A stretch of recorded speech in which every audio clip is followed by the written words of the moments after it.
Good afternoon, everybug. Hello? It's a day.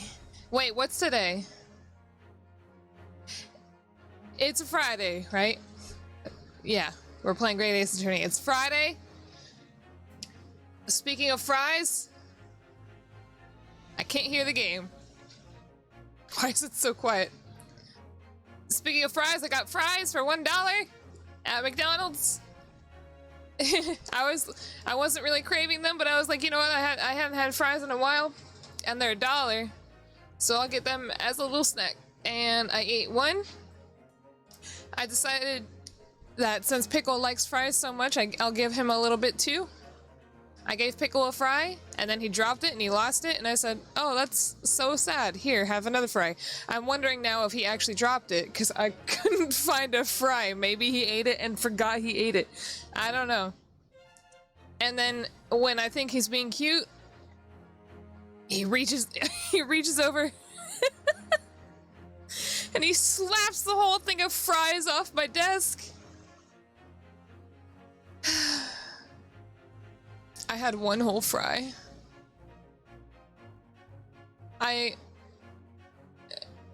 Anyway. And then he had the audacity to leap down. He ate a fry that was on the floor. I shoo him out. He runs back in, grabs another fry. I had to close the door so I could pick up the fries. What a bastard. No. I do not... Depending on the food, okay? I do not pick up food that I've dropped and eat it if it fell in a place in which my feet have been. Because that is disgusting. Hi, Snoople. I am sad. I went and got Subway. Shut up, Snoople. We don't talk like that in here. Why is the game so quiet? My audio is at like max. I'll turn it up in here because I can't hear. So we're on episode 3 now. Our friend Caesar had just died. The late last century, I am faced by the events apparently. Of a certain bitter winter. I have Pop-Tarts, 2 cheese sticks, a whole canister of water, thanks to Shinso. Dense London fog in the dead of night. Oh, the audio got crunchy there. The perpetrator were the only ones inside. And there were multiple witnesses. wait, what am I drinking? Oh, I'll drink. Oh, I didn't even finish my soda pop. I'll drink the water you gave me. None could have imagined at the time. This thing looks big, but it surprisingly doesn't hold a lot of water compared, like, end in such it was only like a water bottle and a half. My friend, Mr. I like that it's got a straw. It's a liter. Oh, okay. Which means I can go get those whole liters of soda pops and put them in here. The beginning of a long concerto that impressive Japanese student and I were to play together. Is that a prosecutor? Look at that little shawl he's got. Is this really just a railway station? What is this accent he has? Railway station or not, I've never seen such an enormous building. Why do they have an English accent? And look at all the steam locomotives. What? Goes to England once. They literally just arrived.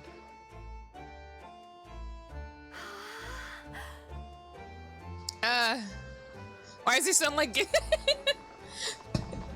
Gigik? I feel like I'm dreaming. Oh wait, I opened my cheese stick and I didn't even take a bite. Great Britain. You know when you hang out with some bug for too long? Where to? Oh, hello. I'm aboard. I'll take you wherever you want to go. You hang out with some bug and they have an accent and then just you develop that accent. The Supreme Court in Whitehall, if you wouldn't mind. My pleasure. My pleasure, mate.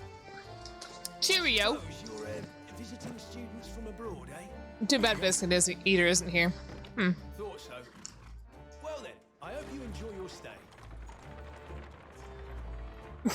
And welcome to the centre of the world, Great Britain's mighty capital, London.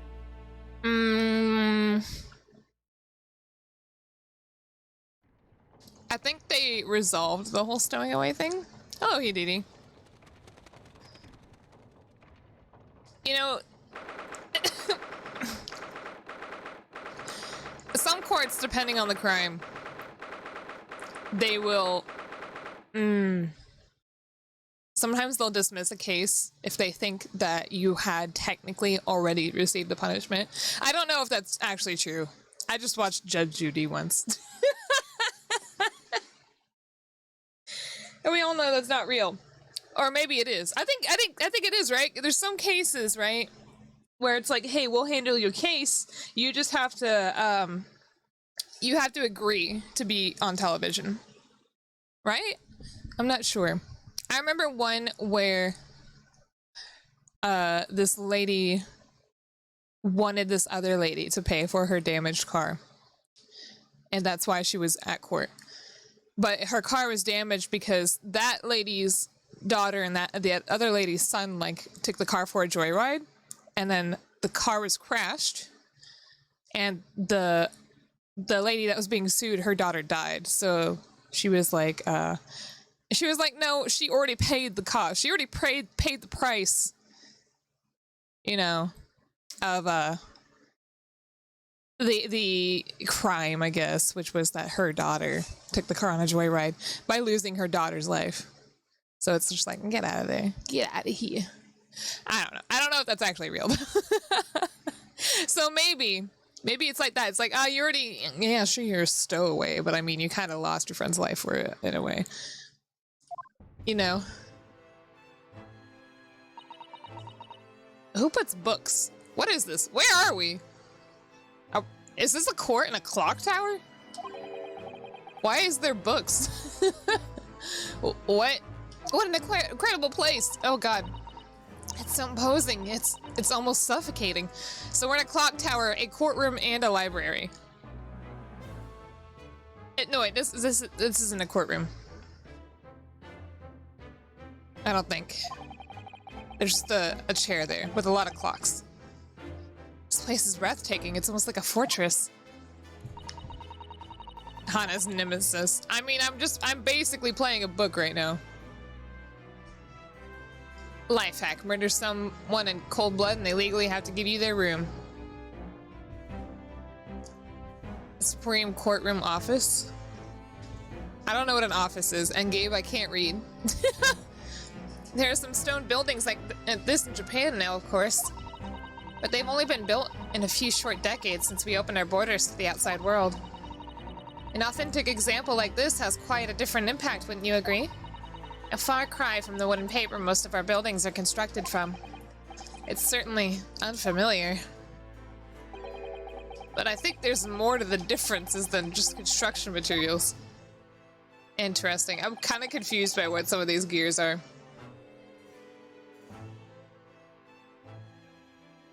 Oh, I'm tired already. I'm so sorry. What is this place again? This is the Lord Chief Justice's office. Justice. What's a justice? A justice. The only thing about Justice I know is a character named Justice because he is a justice in the Morose Mononokean. I love that series. Let's see. Oh, sorry. This is the Lord Chief Justice's office, Naruhodo-san, in the Supreme Court of Great Britain. I can't think of anything interesting. Oh! Ah! Hello, dear Fry. How are you? The Lord Chief Justice. Justice. We had instructions to report here at this time if circumstances were different. We were supposed to let the Lord Chief Justice know that we had arrived from Japan. Because I can't. No. So instead we are here in a different capacity. as envoys to report the news of Kazuma-sama's death. Yes. And having delivered his or her message, an envoy's duty is done. So we'd have to return to Japan. If we want to remain here in Great Britain, I have to take Kazuma's place as the law student selected for the study tour.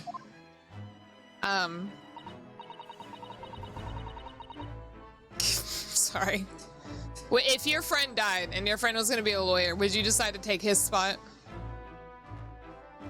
I don't think I would. I don't think I would want to be a lawyer, even if I was smart.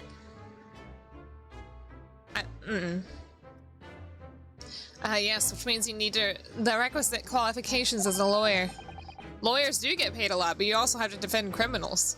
I don't think I would want to do that. Which is what I've been studying for. Yeah, he already said that. Here in Great Britain, it is the Lord Chief Justice who appoints lawyers. Yeah. Yeah. Alleged criminals. Fam, if they present me the evidence, I'd be like, oh yeah, this guy did it. So that's the second reason why we're here. To have you officially recognized as a lawyer. It's the only way we'll be able to remain here in London. I can't believe I didn't get to eat my french fries. I ate one and I was like, oh yes, these are good for once. Pickle. Why? No. I would not defend a criminal for the money. I hope I'm up to scratch. Good morning. Sorry for keeping you. Might just be an old guy. Kinda old. Oh. I trust you aren't too exhausted after your long voyage from Japan. This guy, he looks like, what is his hair? It seems I'm 1 hour, 12 minutes, and 47 seconds late. My apologies. Oh, no, don't mention it. Wait, have we just been hanging out here this whole time, then? Don't lawyers get paid regardless of how the case goes? Are you saying I should take the case and then accuse them of actually being guilty? I don't think I'd get paid in that case. No, Ponsu. Alright, outfit is pretty sharp, though. Look at his sideburns, though. He could, like, poke your eye out.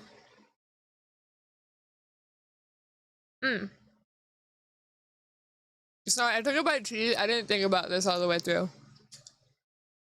We're never happier than when we were standing around with nothing to do. How fortunate. He didn't even look. So introductions. I am Male. Male. You are indeed. I am Male Strongheart, Lord Chief Justice of the British Empire. Ugh, and I feel like a little mouse under an elephant's foot. Come on, Mr. Naruhodo, don't be a mouse. Oh, it's an honor to meet you, Lord Chief Justice Strongheart. I'm Ryunosuke Naruhodo from the Empire of Japan. Hold on. All that I couldn't finish eating my cheese. Is it gonna rain? Well, Mr. Naruhodo. Whoa! Welcome to London. Wait, are those birds on the inside or outside? Welcome to London, the capital of our glorious British Empire. Yes, thank you. God, his face, his gaze. I think they're outside, maybe. It just didn't look like it. Those bards. They were inside? Weird. So what are your impressions of our capital so far? How do you like London? Oh, well, I've been so nervous. I never, excuse me. I can't read. I don't know where we are. I've been so nervous ever since I got here and I can't remember a single thing about the city. It's simply splendid, isn't it, Mr. Naruhodo? Oh? Birds do like gears? Eh? What do you mean? Is that a reference to something? We had a wonderful view of some London streets from the carriage on the way here from the station.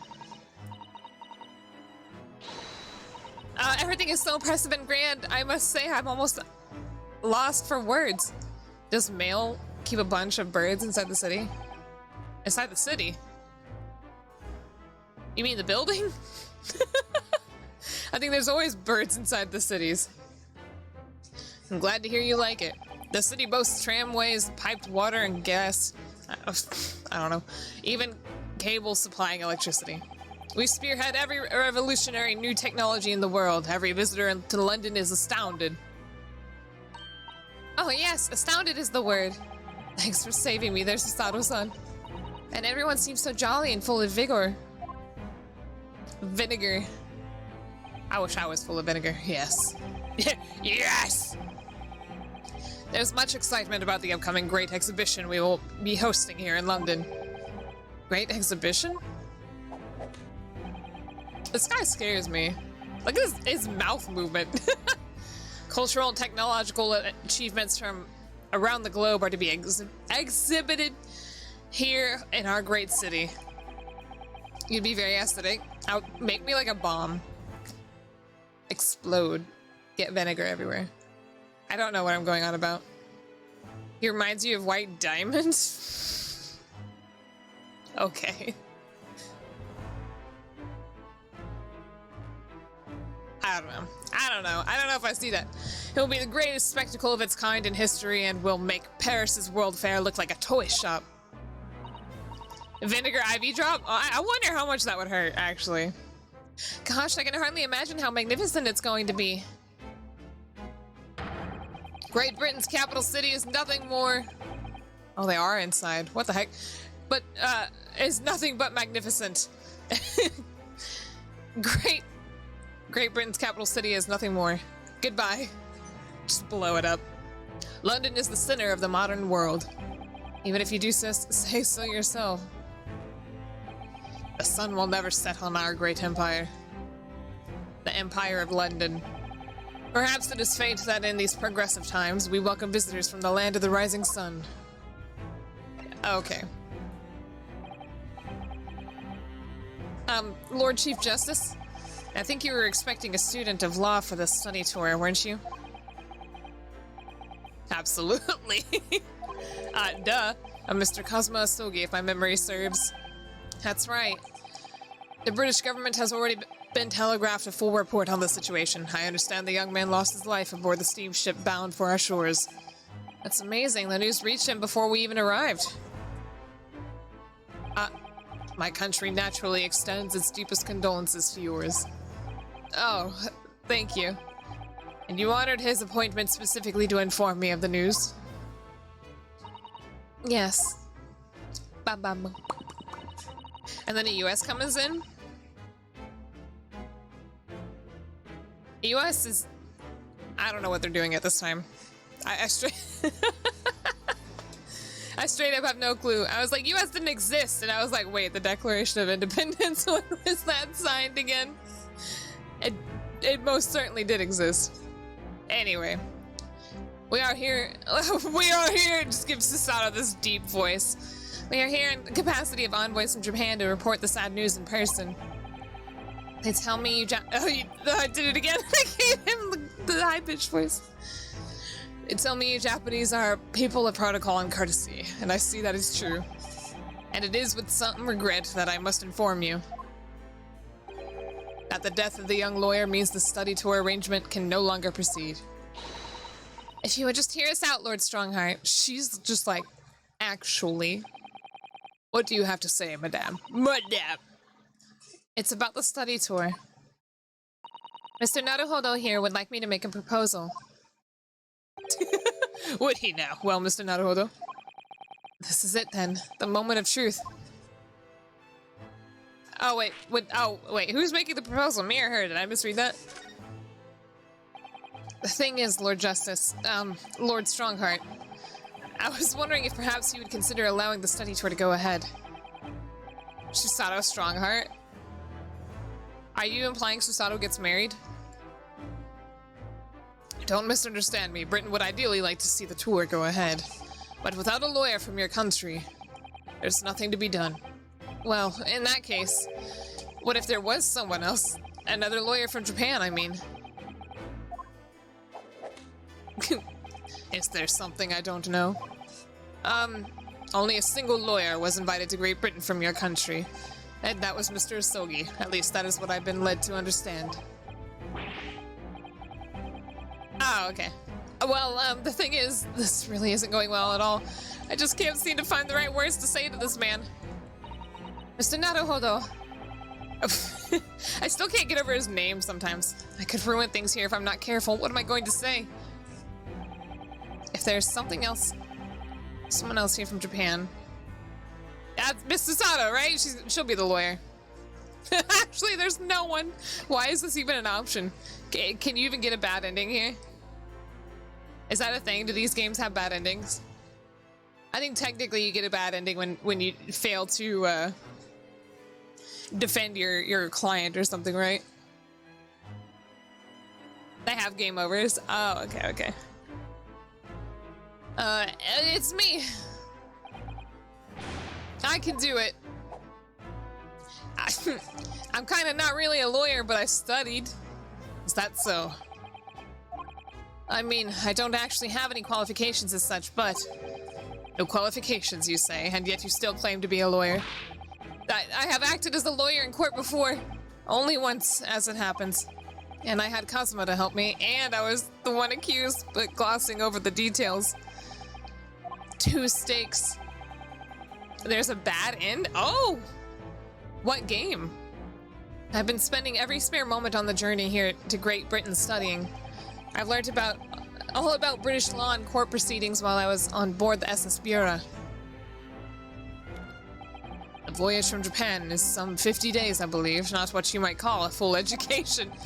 To become a qualified lawyer here in Britain, not only do you need a university degree in law, you must also complete several years of training. I realize it's far too short a period of time, but I can't just go back to Japan. Kazuma, Mr. Sogi's journey had only begun. Coming here on this study tour was all he thought about. I have to carry on and do everything he planned to do. Ace Attorney 2? Oh. I know, it must sound like I have an overly inflated opinion of myself, but I would do anything to prove that I have what it takes. Any test you care to set me. Just one chance, that's all I'm asking for. Please! 31 seconds. Sorry? Your opening statement there, Mr. Naruhodo. It was 31 seconds long. Not too brief, not too protracted. A perfectly judged appeal, I would say, of all the things to test him on. Which is a skill that would stand you in good stead as a lawyer. Oh, thanks. So, you're willing to put those words to trial, are you? Well, damn, this guy got 2 brains. If I was sitting there counting the seconds, I wouldn't be able to pay attention. All main series games except Trials and Tribulations feature a scene in their last case where fulfilling certain conditions will result in the game ending in an alternate and often dark fashion. This often occurs because the player has lost in a manner other than having his or her client pronounced guilty. Oh, wait, how does that happen? How do you get a bad ending with, like...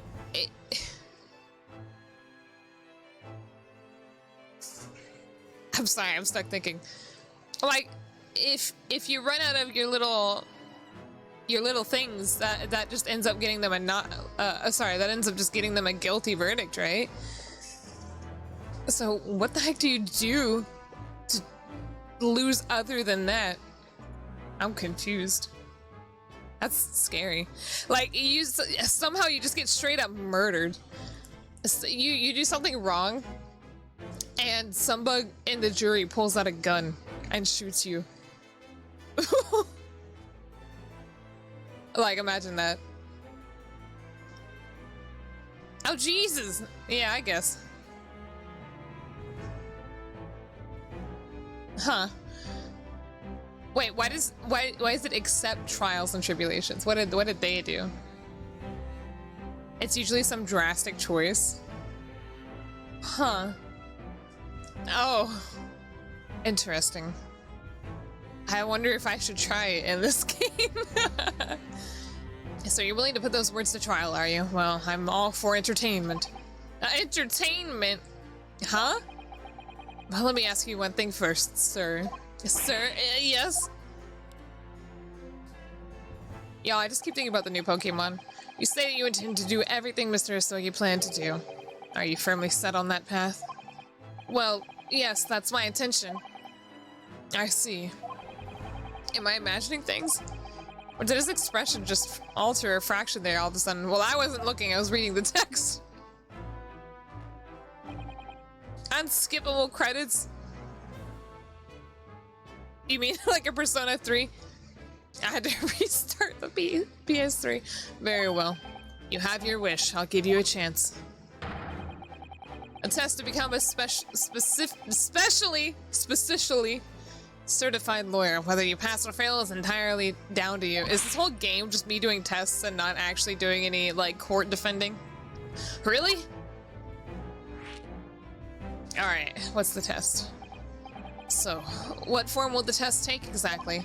Tell me, Mr. Naruhodo, what do you consider the role of a lawyer to be? Well, defending people, of course. Well said. So, let's have you defend someone. Uh-huh. Why is he messing with his pocket watch already?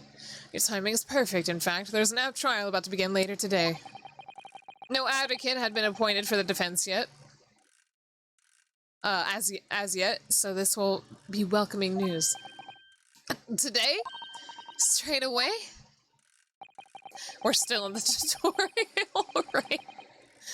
If you manage to secure a verdict of not guilty, you have passed my test. What could be simpler? Watch the guy have to defend as an actual murderer. How do I get myself into these situations? Well, could I ask what sort of trial it is, Lord Strongheart? Yes, good question. He just keeps spinning his thing like in a circle. You ever think pocket watches are really cool? I kind of want one. Just so you know, I can look cool when I dig it out of my pocket. Check the time. Even though I got a cell phone. Yes, good question. I remember. It's a murder trial, of course it is. What else would it be? A murder? An extremely simple case, I understand. You really can't lose. That's easy to say, but I should mention, just in case, if the defendant is found guilty, he will, of course, be sentenced to capital punishment. Capital punishment? He'll be put to death? Here in Great Britain, murderers are sent to the gallows without exception. Presumably, you read that much in your short C-based introduction to British law. Capital punishment. If you had to get a death sentence, how would you want it done? I think I would want, I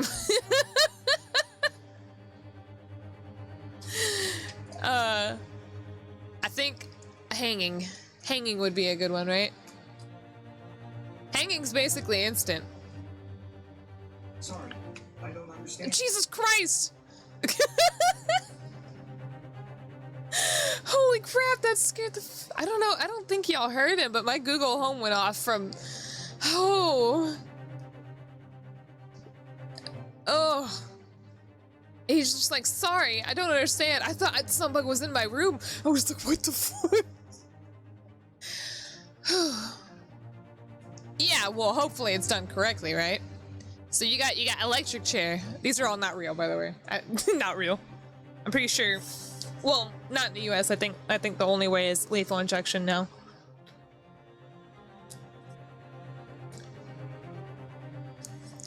But I wouldn't want to do anything that involves paralyzing or whatever the hell lethal injection does, because there's no guarantee that you actually don't feel pain. It's just that you can't say anything. You can't respond if you are in pain. You also got the electric chair, you got live fire, or whatever it's called, getting a firing squad, whatever, what are they called? I think I would just get hung. What are we talking? Why am I talking about, like, how you would prefer your capital punishment?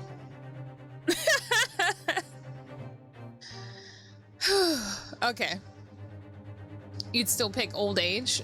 Oh, you think that's not capital punishment. That's literally not a death sentence. Living out your life to old age is not a death sentence. That's just convicted for life. The guillotine? Oh yeah, you know what? That'd be pretty quick. Life is a death sentence. I mean, being born is a death sentence. It's not a... It's not capital punishment.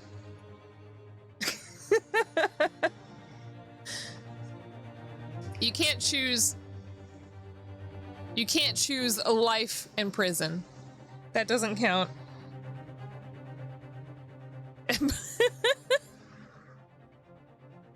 Being dead is not a death sentence. Well, I mean, when you say it like that, it makes it sound like they're convicting a corpse. You know, being killed is a death sentence. It's literally like that's literally what it means. Anyway, we can't possibly agree to such a test. We would be toying with a man's life. I am the Lord Chief Justice, and I've decided it's acceptable. But you can't do that, can you? Exactly, it's not. Being alive is not a death sentence. There's no need to overcomplicate this. All you have to do is ensure that you don't lose.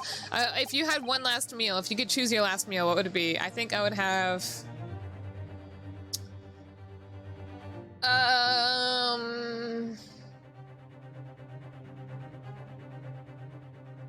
Salisbury steak with a McDonald's Dr. Pepper.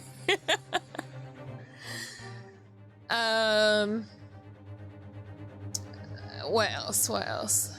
What would I want for dessert? A s'mores Pop-Tart?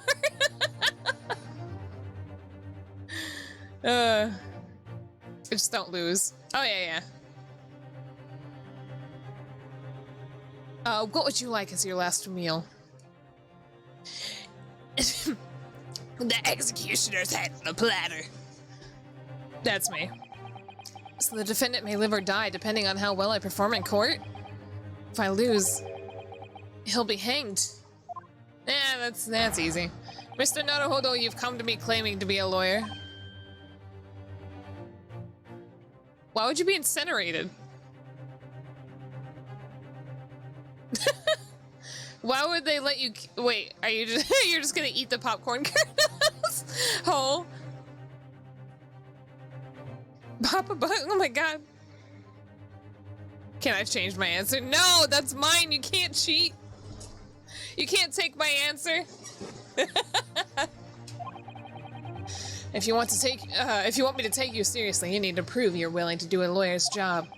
And you say you intend to see through the will of your compatriot, Mr. Asogi. Yeah, I came up with it myself. You can't take it. I would like to understand just how far you're willing to go in order to make that happen. He's testing my resolve.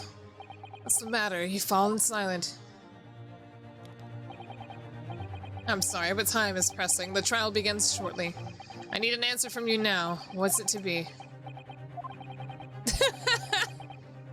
This is like, watch you go in for a job interview and they say, sure, but I need to put you into a test. Can you go wait several tables? It's actually, they're just doing it because they are really short-handed, actually. They really need the work done right now.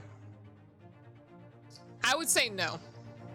I would say unless I'm getting paid, I'm not doing any work. And I need to guarantee that I'm getting paid before I do anything. Yeah, do not steal. I'll do it. I won't do it. Alright then, if I have to give you a decision now, my answer is... I can't do it, I can't get the words out. 15 seconds. Your decision making needs work if you want to be a lawyer. That was too slow. What if it counted? What if it counted for every second I sat on that screen? So, it's as I suspected, is it? Sorry? You have noble intentions, but lack the resolve to see them through. The test is cancelled. Thank you for stopping by. Oh, am I done? I got the bad ending. Go and acquire your ticket for passage back to the east tomorrow. This conversation is over. Okay, goodbye. Yes, Lord Strongheart. Thank you for offering me a chance. I fail. I actually failed. Mr. Naruhodo, I'm sorry, Mrs. Sato. What could I do? It's alright. I understand. You do? It's not an easy decision to choose whether to defend a man in these circumstances. I said I do, though. But resolve has absolutely nothing to do with it. Oh.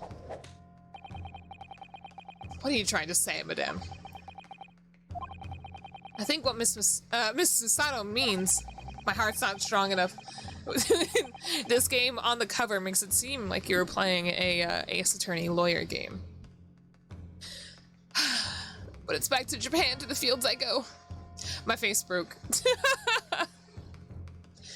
Is that no matter how badly I'd like to be recognized as a lawyer and stay here in Great Britain, to risk another man's life by treating his one and only chance at trial so trivially would be utterly forgivable, and unforgivable. Utterly forgivable. I forgive myself. Wow. And I feel exactly the same way. So the defendant won't see this trial as a test, as some kind of experiment. See, at first I got confused, because I was like, should I say it? Because at the same time, like, you know, basically my thought process is the exact same thing going on here. And I was like, I feel like he's gonna do the good old switcheroo on me. Yeah, which in the end, the game went that direction anyway, so I guess it didn't matter.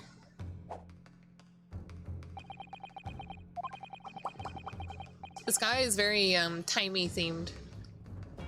His little strings kind of look like clock hands. And the marks to the side kind of remind me of, like, Roman numerals. I don't know. Oh! Audio got crunchy. A lawyer may fight for his clients in court day after day. Okay, baby. Male is a clock. He is the personification. He is like an, you know what, I give up. But for each of those clients, the particular day they stand in the dock may be the only chance they have to fight for, to prove their innocence. No, I was wrong. I'm not qualified to do that job just yet. I'm sorry for wasting your precious time, Lord Chief Justice. Wait, Mr. Naruhodo. Oh, as I turned around. Eh? Oh, was there something else? It's approximately 20 minutes by carriage to the Old Bailey from here. If you leave immediately, you should be there in time. But I just said that. I was quite serious in what I told you. The defendant in this case has literally no one to advocate for him. What? At this point, he can't hope to find someone to represent him. The trial would begin without a defense. And if that happens, there's only one possible outcome. Oh, well, death. Rip that guy. You will receive the most severe sentence the judge can pass down. But that's awful. Well, that's the truth. You defend yourself? I don't think everybody can defend themselves successfully. You know? Why does it have to be like this? Male isn't the Chief Justice, he's just some homeless guy that wandered in. Damn, he's very dapper. Please don't expect an answer to every question. Oh. A cold, hard truth of the matter is that there is only one person now with the chance to save this man from a very miserable end. And that is you. Watch, the guy we have to go to defend is, Herlock Sholmes. Really his only hope? I want a hope. Wait, what did he say? I skipped it. I don't know, I thought he said lol. Maybe he didn't say anything. Maybe I just read Gabe's comment and assumed for some reason he said lol.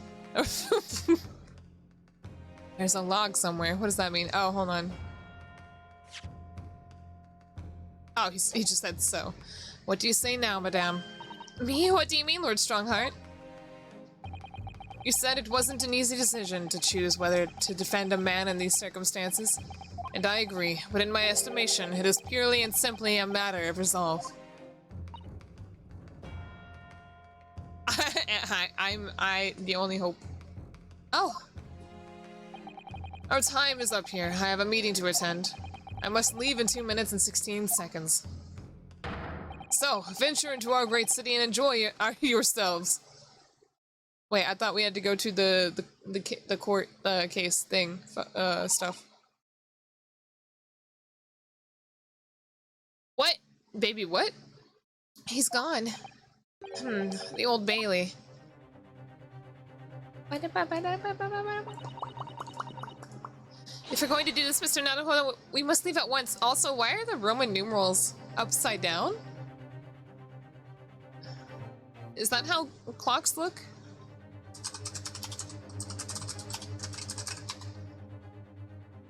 Oh, they are. They are upside down. That is so weird. I never really noticed. If we're going to do this, Mr. Naruhodo, we must leave at once. Sorry. But I want to look. I want to look around. Okay, no, we'll move. We'll move.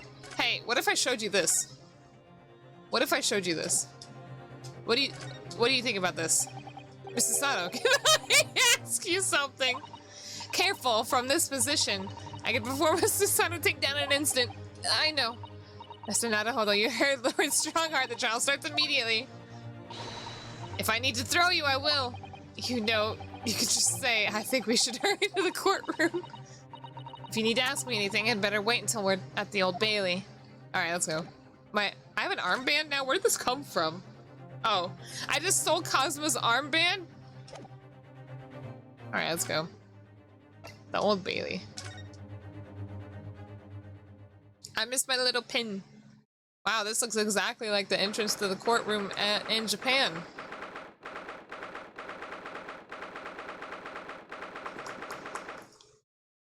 I'm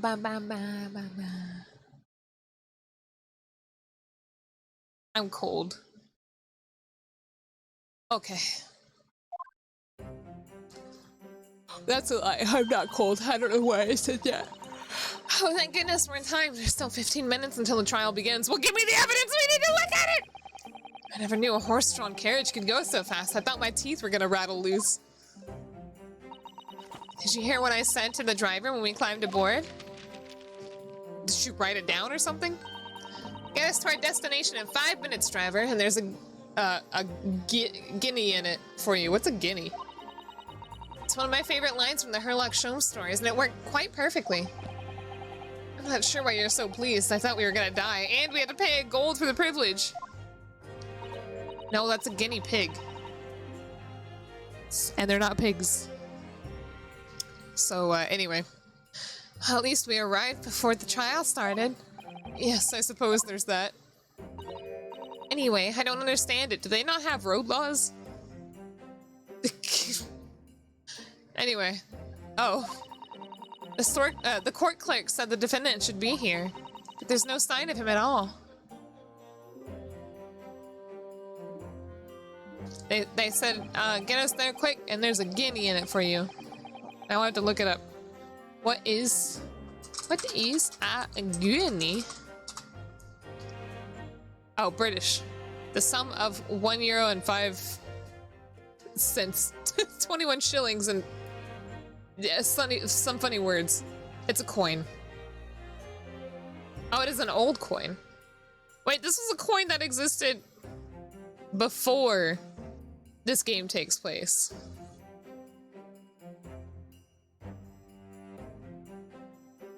Weird. Okay. I don't get it. Yeah, I got a game. So this is the Old Bailey. Even the room for defendants to wait in is grand. Look under the couch. Maybe he's there. Are you all right, Mr. Naruhodo? No, don't. I don't know how to read these. It just says the guinea was was a coin minted in Great Britain between 1663 and 1814. That contained exactly 1/4 of an ounce of gold. Anyway. I'm feeling tense, that's all. This place gives me the same sense of foreboding that I remember from the Supreme Court in Japan. An oppressive air, almost as if the building itself is going to crush whoever is about to be sentenced. I can only imagine this case taking 6 hours. I gotta prepare myself mentally. It feels like only yesterday that I was the one about to be crushed. God, if there's anything I dread about this game, it's feeling like you're getting closer to finally just ending it, and then something else pops up. Go away! know if I drank from Shinso's second redeem. I think I did, though. Whoever the man you're to defend is, I imagine he's feeling very alone at this moment. Top of the morning to you, madame, sir. Oh. What are yous doing following me here? Tings are fair desperate, are they? Who's this? Sorry? Would you look at those expressionless faces from the east, are yous? Are yous? Oh, okay, I drank. I'm not gonna drink the water this time, though. Too hot, not that one. Look at that bug. Look at that bug, look at it! We're from Japan, yes? Ah, Japan, is it? Right, say no more. So, how much do you need?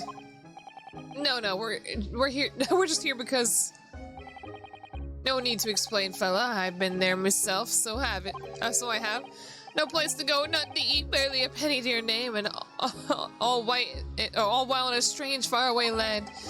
Well, actually, this guy looks so weird. His anatomy is strange. I squeaked. Oh, is it when I said too hot? Well, actually, we haven't found a place to stay yet, no. Is this guy trying to buy us? Is that why who we're trying to defend had no lawyers? 'Tis grand, 'tis grand. Let me start by giving you 1,000 guineas. Say nothing now. 1,000 guineas? Please, Miss Sasato, you don't have to shout.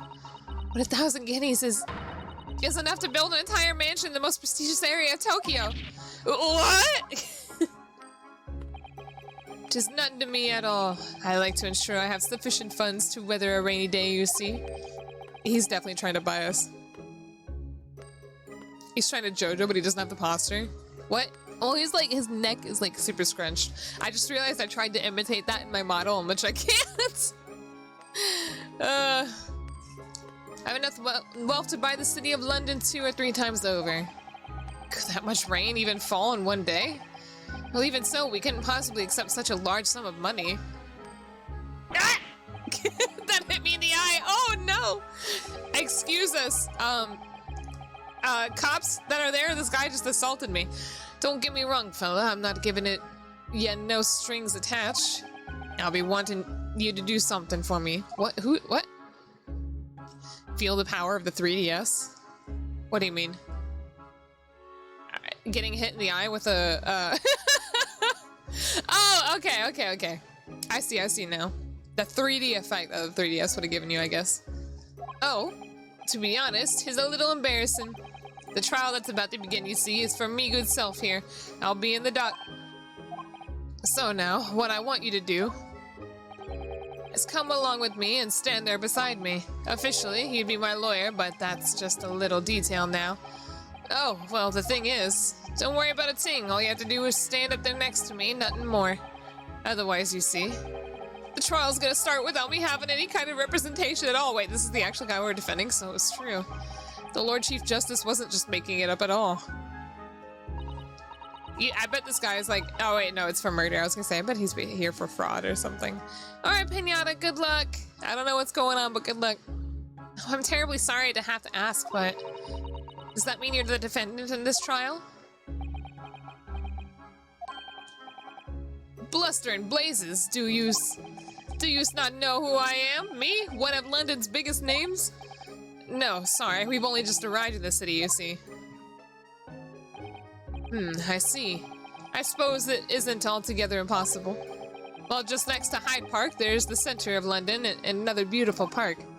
Sorry, a park? What? 'Tis called McGilded Park, full of blossoming flowers in the spring and singing birds and whatnot.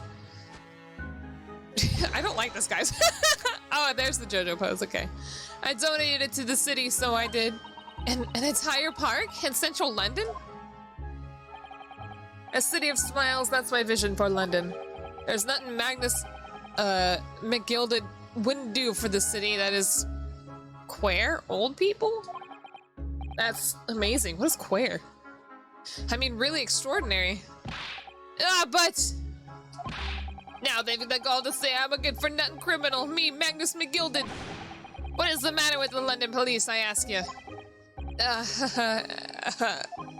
All right, don't pass out. Mr. Naruhodo. Perhaps now would be a good time to introduce ourselves while the gentleman catches his breath. Good idea. Oh wait, so he's asking us to defend him. Yeah, give me your money. Give it. Give me your money. I'll take it. Now, thank you. I can't handle a lot of the 3D stuff. Yeah, I don't really look at it either. Anytime I use my 3DS, I turn it off. But I've been... Oh! Sorry, it was just a little burpee. I keep trying to find and see if I can find... wow, words, you know? I would try to see if I could find... like a pink 2DS light? I don't know if those exist. I want that, though. Not 2DS light, 2DS XL. There we go. The opposite. Mr. McGilded, the thing is, we're actually here in London to study British law. We're law students on study tour from Japan, you see. So, if you don't have a lawyer for the trial yet, and you'd be happy to put yourself in our hands, we do our best. What was I after saying, you daft Idjit? I've given you 1,000 guineas to stand up there next to me, haven't I? Well, yes, but I wasn't really offering to just stand up there next to you. He called me an idiot. He just immediately recovered. There's dubs? What do you... No, it's in English. For some reason, they have English accents. Both Naruhodo and Susaru. Oh, I think I see what's going on here. Sorry? I know what you're thinking. This chancer of a fella claims to have more money than the Queen. But if that's true, why the blazes can't he hire the finest lawyer in all of England? Because he did it, that's the only explanation. Well, maybe, no. I don't know. Not at all, although it is a little strange, to be honest. Why don't you have a lawyer, I mean? I don't think it really matters. In modern time, it doesn't matter if you actually did it. If you have the money. Especially in America. They will take the case. And, you'll get away scot-free. Or you can just bribe the judge, I'm sure. I might recognize a voice. We'll see. We'll see. Sorry, I was adjusting myself in my seat. Thank you. That would be the fault of the Reaper. The Reaper? Sorry, did he just say the Reaper? The Reaper? Final Fantasy XIV Endwalker. New job is the Reaper.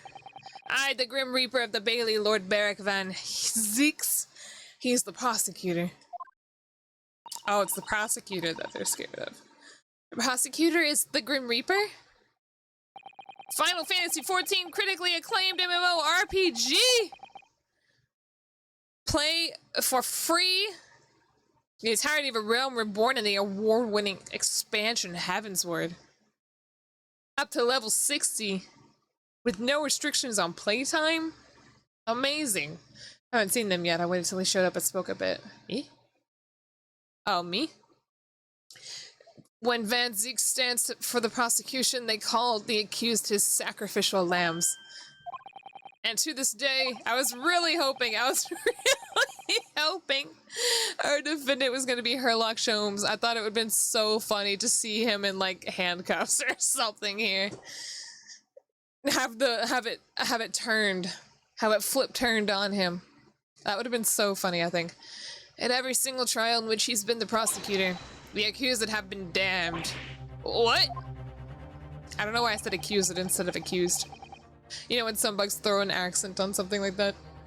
So it's reached the desperate situation where there's no one willing to stand a defense against the fellow at all.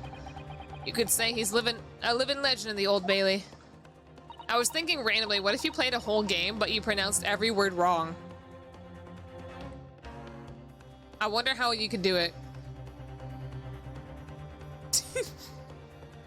I don't want to try it. There's too much thought. There's too much thought in that. Goodness, Lord Baron von Zeeks. I tried to do it just now. I was like, how can I mispronounce every single one of these words wrong? He must be an exceptionally talented prosecutor then. You know what, how about I just don't correct myself if I say a word wrong? Talented isn't the word you're looking for, madame. It's cursed.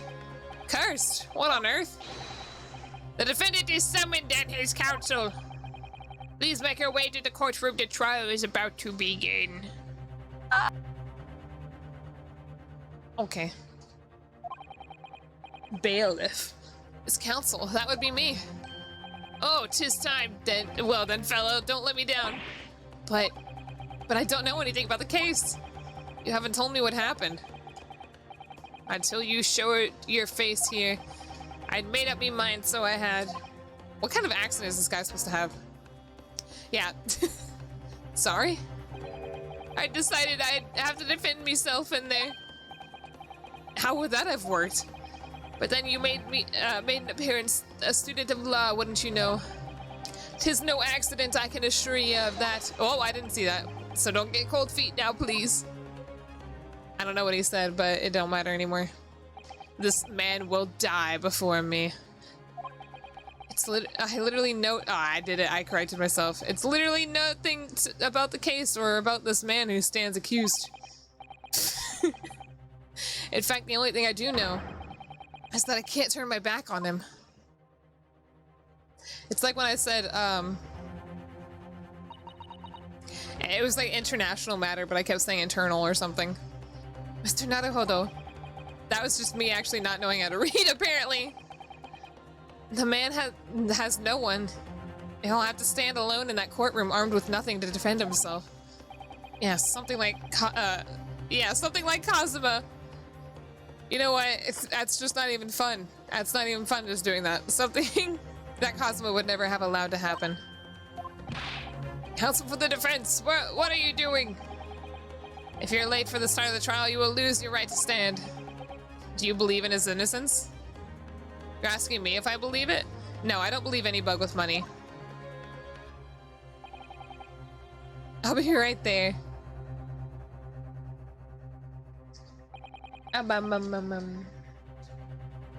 It's halfway, my first trial in British court. I hope you're watching over me, Kazuma. Because I have no idea how I'm going to manage this. This man is guilty.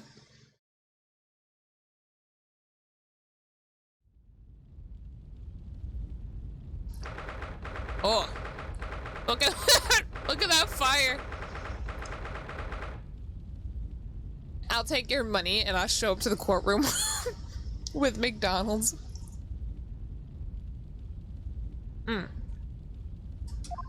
Not only for me though, only for me. Who the heck? So this is the highest court in Great Britain, the Old Bailey. The centuries of history in this place is palpable, isn't it? It's so different to the Supreme Court in Japan. Break it until you make it, yeah. We are in court, Burger King. Hold on.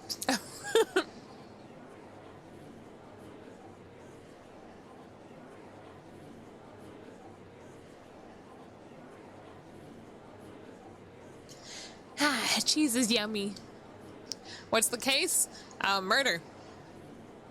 Look at the look at the people over there. It feels both imposing and surreal at the same time. The atmosphere is almost making words redundant. Yeah. Whatever the country, determining a person's guilt or innocence is always a solemn affair. Solemn judgment. May I say something, Mr. Naruhodo? Oh, yes, what? You're still nervous. Your eyes look ready to pop out of your head again. I know, but I just can't help it.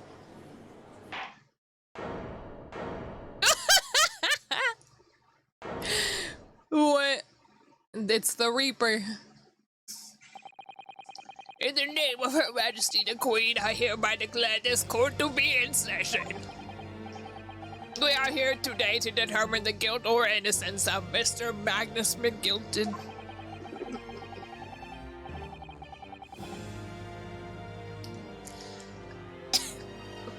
Hold on, I'm choking on my drink already.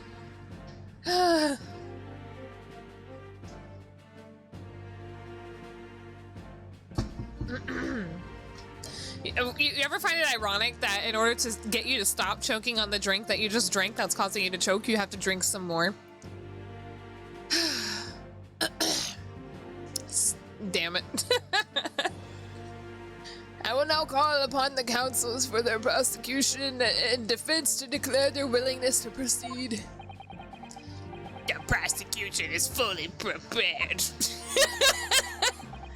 That must be the Reaper of the Bailey. He really does look fully prepared to dispatch his next poor victim to the underworld. Counsel for the defense, you appear to be Eastern. Do you speak English? Yeah. Yes, of course. Sorry. Oh, maybe that's why they have an accent. That would make sense, right? That they learn English, so of course they would have an accent. I'm so dumb. I didn't think about it. I was like, I didn't correlate them speaking English in the cutscene to them just like actually speaking English. I just thought it was that whole, you know, kind of. It's just how the localization does things.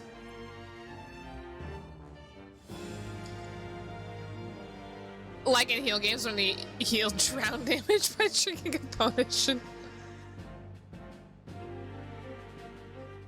No, his name's not Sherlock. That's illegal. That's illegal, Gabe. That's copyrighted. But he asked if the defense was ready, and I couldn't be further from ready if I tried. Those eyes please me, Nipponese. What? They shroud your fear, your doubt, your trepidation. They run while clinging to some phantom notion of courage. The quintessential look of a sacrificial lamb. The legal one is Herlock. You said Sherlock, though.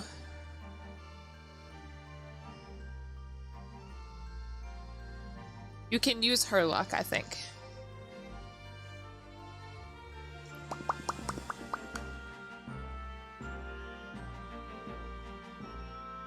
No, Sherlock is not public domain. Unless it's been changed lately. Is Sherlock Holmes real? Why did I just keep typing that?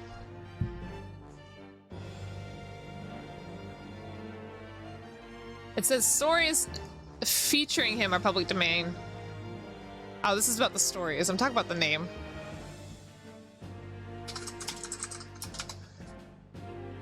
Hold on.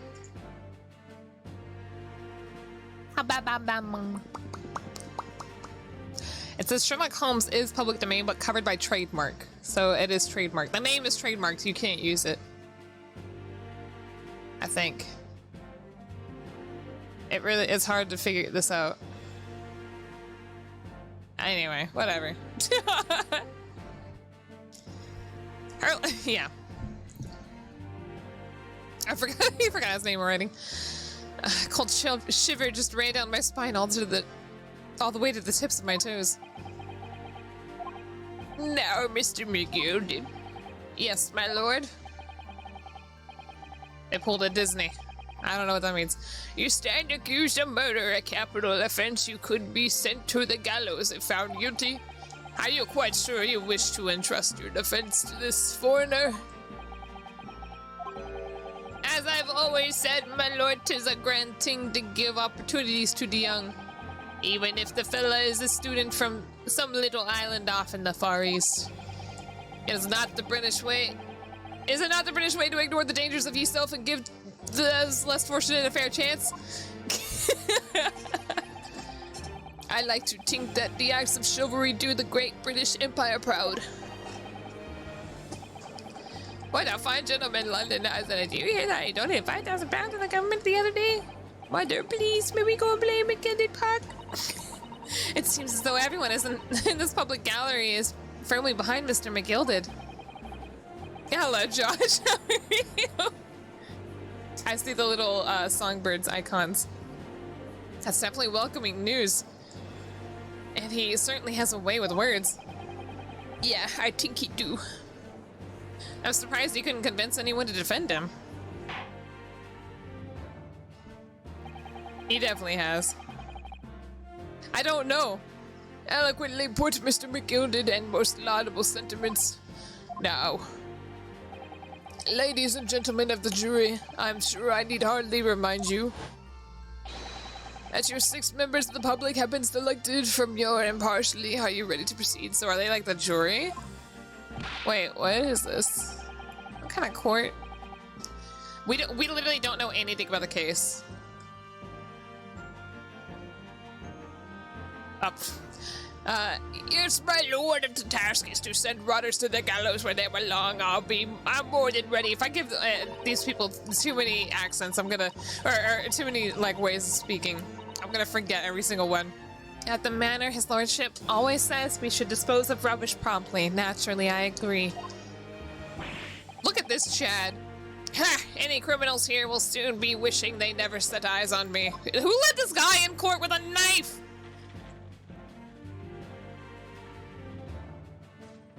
Drinking? I hope it's water. I feel it chill. Oh, don't mind me, my dears. I'll just be getting on with my knitting. Must finish these mitts for my grandson. Mr. Naruhodo, those people the jury, yes. Okay, I was right. That's something we don't have in Japan yet. That's right. I've only ever read about it. But here in Great Britain, the court's final verdict depends on the opinions of these 6 jurors. Who let the guy in? The judge passes sentence according to the law, but the jurors determine guilt based on common sense. So the defendant is ultimately judged from 2 completely different points of view. How exactly do the jurors give their verdict? That I don't know, but I'm gonna eat these jurors. Ain't no point in having jury duty. Like, why are jurors doing the job of the judge and, you know, not getting paid for it? That doesn't make sense to me. I'm pretty sure you went to school, you get a paycheck for judging. Literally, court is like, court's a battle. Like, court is Coliseum. Court is a Coliseum, and the judge is literally the guy who either puts his finger up or his finger down based on the battle that he observed. Court's a joke, honestly. I don't know.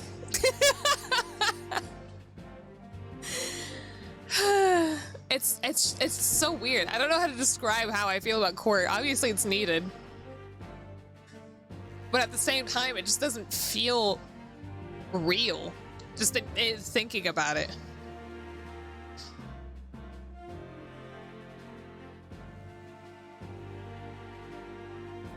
Anyway, in America, if you get called for jury duty, you have to go, right? It's the law. I know you get compensated. I think you get compensated for your time if you missed work or something. I think they compensate you, but do you get paid at all normally by going into jury duty?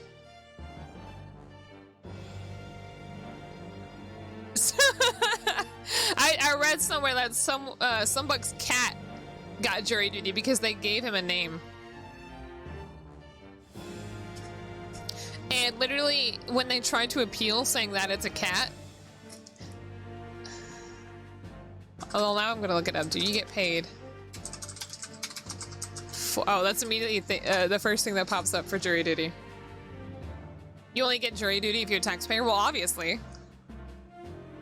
I imagine that you're only gonna get picked for jury duty if you're on a census or something.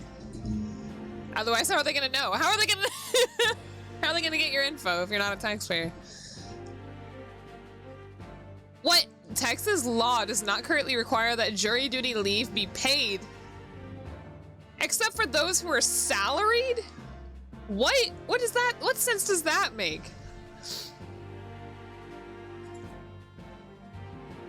What? Oh, except for those who are salaried exempt employees. My bad, my bad.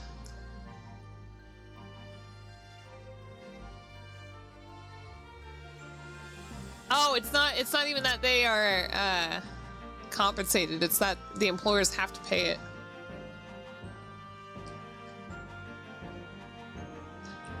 So like, but the fact that, well, that's not the same thing. That's jury duty leave. So that's only if you're employed. So you only get paid if you are unable to work. You know what? It's self-employment's work, so y'all gotta pay. No, because I'm my own boss. I can't pay myself. That won't work.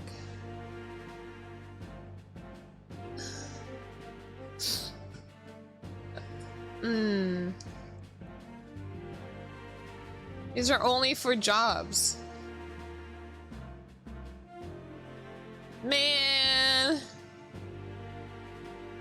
Also, what the heck, requiring an employee to use vacation or other paid leave time for jury duty leave does not conflict with either Texas or federal law. What? They would just take it out of your paid time off? What the fuck is wrong with Texas? I hate this place. Get me out of here. I'm sorry, I hate this. I'm sure it will become clear as the trial progresses. Yes. There was literally, it said literally absolutely nothing about actually getting paid for your time. I want to sue. I want to sue Prosecutor Van Zeeks. I'd be like, I'm sorry, my ADHD does not allow me to sit here without entertainment, and I swear, like, the court case is not entertaining at all. I don't care what either of these two people did. It's the prosecutor's job, it's the lawyer's job, and it's the judge's job to figure things out. I didn't go to law school. Everything I have is based on personal. Oh, wait. So they judge you, right? Before you go in, they ask you about bias, right? I think in cases where like I'm sorry. I'm so distracted. Oh no, thank you for the raid. Here I am about ranting about the US court system. Thank you. Welcome everybug. Gabe, can you give a shout out? Oh, also playing Great Ace Attorney. Okay, well we're on chapter 3 right now. I don't know how far y'all watched or played, excuse me. If Ace Attorney was how courts actually went. Nue was censored? We were on case 5. Okay, I'm only in case 3. Anyway, I was complaining about jury duty and how you don't get paid, and how in Texas, employers can just like take the pay that, you know, the compensation that you're supposed to get. That's so weird. But anyway, Texas employers can just take that money, that compensation money for you going to jury duty, out of your paid time off, which is stupid. Y'all, my rant got stopped. I forgot what my train of thought was. And I'm basically saying like jury duty shouldn't be a thing because you don't get paid for it. You didn't go to school. Everything is based on public opinion. Oh yeah, I was trying to say that like I think when you go in for jury duty, they ask you about some bias, and like I think in some cases, like domestic cases or something like that, if it's like, have you ever been assaulted or have you ever been in a domestic violence case or whatever, you say yes, then you're immediately like thrown out. It's just like so maybe you know, I don't know if I can legally even talk about this legally. Who's gonna sue me? This is my opinion. I have a right to free speech. But it's like, couldn't you just go to jury duty and be like, yeah, I'm covered in this bias. It's all over. Like, men hate them. Women hate them. Send me home. Goodbye. Man. I don't know what the disqualifications for jury duty even are. Anyway. I forgot if I greeted myself. Welcome, everybody. My name is Hanayome Kamakiri. I am an Orchid Mantis. We are playing... I've been live. Oh, sorry, we've been playing Great Ace Attorney for over an hour. And we started at chapter 3. Haven't gotten anywhere. Hanayome, you are being sued by the state of Texas for calling out stupid laws. You can't do that. You can't sue me for calling out. I have a right. I live in America. First Amendment. Thank you very much. Tell your pre-law. What? Tell your pre-law that gets you thrown out so fast. Pre-law. What does that mean? Tell the you're pre-law. Anyway, I was criticizing the fact, I guess, also that like some guy in the jury just has a knife. Like that doesn't make sense. My lord. Is that the voice who gave this guy? That means you're studying the law system? What? Oh, okay, okay.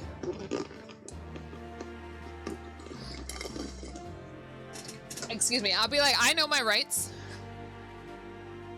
And you cannot legally ask me these questions or something like that. I'll be like, okay, you can go, you can go. It's been a number of years since we've seen you here in the courtroom. I thought you've renounced your fame. I'm known as the Reaper, the Bailey, my lord, it for me rather than fame, I would say. I kind of just want to give this pretty boy a really dumb accent. A really dumb voice. I'm in school. I studied law on my way here for 50 minutes. Oh, 50 days. That's how it was. Naruhodo had exactly 50 minutes to study to be a lawyer. Anyway, I'll just give a normal voice, but yes, 5 years have passed since I last spread my wings in this capacity. This man, he's a vampire. I don't think his outfit's that cool. So what brings you back? Is there some change of circumstances of which the court should be aware? Yeah, sir, I'm a paid prosecutor. Mind your business. This man just has a sword in court. Why are they just letting it bugs in with swords? I'll leave that to your imagination, my lord. So the Reaper has been out of action for 5 years. You have a sword too. Don't worry about that. I see, out of sight, out of mind. Why did he have to choose today of all days to make a comeback? Everyone has a sword. I'm pretty sure like swords are like banned in Japan too. Hana looks at a law book and says she learned she was of lawyering. Doesn't even open the book. This man's got like a fencing sword. Don't lose heart, Mr. Naruhodo. I will. As you wish, sir. The court nevertheless welcomes your return. I mean, that's basically court. Court's just a play. It's a facade. It's a joke.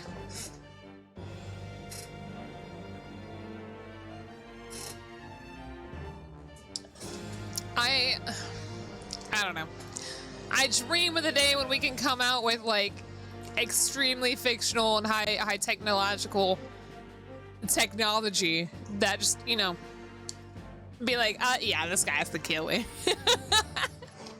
And we just don't even need court anymore. But I feel like, you know, there's always some sort of Black Mirror kind of conspiracy going on with stuff like that.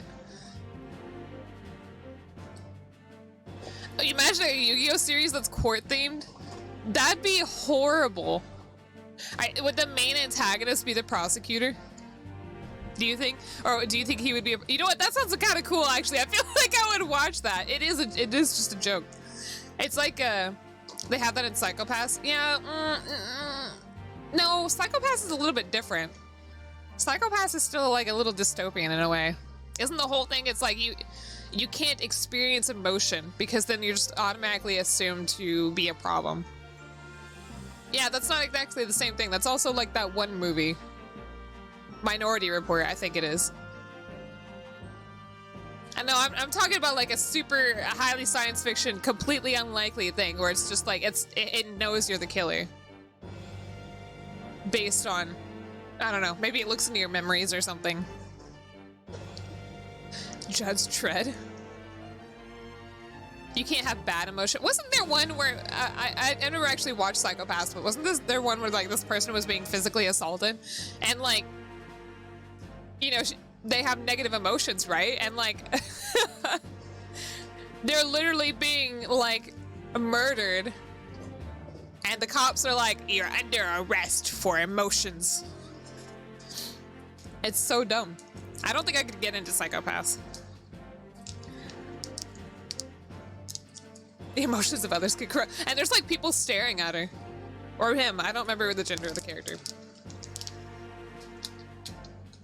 Anyway, accident. Oh, you have chalky milk for me? Thank you, Jake. Sorry, now I'm stuck up on the idea of like a court-themed Yu-Gi-Oh. I feel like that would kind of be way beyond the minds of children watching the show. Now then, opening statements, I think, a summary of the case, if you please. Certainly, my lord. As your lordship is aware, this is a case of overwhelming simplicity. We must be the only ones here who aren't aware.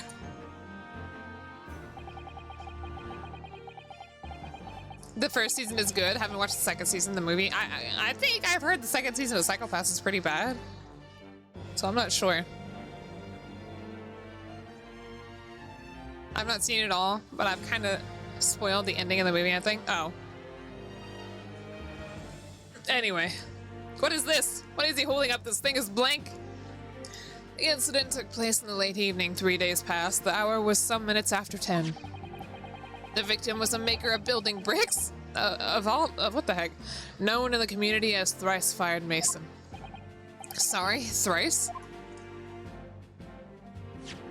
He was a very accomplished craftsman. The bricks he fired were said to be almost indestructible. Oh, I was thinking like toy bricks, not like building bricks.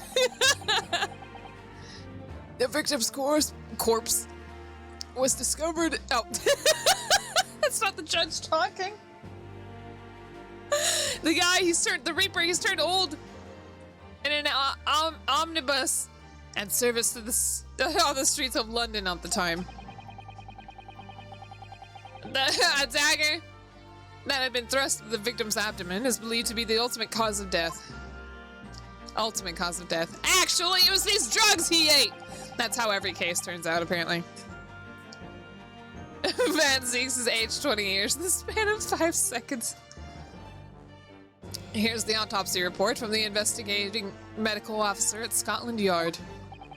Thank you, Counsel. I don't know what it is. Okay, no, I do know what it is. His glasses. So my eyes always default to his beard. And so when I don't look up at my peripheral, I just see his eyes. The way his glasses look over his eyes makes it seem like he's cockeyed. Because it doesn't look like he has glasses in my peripheral. It just looks like his eyes. And they're just going 2 different directions. That's what it looks like. He looks like Santa Claus. What is that? His beard is leftover mashed potatoes. Yummy. Thank you, Counsel. I shall accept the photograph as evidence. Autopsy. Wait, did he say photograph? Autopsy report. Autopsy. Oh, that photograph. Okay. Imagine if some bug said autopsy like that. All right, let's take a look at it real quick. I don't need to, but I want to. Let's look. Name Thrice Fired Mason. I don't think an autopsy report would have a nickname in there. 54 brickmaker. I think it would have an alias. Is Thrice Fired an alias? Alright. Stabbed once in the abdomen with a knife whilst journeying in an omnibus, died due to internal hemorrhaging resulting from the trauma.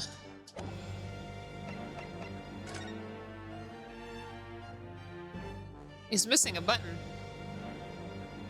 That's one thing I see. What is this? Out the window! Anyway, that's the biggest thing I see is he's missing a button. And one further item of evidence. The prosecution wishes to submit these as well. And these are... They look like gloves, you... Good lord, is that blood, Counsel? Doing this voice. His actual name is Thrice Fired Mason. He's been fired from masonry 3 times.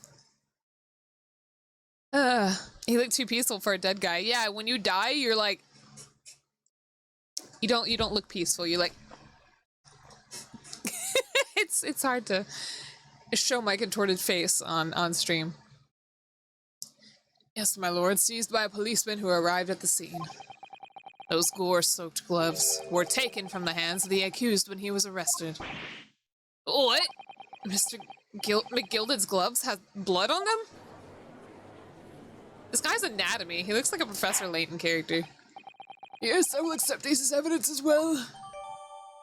I wanna look at the let me look at the club. How did I get into this? Alright, hold on. Let's go look at the glove. These aren't the same gloves! I don't think there's anything funny to look at these things.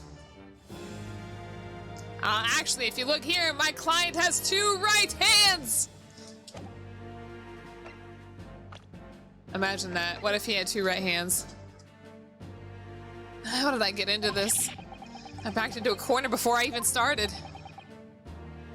That's not a lot of blood. No, but like if you stab a guy, it's in the right place for where like you would be holding the knife and like where the blood would be. You know? Yeah, I think that's a significant amount of blood for somebody who's been stabbed. Mason, oh damn, it appears I've died. Truly a shame. Hitting an artery. Urine artery. Continuing. According to the driver of the omnibus, there was only 2 passengers traveling inside this vehicle at the time. Only 2? Obviously, one of those passengers was the deceased brickmaker, Mr. Mason.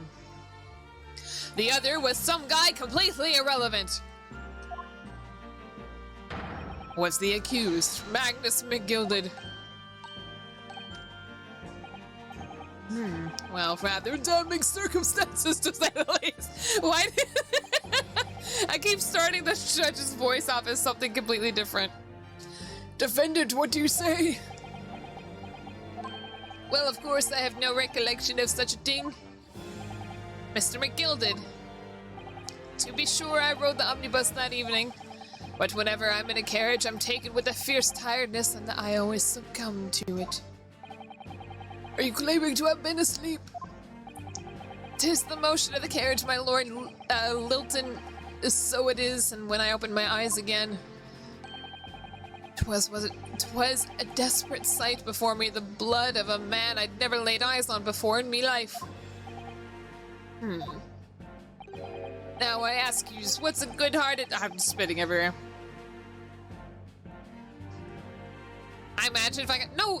Unless— No, you wouldn't bleed a lot more for one— Okay. This isn't anime.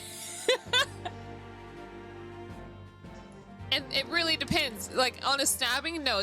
Unless you're being stabbed multiple times, like, obviously there's not going to be a lot of blood pouring through it because the knife is clogging the wound. So how is the blood going to get out? You'll have a little bit of blood seeping, most likely, from, like, pressure and stuff. But it's not going to, like... That's why when you get stabbed or something by I don't know, anything, you're not supposed to take it out because it'll bleed. Excuse me. You have a chance to bleed out. Keeping the weapon in actually lengthens your time.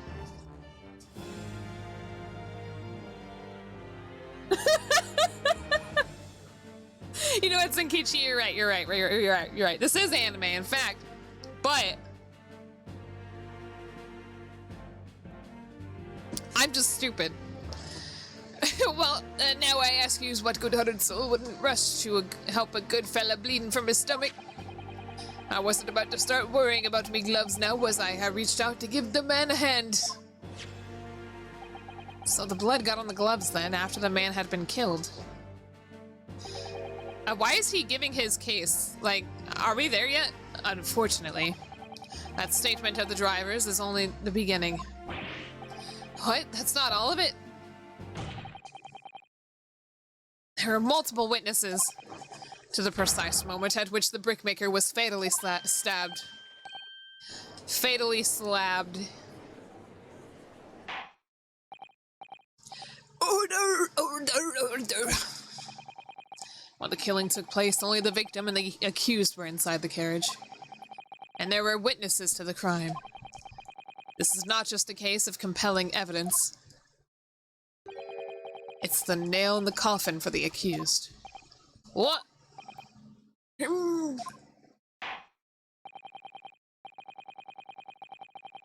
thought you said it was Amazon. He took your food away? Thank you, counsel. The circumstances of the crime have been made quite clear. And it seems you are guilty. Goodbye. Oh, now he has to bring it for free? Oh. Well, I mean, you do what you can, I guess. At least you're getting your food. I think we will hear testimony from these witnesses first of all. This judge is about to die. He's just about to pass out. Your wish is my command. I really do not like his outfit. His gloves just look weird. Bailiff! Bailiff!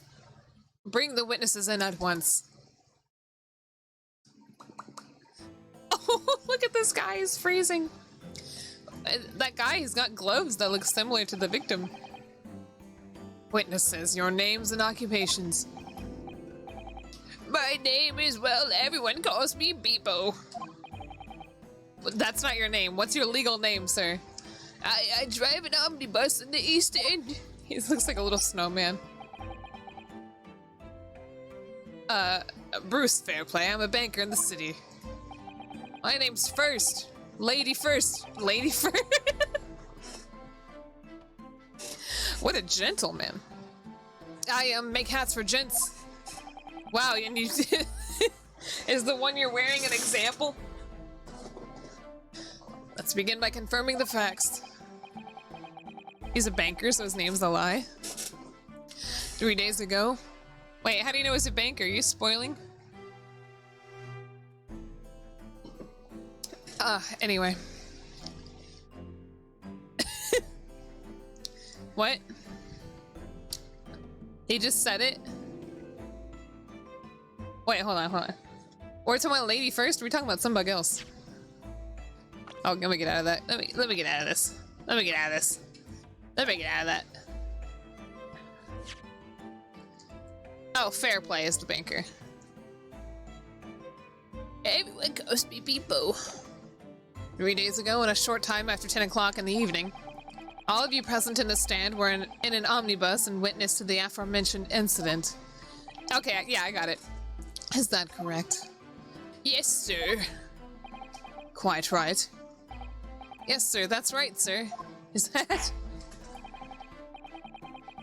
Yeah. Very well, let's proceed to your formal testimonies, please. Okay. My own voice is gonna go out before this judge's does. I don't know why I'm struggling with that. Each of you will tell the court precisely what you saw. Alright, witness testimony, let's go. I thought it said testimonying. Testimonying. God, just take your damn hat off. It was the last bus of the evening, so I had a few customers. I remember it well. The victim and the man... Why can't we just go one at a time? The victim and the man accused of killing him were sat next to each other inside the bus. Then out of the blue, the accused just reached over and plunged a knife right into his guts. Oh, that's right, he stabbed him. I screamed, I did. I couldn't help it. As soon as I heard the scream, I stopped my bus, and then I saw it too. Where did they see it? There was only two in the carriage, right? Where were they? And the carriage was moving? Right. I know, that's what I'm confused by. Unambiguous testimony, I must say. Exactly, my lord. These men witnessed the incident on the omnibus. Anytime I say omni anything, it makes me think of like the Omnitrix. With their own eyes. We're taking Ben 10 to court. I'd like to ask a question if I may. Yes, counsel. Well, this testimony makes absolutely no sense to me whatsoever. Why not? Well, the incident took place inside a moving carriage, didn't it? As has been clearly stated from the outset, yes. Well, in that case, how could those two witnesses possibly have seen what had happened? There's no way they could have seen the inside of a moving carriage.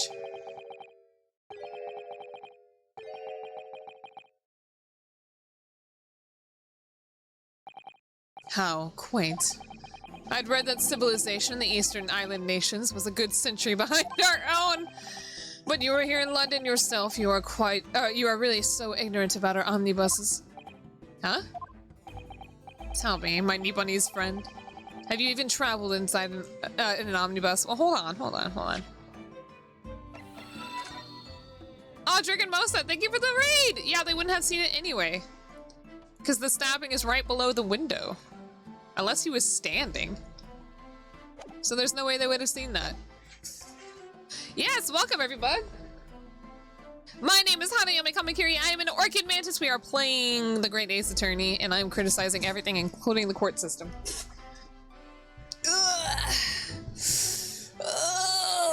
What? Oh, you're playing Overwatch?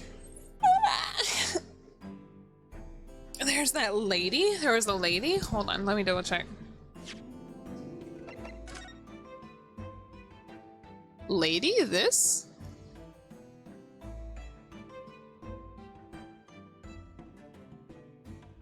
Something blue and red, maybe? Is someone like staring in? Actually? But this is taken after the murder, so I don't know.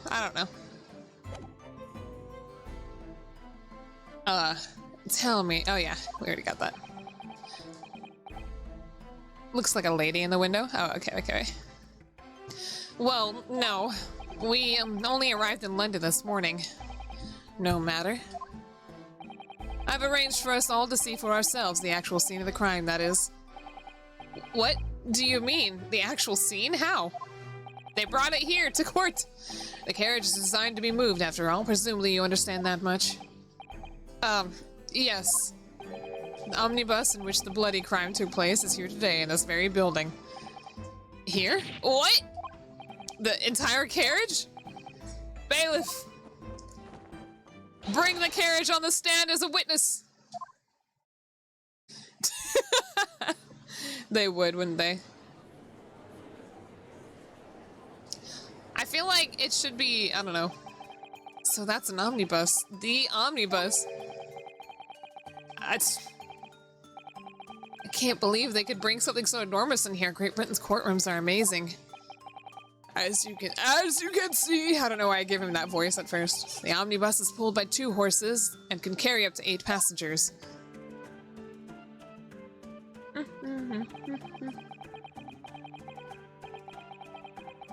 So 2 were inside. Can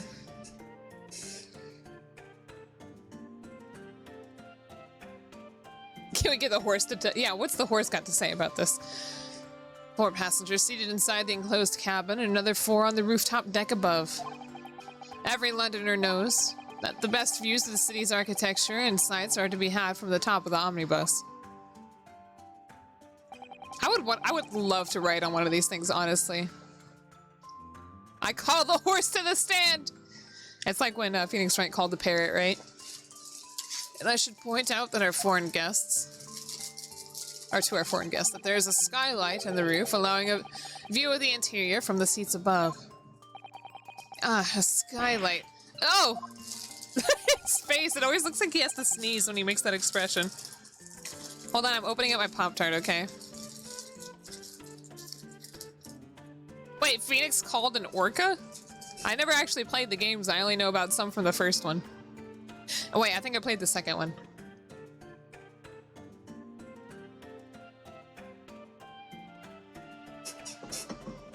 Sorry, I was drinking my cappuccino and nice and warm and yummy. The penny drops at last, I see. These 2 gentlemen were occupying the rooftop seats in the omnibus when the murder took place. That is how they came to witness the grim incident. Through the skylight. God, this guy's hat! Take it off! I'm sorry, the fact that it keeps falling off and he keeps fixing it is like triggering me somehow. I do not know. Take the damn hat off! Stop it, stop showing me that lady first. That makes perfect sense. Well, the counsel, it is a horse. In all my years behind the bench, I've never experienced the crime scene itself being brought into the courtroom. Ooh, oh, hold on. No. Hannah hates hats. Oh, what's this? Giga invited me to something.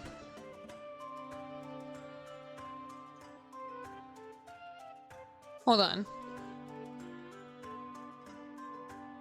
I have no context. Giga just invited me to something. Hold on. What is this? Okay. There are a number of important clues remaining inside the carriage, my lord. Like this blood. I would like to submit the omnibus itself as evidence. That is the prosecution's wish. Prosecution. Oh, it's her own hair! Oh. She is? I feel bad. Very well, I see no reason why not. This omnibus is hereby formally accepted as evidence. Wow, the whole bus. Am I allowed to just get out from behind the stand and explore this thing? I can't believe it. The entire crime scene entered as evidence? Wow, the entire crime scene.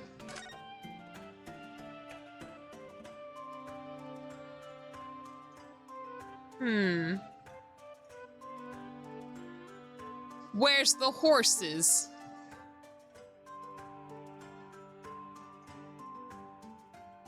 Oh, excuse me. I can't find any other place. I wonder.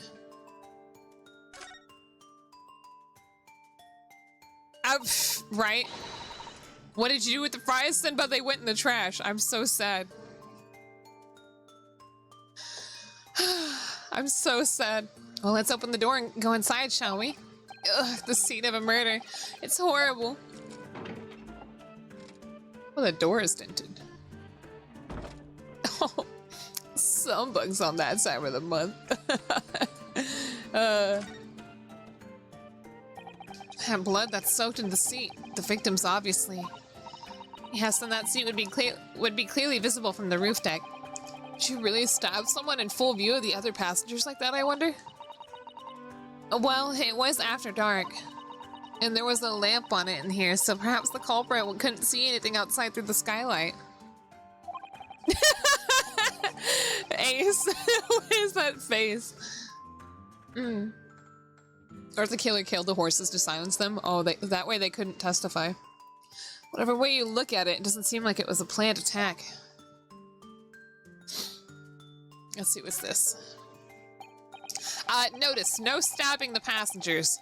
Ah, that's a poster for the grand exhibition that's due to start in 6 months from now. There's a lot of focus being drawn to the Crystal Tower. The Crystal Tower again. Here we go. Final Fantasy. Anyway. The centerpiece of the whole exhibition. Oh, the Crystal Tower. It's under construction already, I believe. People all over London must be fizzing with excitement at the prospect of such a grand event. We never left. I know. We're still in Eorzea, boys.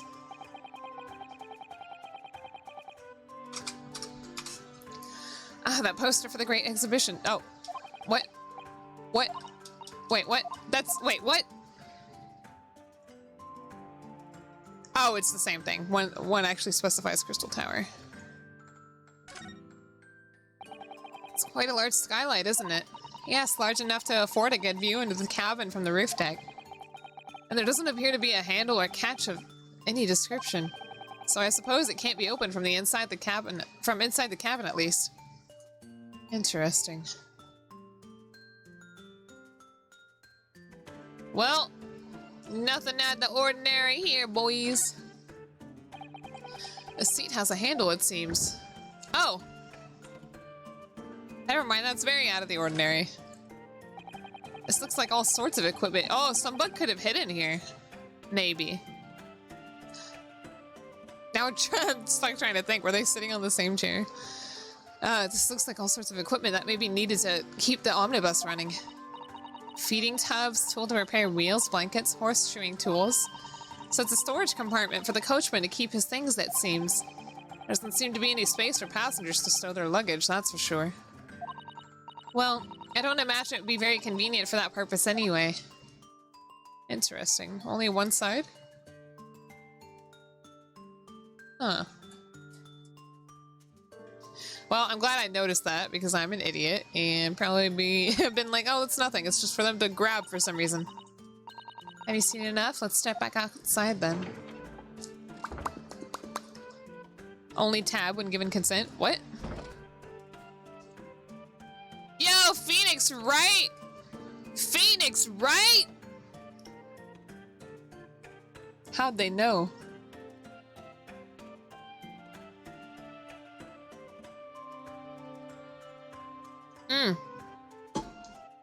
Is there nothing to look out from out here? These are wheels. Does the 418 have any meaning?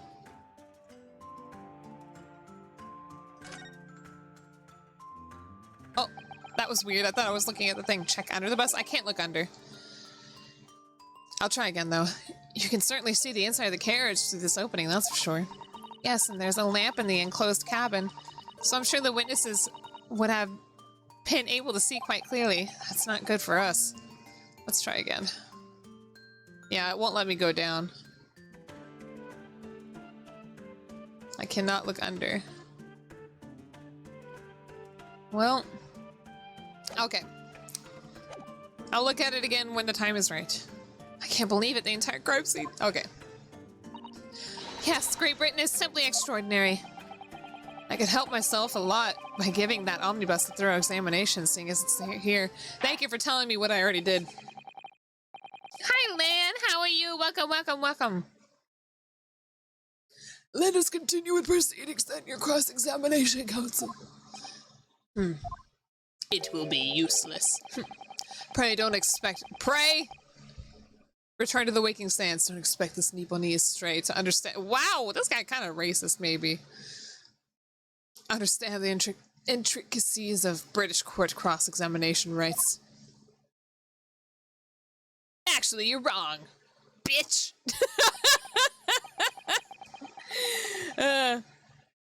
Anyway. Alright, my first cross-examination in a British court. Maybe I need to turn that mature rating back on.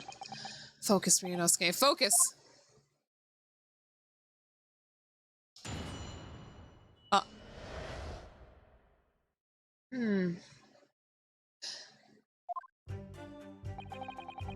It was the last bus.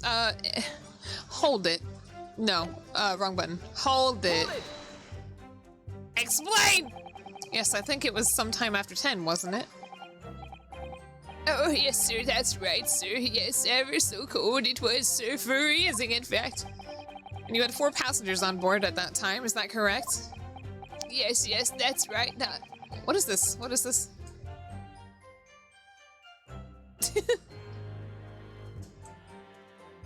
Ah! Sorry. God, I just need to not look at that guy. Not all traveling in the same parts of the bus, of course, though, no. And there were no other passengers when the incident took place, no one alighted, for example. You're quite right with that, sir. No other passengers like that, no, none.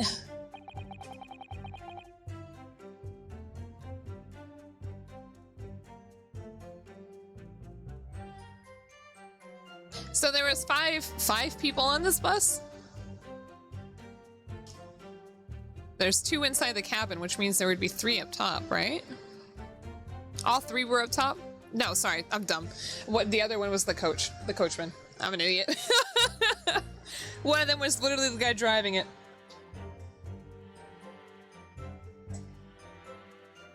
Sorry, my brain is simple. I am a small-minded bug. So nobody fled the scene of the crime then. I have to say, the boss insists on running. He does every evening, that most of the day. Oh, that last bus of the day. But I do wonder sometimes if it's altogether worthwhile. Yes, sorry to say. What do you mean by that? Well, what with it being so cold and everything, and only making 20 pence on the run, you see. Yes, I spent that much at the pub on my way home just to try and warm up again. This poor man. No! I will not take any answers. Explain yourself. I'm not even gonna understand what you're saying. And you saw them through the skylight in the roof of the carriage? That's right. When you sit up on the top deck, the window's length there at your feet.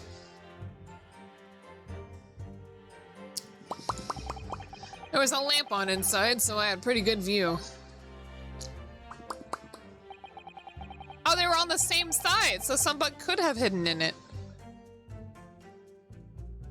Oh.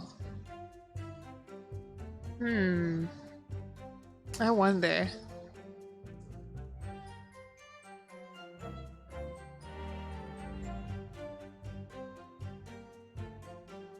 Curious though, if you were presented with 2 seats and a stranger was in one of them, why would you sit next to them? Why not just sit across? See, I think if you sat on the other side, you would have been fine, right? The 2 of them were wearing hats and I couldn't exactly make out their faces. But there's not a shred of doubt in my mind that it was Mr. McGilded. Oh, maybe that doesn't even matter. Maybe he was on the other side and this is some other guy. I couldn't see his face, so I can't confirm. How can you be so sure? Well, how can I put it politely? Mr. McGilded is a gentleman of rather small stature. I couldn't have mistaken him for anyone else. No, it's not about making eye contact because he said in carriages he gets tired and goes to sleep. Let's not forget that when the vehicle came to a halt, the only people inside the enclosed cabin were the deceased Mr. Mason and Mr. McGilded. There's no room for doubt here. Ugh, I really wish there was. I have doubt. I have many. Excuse me. I know it's a little one. You actually saw the exact moment it happened? Didn't I already testify that? Or our fair dincome. Eh? Or our fair dincome, hard-working city bankers not considered trustworthy these days? Of course not. Oh, no, I didn't mean that. What if the victim was the second one to enter? Oh, maybe.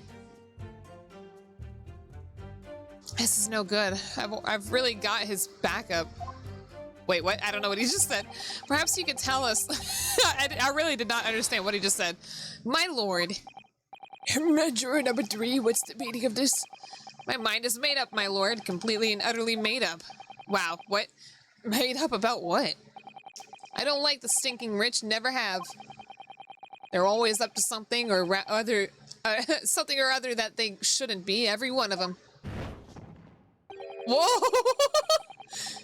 He's just saying he's guilting. That little leprechaun of a man is no exception. Well, he can't fool me. What? What? No, I don't know if this guy is rich. He looks like some... Well, maybe he is. I don't know. There's no point wasting time listening to any more of this. That's my opinion on the matter anyway. This is why a jury is a joke. That is precisely what I was about to say. Are you kidding me? As the foreman of the jury, it is my duty to set a good example of my fellow jurors. Wow.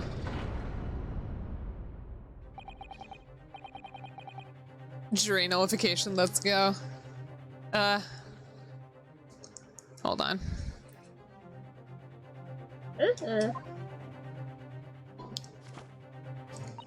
Let me see. Ah, yes, it seems that that's how the members of the jury give their verdicts. With fire? Apparently, yes. White for innocent and black for guilty. As the six members of the jury make up their minds about the case. One by one, they each cast a ball of fire into the great scales of justice, as we saw a moment ago. So if those enormous scales fall completely to the black side, does that mean... yeah. Let's do our very best to make sure that doesn't happen. Ugh, now I'm even more worried than I was before. Imagine doing that in real life. I mean, I feel like if a jury acted like that in real life, I feel like it'd be a lot more entertaining to go and see at least. Oh, der Freischutz, thank you. Have a good night. Thank you for coming. Okay, sorry, that was a big yawn. Very well, the court acknowledges the change in jury stance. Counsel for the defense, please continue with your cross-examination. This is a nightmare. That's right, he stabbed him. I screamed, I did. I couldn't help it. Oh, go back. I meant to press this. Hold it! That's why lawyers try to filter throw out base jurists as much as possible. Oh, yeah. Like that guy, it'd be like, do you hate rich people? He would've been like, hell yeah. Okay, go, get out of here. He stabbed him, you say? And you were sitting up the roof deck, were you? Yes, that's right, sir. I was up on the roof seats. I remember seeing the little gent next to the fellow that was stabbed. I'd been thinking about a new hat design, you see, so I was just... God, stop it! Take your hat off! And I was just gazing absent-mindedly around. Am I just gonna attack somebody else? But then I happened to look down through the skylight. It was sticking right out from his belly, that huge great knife. A grim sight indeed. See? I hate the hat so much. That didn't help me at all. The jury looks like they're even more convinced my client did it than they were before. It appears to me to everyone even more dubious that Mr. McGilded is telling the truth. If only we had some evidence to counter their suspicions. Yeah, if only. Mr. First. Oh, yes, sir. Is this the knife you saw? Oh, good grief, yes, that's it. The very one, sir. Man, I hate stuff like this because, like, in reality, like, in a spur of the moment sort of deal, you wouldn't be able to remember every little detail. Like, I would straight up, I know if it were me, like, your anxiety would be so high. Yeah, your anxiety would be so high. You'd probably remember the minute stuff, right? Like, oh, he's been stabbed with a knife, but how... I don't think you would exactly recall the exact details of said knife.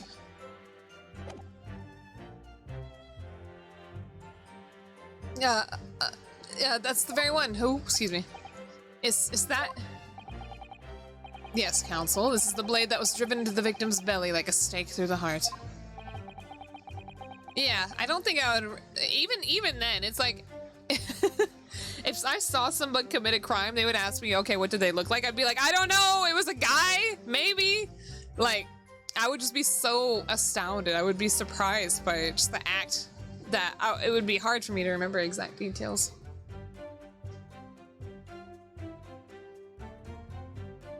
Yeah. Yeah, no, me neither. Also, I don't really look any bug in the face.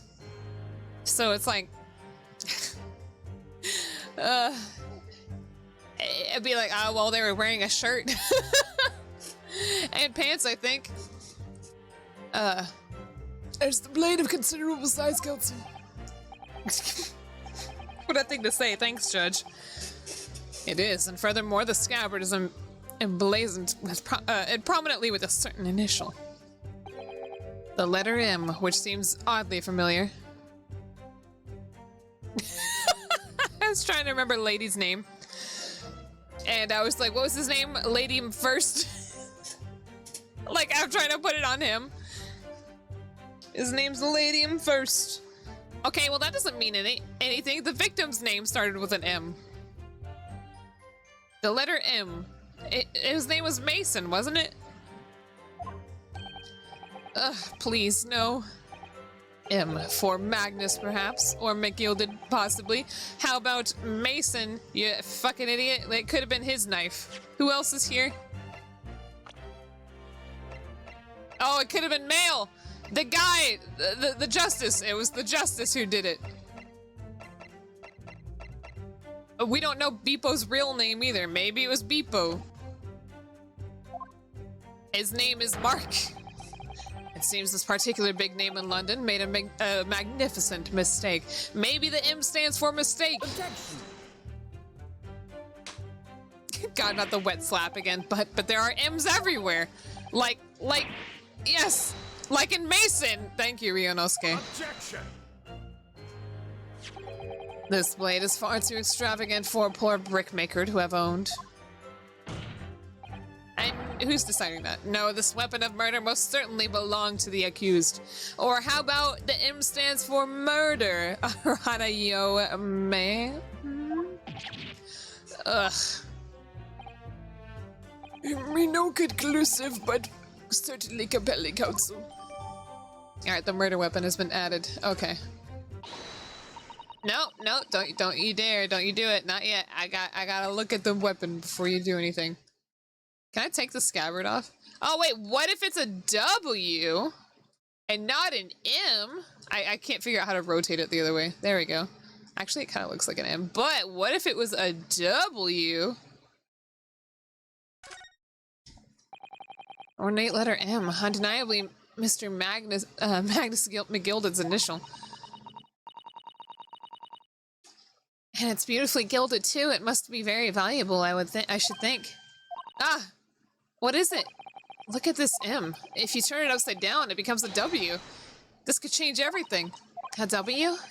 Yes, this is one of those, you know, turnabout cases. I'm sure of it. I'm afraid I don't know at all.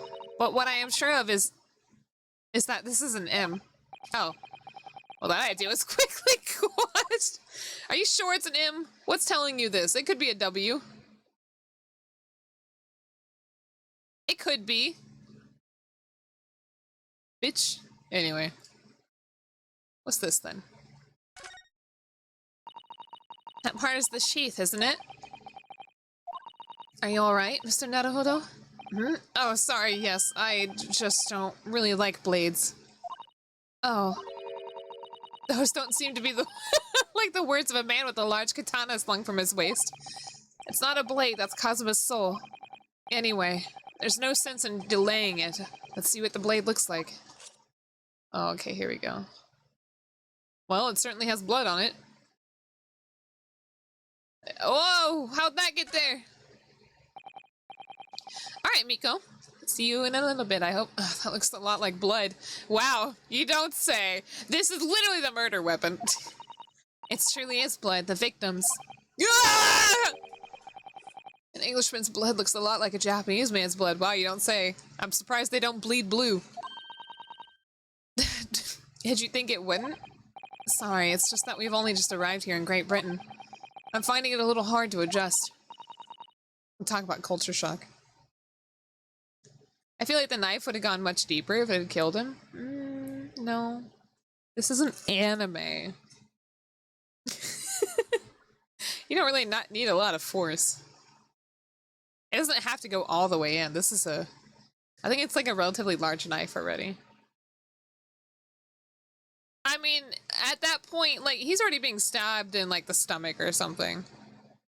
Like, that's already damage to internal organs. That's all you need. Ponsu, I have no idea what you're saying. Yes, I do understand. 4 inches? Oh, okay. Well, unfortunately, I don't think we have a measuring tape. Oops, that's not what I meant to look at. Stabbed once in the abdomen. Like, could you get stabbed in the diaphragm and just, like, die from that because you can't breathe? Maybe. I don't know where the diaphragm is even located.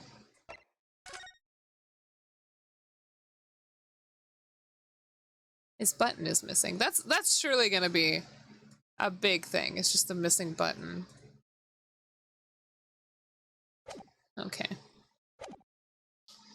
My lord, if you'll forgive the interruption. Oh, juror number 2, go on. Mr. McGilded is a pillar of society and a gentleman a gentleman's word should be sacrosanct. I don't know what that means. However, those of us in service know we must accept hard truths. Wait, what are you about to do? Dispose of the rubbish. Why are they... This jury sucks. Right under the lungs. Oh, okay. Thank you.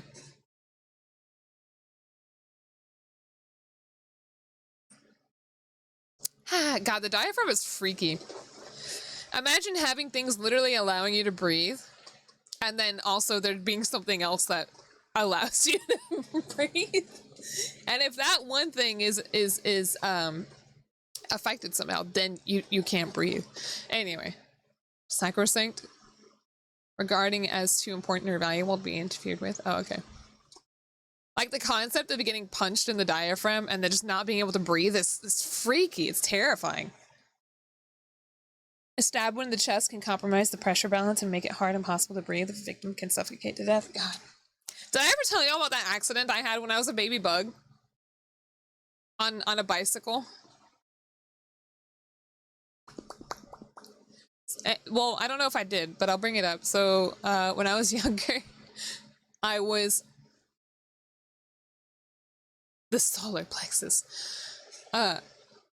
Anyway, I was riding home on a bicycle and I was soaking wet because I had just gotten out of a pool. And I was struggling to ride up a hill. My brakes weren't working? No, that wasn't it. Oh yeah, let me describe this bike, by the way. So my brother Bug, he was riding on the back of the bike on like the pegs or something. And the bicycle did not have the rubber grips on the handlebars, so they were basically just hollow pipes. And he's like, look out, there's a car behind you. So my dumbass, he's already struggling to keep balance on this bike with his weight on it, is like, oh, looks back, loses balance, and I crashed into a mailbox. My brother jumps off. The crash causes... I'm still holding onto the handlebars, obviously, because I crashed into a mailbox. I don't think I really know what to do with anything other than keep grabbing the bicycle. Cause of death, brother. Anyway, it causes the handlebars to get twisted to the side so that one end of the handlebars is facing my chest. And I'm wearing my swimsuit, obviously. I'm wearing like I'm wearing a bikini. And the accident, like, I don't know how to describe it. I'm stuck on my words today. The weight, I guess, the weight of me crashing into it caused my body to go forward into the handlebar that did not have a grip on it. So it caused it to press into my stomach, into my diaphragm. And then it bled for one. So I literally went in. There was a lot of blood. And I literally could not breathe. Oh God, it sucked so much. I was terrified. There was blood. I couldn't breathe. I don't know if I thought if I was going to die. Because it's not like I was able to, gasp. I was able to get small breaths in, but I wasn't able to, like, actually breathe anything big. Anyway, I have this cool scar now. It's like perfectly circular shaped. Anyway, that's my whole story about the diaphragm.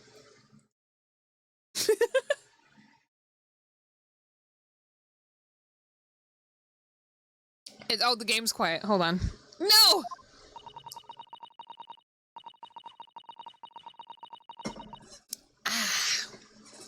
I once went on a slip and slide and the metal rubber on the ground. Why would y'all use what? Why would you hold it down with rhubarb? Why not like a rock or something? That's terrifying. Scraped my thigh all the way up to my hip. Oh my God. Ugh. You were 5. I don't wish to cause offense, but I do like to eradicate all traces of filth and grime. Oh, who's this lady? I have painstakingly typed every word uttered here today and cross-referenced all the facts. As such, I am now in a position— wow, I thought she was gonna be smart— to draw the only logical conclusion. Am I doing something wrong? I'm only cross-examining. I'm not, like, presenting evidence or anything yet, am I? Not again. That's 4 out of 6 jury members who've proposed a guilty verdict. There's only 2 left. Ponsu, I'm scared right now. I don't know if you should really say anything. One time when I was on a bike as a kid, I rode it by a pet store and there was a person with a pack of Rottweilers on leashes that got loose and started chasing me. Ah! Luckily, I managed to get away because I was crossing the street. Scariest experience of my life. Yeah, Ponsu, if you can't say your words, then, like, maybe just watch. One time I was on a bike and I was being chased by this small, I don't know if it was really a small dog. I was being chased by a dog and I didn't know what to do.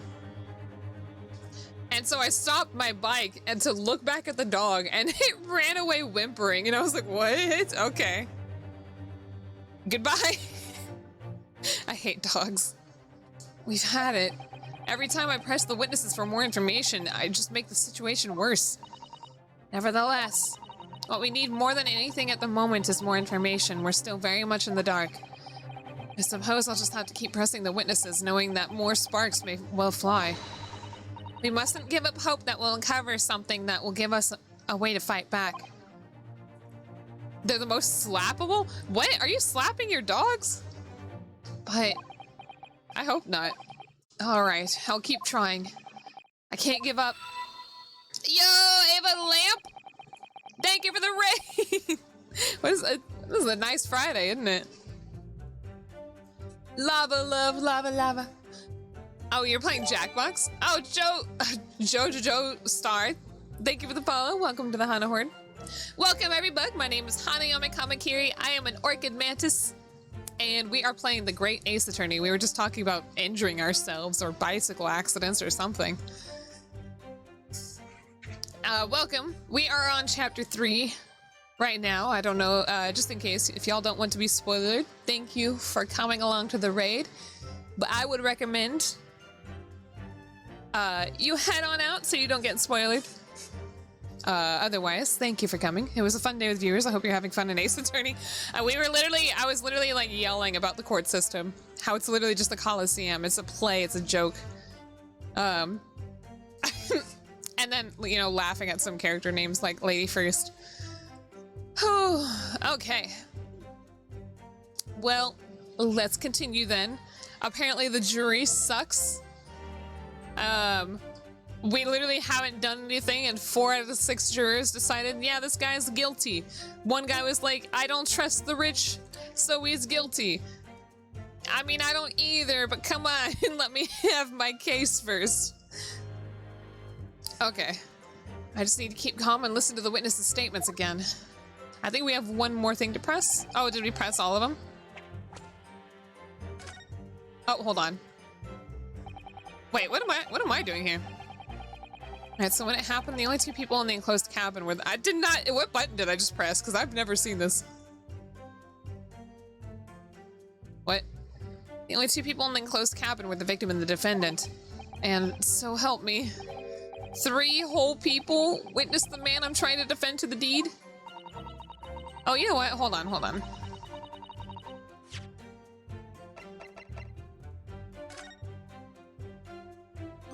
There's no way that the carriage guy could have. Wait, okay. How does the carriage guy drive the carriage? Oh, right from up here. I don't know if there's a way he could have seen it.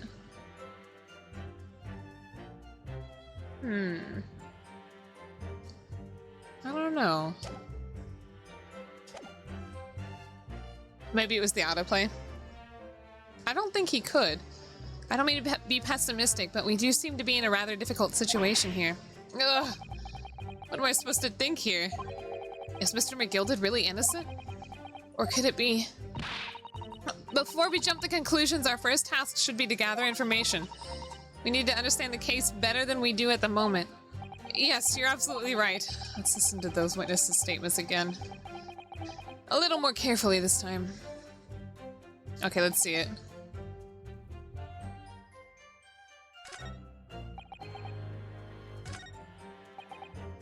Last was the evening, so I had a few customers. I don't know if I should present to the whole few part. Few means 3, you had 4! Anyway. Sat next to each other on the bus. The accuser just reached over and plunged a knife into his guts. He stabbed him. I screamed. I did. Couldn't help it. I stopped the bus and then I saw it too.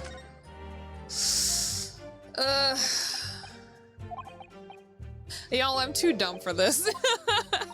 The only thing I could think of is, oh, Shinso, thank you. Is maybe the Because there's no way.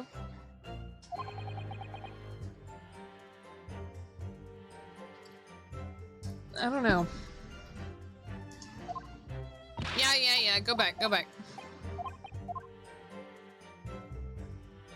Hold on.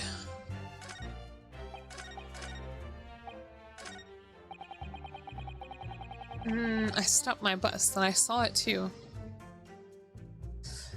Hold on.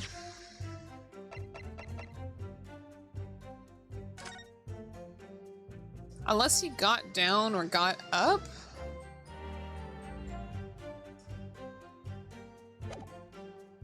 Wait, what am I doing here? Do I just present the whole thing?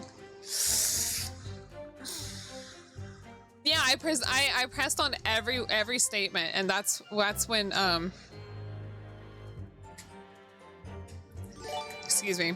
Creed, thank you for the follow. Welcome to the Hana Horde. That's when the jury was like, no, he's guilty. All I can do is something. I can only do something. Does it? That reveals a damning inconsistency, that last statement. Damning, you say? As I look at you, counsel, I see a trembling hand, your pallid expression, your perspiring brow. No, I definitely got it wrong. It seems to me that damning... That is the damning inconsistency here with the misplaced confidence in your assertion. Okay. He has a damning tongue. Alright, well, the first one down, and, we only just started. Okay, hold on. Wait, why does it just keep skipping? It just keeps going to the end when I press the button.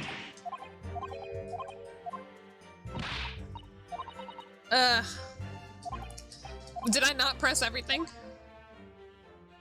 I could have sworn I did.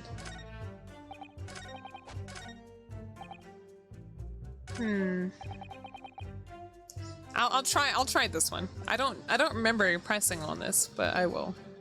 Hold it! What exactly did you see? Well, sir, that would be the passenger, sir. Yes, collapsed on the floor he was. Well, what? Why would he be collapsed? Okay, for some reason it skipped it. It skipped over this, so I thought I had gone over all of them. And by the passenger, obviously, you are referring to the victim, Mr. Mason, the brake maker. And then the other passenger had the knife in his hand. I like this. Okay, yeah, okay. This, man, I should have just double-checked by pressing. But the other passenger, obviously, you're referring to the accused, Mr. Magnus McGilded. I thought I said, I like this. And then he plunged it down like they're stabbing the other passenger in his belly. What? I got it. My lord, I wish to speak. Yes, sir, number 5, do I take it that you true? As the master of London Guild of Coachmen, the idea of murdering being committed in one of my city's carriages is utterly abhorrent to me. This guy also looks like a Professor Layton character. It would be right to make a decision before hearing all the facts, though, I said to myself. Oh, it wouldn't be. They said it would be. But I've heard enough now. The horse has bolted, as they say. No, please, just keep an open mind a little. Gee up now, Silver Blaze. The finish is in sight.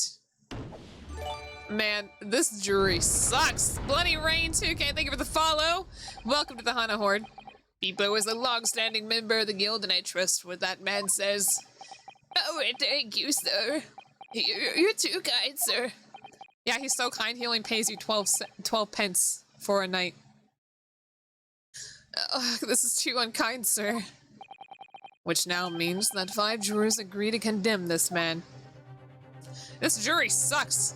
Every single one is biased. What? Madam Juror number 6? Yes, dear, what can I do for you? I don't know why it's like these cold, hard, gruff men just being like really nice to elderly ladies. I kind of like it. Also, that's illegal. Well, this is 18th century Europe, so who knows? You have heard the testimonies of the witnesses instead. Oh yes, I certainly have. Still got my hearing, you know. Then pray tell, why are you yet to pronounce your leaning? Well, dear, Are you allowed to press the juror to make a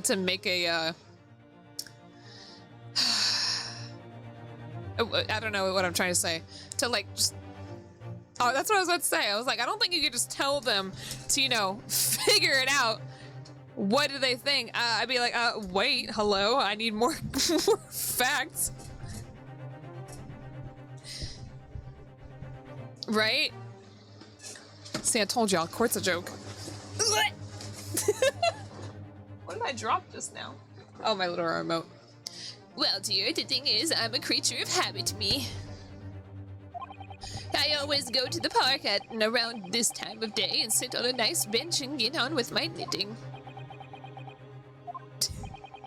There's a lovely little park just near where I live. McGilded Park, it's called. She's also biased. Well, okay, her bias is helping though, because it's actually giving her the time, I guess, or you know, to hear the full case. We'll see what she says. The gentleman donated it to the city, you know, to put a smile on the Londoners' faces, he said. I can't imagine such a fine young gentleman would have it in him to take another man's life.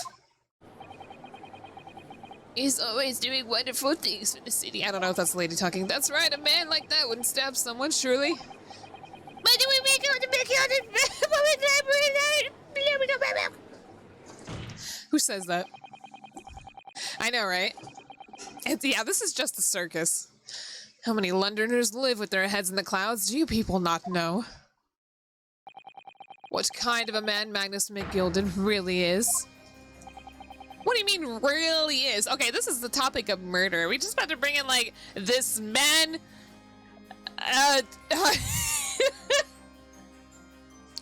this man does slave work! Or something like that. It's like, oh, okay, that's an entirely different case altogether. We're here for murder, so we'll see what he's gonna say. What kind of man is he? The philanthropist Magnus McGilded has enough wealth to purchase the entire city he claims to value so highly. What is a man? I love that Castlevania thing where it's like, what is a man? Just a miserable pile of secrets or whatever. Like a Roomba comes around to vacuum up the glass that he threw on the floor.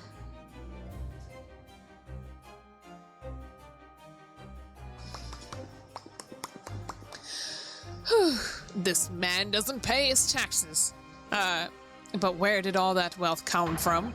Your client has a Shylock, sir. Okay, hold on. I don't know what that means. Oh, is a Shylock. I thought you said has a Shylock. What is a Shylock, though? Define Shylock. Is this not a real word? Shylock is a fictional character in William Shakespeare's play The Merchant of Venice. A Venetian Jewish moneylender. Shylock is the play's principal antagonist.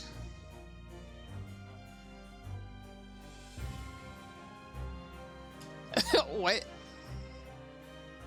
Oh, to lend money at high rates of interest. Oh, okay. That's interesting. Oh, hello? You think I got money to lend with interest? Pantsu. I don't even have money. The one with very darkest of souls. What? Stone the crows. Stone the crows? McGilded lends money at extraordinary rates of interest, so his victims have no hope of repaying him. When they default, he takes possession of everything they own. He is a vulture that preys on the weak. I've never heard of any mention of that before. And are you just gonna sit here and believe this prosecutor who's trying to get him guilty? Your faculties haven't deserted you, I'm sure, ma'am. Faculties? So has this thought not crossed your mind? Would a man wealthy enough to buy London in its entirety not have a carriage of his own? Maybe he was drunk, or maybe he just wanted, like, I don't know. What possible reason could this man have had to make use of a public omnibus service? Maybe he's not actually rich. Maybe it's, Maybe it's like a ploy. What is it called when you pretend to be rich, like on the outside? Like you make you buy everybug at the bar a round of booze, and then you go home and you have nothing in your house. It's called being fake AF.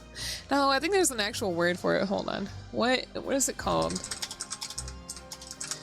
When you pretend to be rich? Is rich the right word?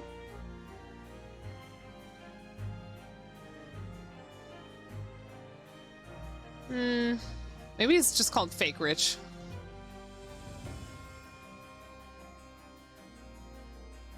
A facade? Nah, that facade's not the right word, but yeah, sure. You're not saying that the victim, a poor brickmaker, had next to nothing to his name save considerable financial liability. It will come at no surprise that his creditor was accused Magnus McGilded. But let it also be known that the very day Mr. Mason was killed was the final repayment date for his debts. No, poser's not the right word either. Maybe there wasn't a right word. Maybe it was just like fake rich or something. Maybe that was it. I'm not sure.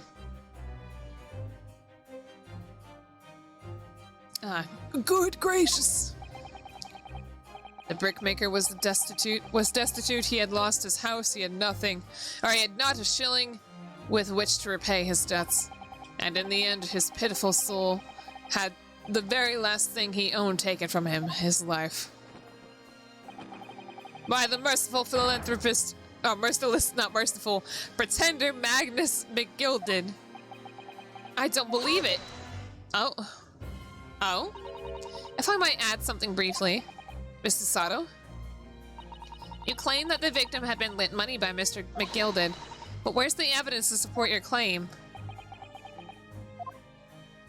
Where did he get this glass from? I just noticed. I was like, where did this come from? You're just allowed to drink on the job? Alright, forgive the discourtesy of filling my hollow chalice in a court of law. There it is! Lord Van Zeek's hollow chalice. How can this be considered acceptable? But I find myself in unexpectedly good humor.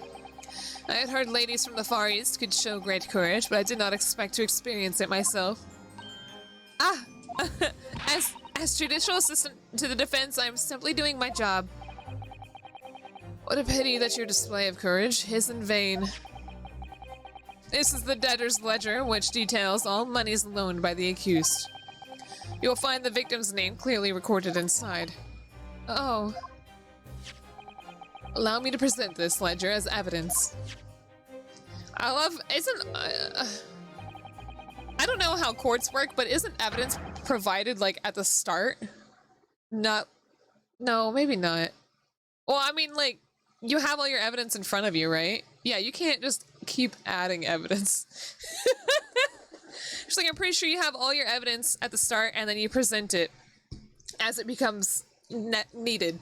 Not like, I don't know. Just randomly showing it.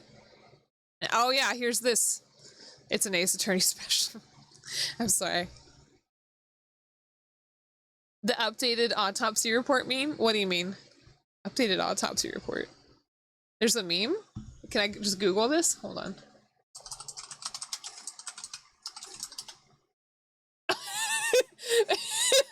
Is it updated autopsy report, but Phoenix is competent? Because that just showed up. Hold on. That just showed up on, Oh god, it's so loud. Should I look at this? You know, maybe I should look at this later. Just what is Edgeworth dancing? I want to know. I want to see this one though. This one's got 20k upvotes. We'll look at I'll look at it later. Updated autopsy report, but Phoenix is competent. I have no context. I have no idea what that means. Okay. And pray forgive the discourtesy of raising my chalice and toast to the enigmatic East at the same time. A marvelous toast, Council. I would gladly accept this new evidence. I thought he was accepting the glass, the chalice. Oh yes, 20 guineas. What's up? Alright, hold on. I'll take a look at that. Let's look at the latch. This portfolio must contain all sorts of secrets in London's gentry. Oh dear, do you really think we ought to look inside? Well, it's not as though we don't... Alright, sorry. It's not as though we know of any... Oh my god. It's not as... Well, it's not as though we know any of London's gentry personality, is it? Apart from our great detective friend, perhaps? Sorry. Apparently when I yell, right? I can read better. Actually, I wonder. I assure you that we will not find Mr. Sholm's name inside. Well, let's see what we find. What a nice little flip. Oh, I was thinking maybe there was going to be an initial on the back. Okay. Let's read this. I accidentally turned it sideways. Gosh, it's crammed full of gentlemen's names, isn't it? Well, I suppose they're probably not all gentlemen at all, are they? After all, not everyone in this country is well off. Ah, goodness! What is it? Look at this. Do you see the name here? Bruce Fairplay. Should that mean something to me? That's the bank guy! It does sound strangely familiar, actually. Bruce Fairplay, the witness testifying at this very moment. Oh yes, of course, the banker. Why is his name in here? He borrowed 20 guineas, did he? And look, the repayment date is fast approaching. It's possible that this is just a coincidence, of course, but this could be very useful information. Oh. Are we gonna keep reading to see if the name was actually in there? Is that it? Is that all I can read? It's upside down now. I don't know how to turn it upright. Is that all? This thing looks nice. I wonder if it's like velvet or if it's like a... not velvet. Excuse me. I don't know what I'm saying. All right. And the accused made quite certain he had ample recompense. Oh, she seems sad. Well, it would seem I've had the wool pulled over my eyes. Regrettably, madam, this is the modus operandi of the accused. And it's such a pretty little bark, too. What a scoundrel. No, don't do it. No! Not yet! Still... maybe it's all for the best. No, wait! Wait a minute! Let's think about this a little more before. I don't stand for nonsense. What kind of gibberish? Is this how the courtroom works? That was it. The last juror's decision. Yeah, that took too long. Case is over.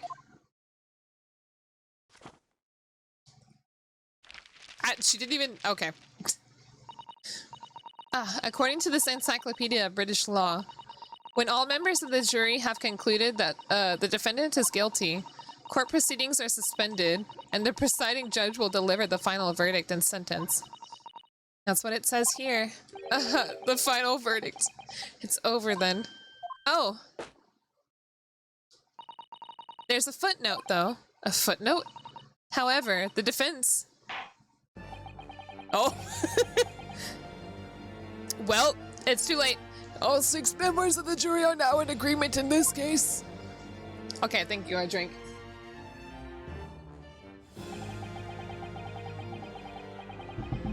Allow me to convey my respect for your swift and righteous decision. According to the laws of this country, I will now conclude the trial. By delivering my final verdict, I trust the...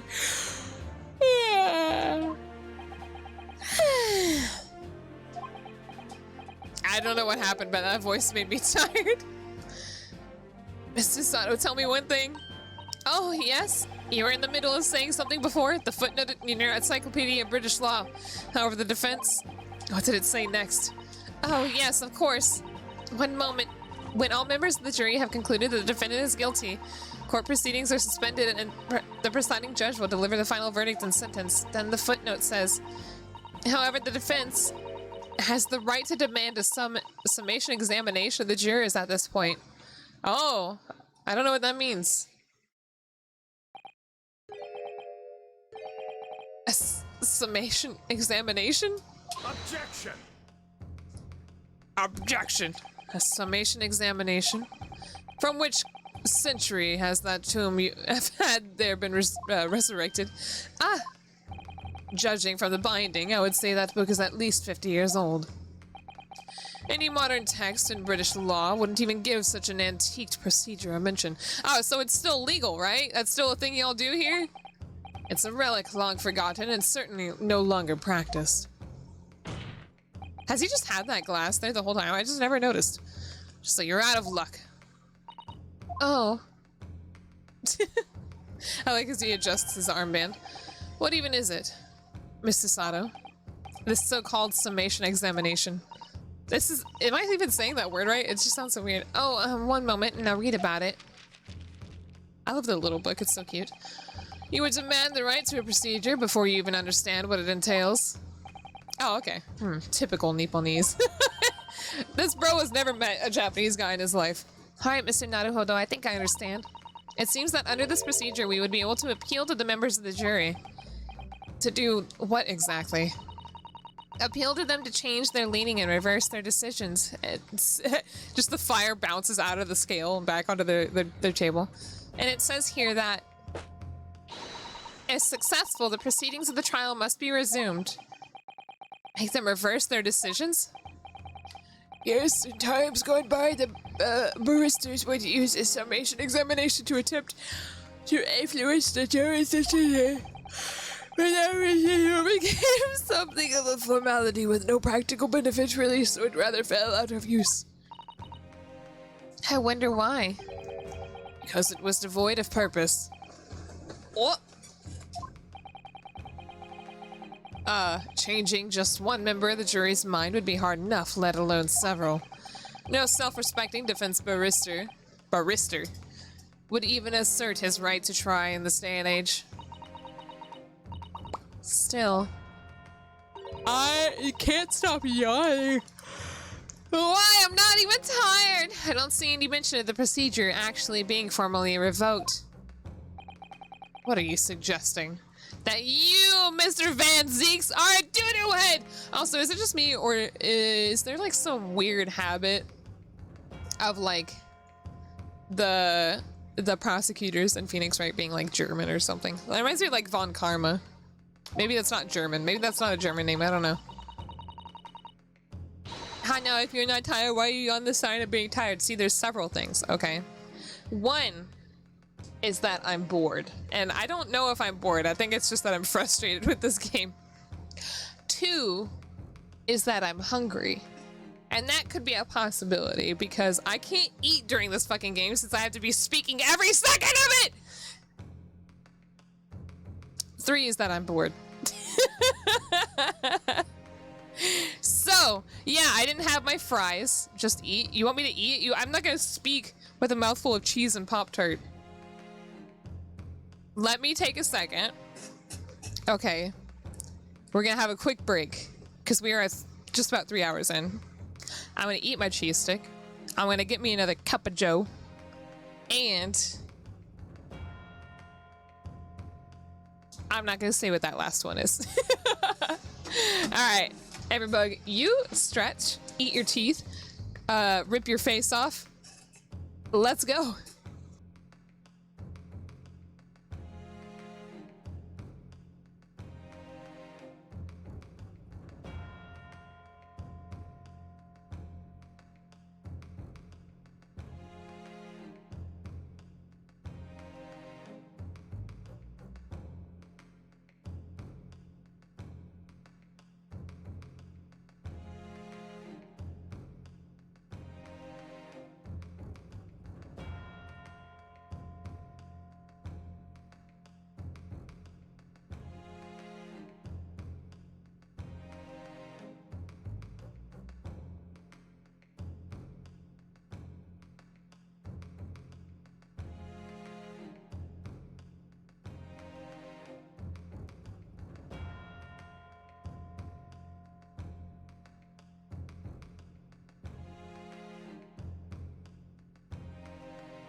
Sorry, I'm back.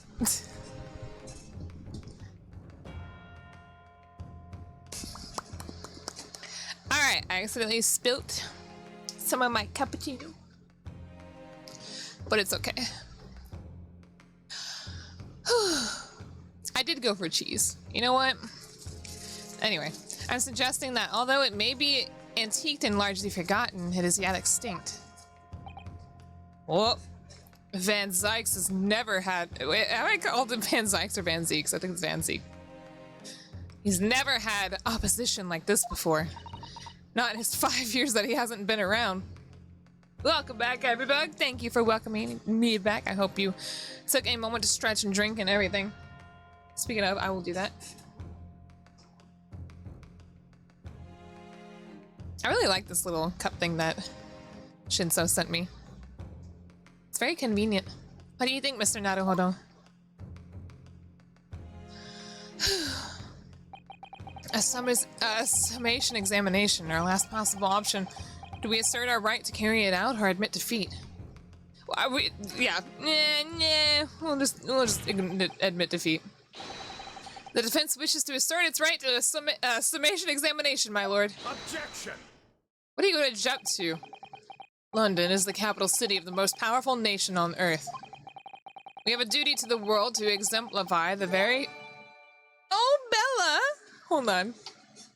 Hi, Tia. Thank you for the follow. Welcome to Hana Horde. Bella, come on. Good girl. I love you. I thought it was Pickle. I know it's Bella. You know, Pickle. She keeps rubbing against the mic, too. Yeah, thank you for the follow. Welcome to the Hana Horde. My cat just jumped in my lap. Sorry.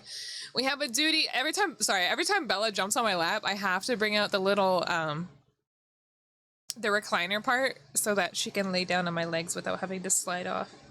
Lay down, puppy. Oh, good girl. You are so fat and round like potato. I love you. Oh, so warm and soft. Okay, we have a duty to the world to exemplify the very highest standards of judicial procedure. You are such a good girl. Oh. Summation examinations are an embarrassment that should remain buried. Objection!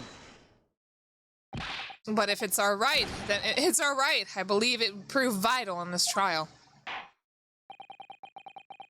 The defense petition is perfectly valid. The courts will proceed with the summation examination. This is madness. Foreman, are you and the remainder of the jury ready? Well, I'm not, there was no mention of this in the letter I received, you see, so... All members of the jury will be asked to explain on what grounds they have reached their decision. On what grounds? You must all justify your decision and explain why you believe the defendant to be guilty. Well, my lord, you're rather putting us on the spot. I'm pretty sure this is most irregular. No mention was made of this before. I don't really hold all this justifying lark. It seems to have thrown the jurors off. It seems none of them have experienced this before. Bella's like, she's got, her claws are too sharp. She's got my hand in a death grasp while she licks it. By the way, this is illegal. Is it a summation examination?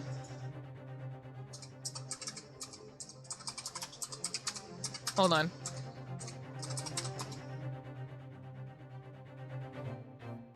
I'm trying to see if this is a real thing or not.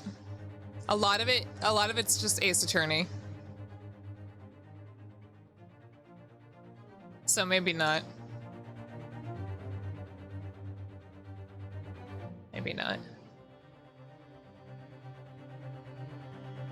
There's a book on Amazon called Cross-Examination and Summation, containing principles, practice, trial procedure. But I'm not seeing anything on exactly what that would be. Anyway.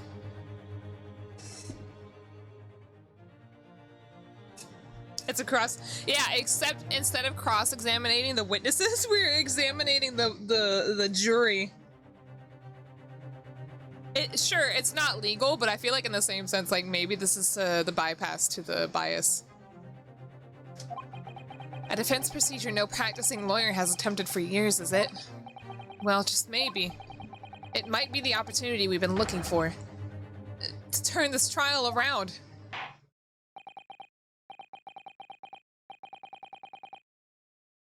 By the time of summation, jury analysis proves that virtually all the jurors have already formed opinions as to who should win and who should lose. Yeah, but that's just a summation. That's not an examination. We're trying to figure out if a summation examination is a real thing. Or was a real thing, rather.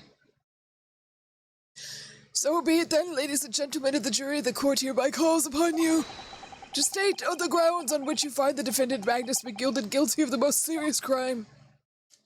Is murder the most serious crime?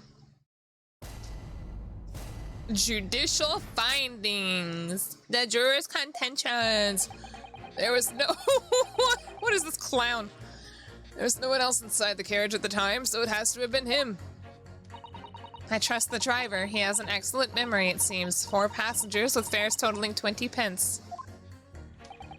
He stuck the chap next to him just like this. Brazen, I must say. Absolutely brazen. I have simply typed and collated all the statements made thus far and drawn the logical conclusion. Before the case was even over. You can trust the guild. Fair fares is our motto. We haven't raised prices above 4 pence for years. The scoundrel stabbed that poor man on the floor. It's beggars belief. I haven't been able to, because that last one, I haven't been able to provide the literal evidence that shows he wasn't stabbed on the floor. I'm starting to wish I hadn't pushed for this now. What do I do? Provide the evidence to the jury? Actually, you're wrong. So can you like change your opinion? Some of the jurors don't seem to have wonderfully formed arguments, though, do they? Bella left me. I'm so sad. She jumped. She left. Now let's see what we can do. We need to get these 6 people to change their minds. I'll have to throw everything I can at them and use some very persuasive language. It's me, and I'm just like, listen here, you little shits, if you don't turn this around, I'll kill each and every one of you. I'll rip your heads off and eat your eyeballs. That's me. Anyway. Just a moment, Mr. Naruhodo. According to my book, that's not quite how this works. Oh? I thought I was going to have to thaw their icy minds with some heartwarming rhetoric about the defendant. Unfortunately, once the jurors have decided the defendant is guilty, they're unlikely to heed anything the defense says. But then, they've reached their conclusions by their own reasoning, you see. Your pleas will sound like excuses. In fact, it could recoil on you. The more you try and persuade them, the more entrenched they may become. What on earth am I supposed to do? Oh dear, I'm just citing what I've read about in British law, Mr. Naruhodo. Oh, she's sad. Right, I'm sorry. Do you have any idea how to make this work then? Oh, my face froze! That was a cute face, though. I like that expression. Well, from what I can understand, the key to this procedure is using the jurors' own words to make your arguments. What do you mean? Well, the 6 members of the jury are randomly selected members of the public. They may appear to present a united front, but the truth is, they are complete strangers who just happen to find themselves here in the courtroom together. And that's the way to break them down, you mean? Yes, exactly. We must listen very carefully to what each member of the jury says, and see if we can identify any contradictory statements. If we can, then we contrast the statements and pit the corresponding jurors against one another. Oh, I see. So it's contradictions in what 2 or more jurors say that we're looking for. In a way, then. This is similar to a regular cross-examination. Oh, yes, I suppose you're right. Find contradictions in their statements and pit the jurors against one another to break them down. Alright. I mean, I feel like this should be a thing, though. Like, if you have a jury... God, because I just don't think a jury should exist. So if you have a jury, like, I feel like it would be fine to explain why. But at the same time, my brain is very simple. If I was in the jury, like, I would not be able to explain why I came to a certain conclusion. It's like, I know what I mean, I know what I'm thinking, I don't know how to express it in words, and that's how I came to my conclusion. I hate that. It's like getting into an argument. I would not be good in debate. I also just hate the concept of debate. It's like, I know what I mean, I know I'm right. But I can't express it well into words, so... It's a juror world, yeah. Yeah. Oh, I'm glad y'all agree. Or I'm glad y'all understand, rather. Alright, I might be able to pull this off. No, that's not right. Slap! I have to pull this off. Can we start proceedings, Counsel? I would ask you take the stand for this. I'm expecting a clear and concise rebuttal. Yes, my lord. The defendant doesn't seem like someone that likes Final Fantasy XIV. Some bug do the thing. And look, it's me. I am me. There was no one else inside the carriage at the time, so it had to have been him. I trust the driver. He has an excellent memory. Oh, I'm supposed to be pressing. Okay. Hold it! Okay. Certainly the testimonies we've heard suggest the victim and Mr. McGilded were alone inside the carriage. Precisely my point. But, could there be some other explanation, something we haven't considered yet? Such as? Perhaps that's something we could, all work out together now? Now listen here, maybe you don't know how things work around here because you're from foreign climes. But we're here to form our opinions as individuals, and I have. Ugh. Oh, it's here. He doesn't appear to be in the mood to consider an alternative point of view, does he? No, I'm going to have to pit the jurors against one another, like Susato said.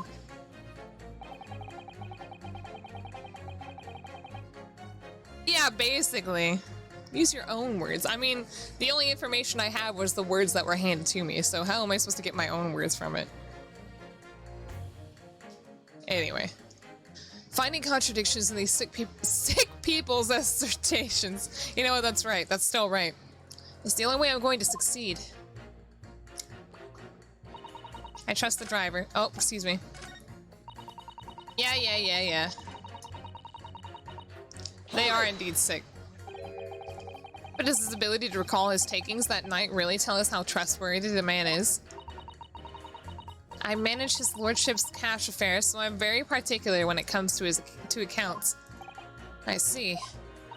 A single penny can mean the difference between life and death, after all, can't it? That's a saying in your country?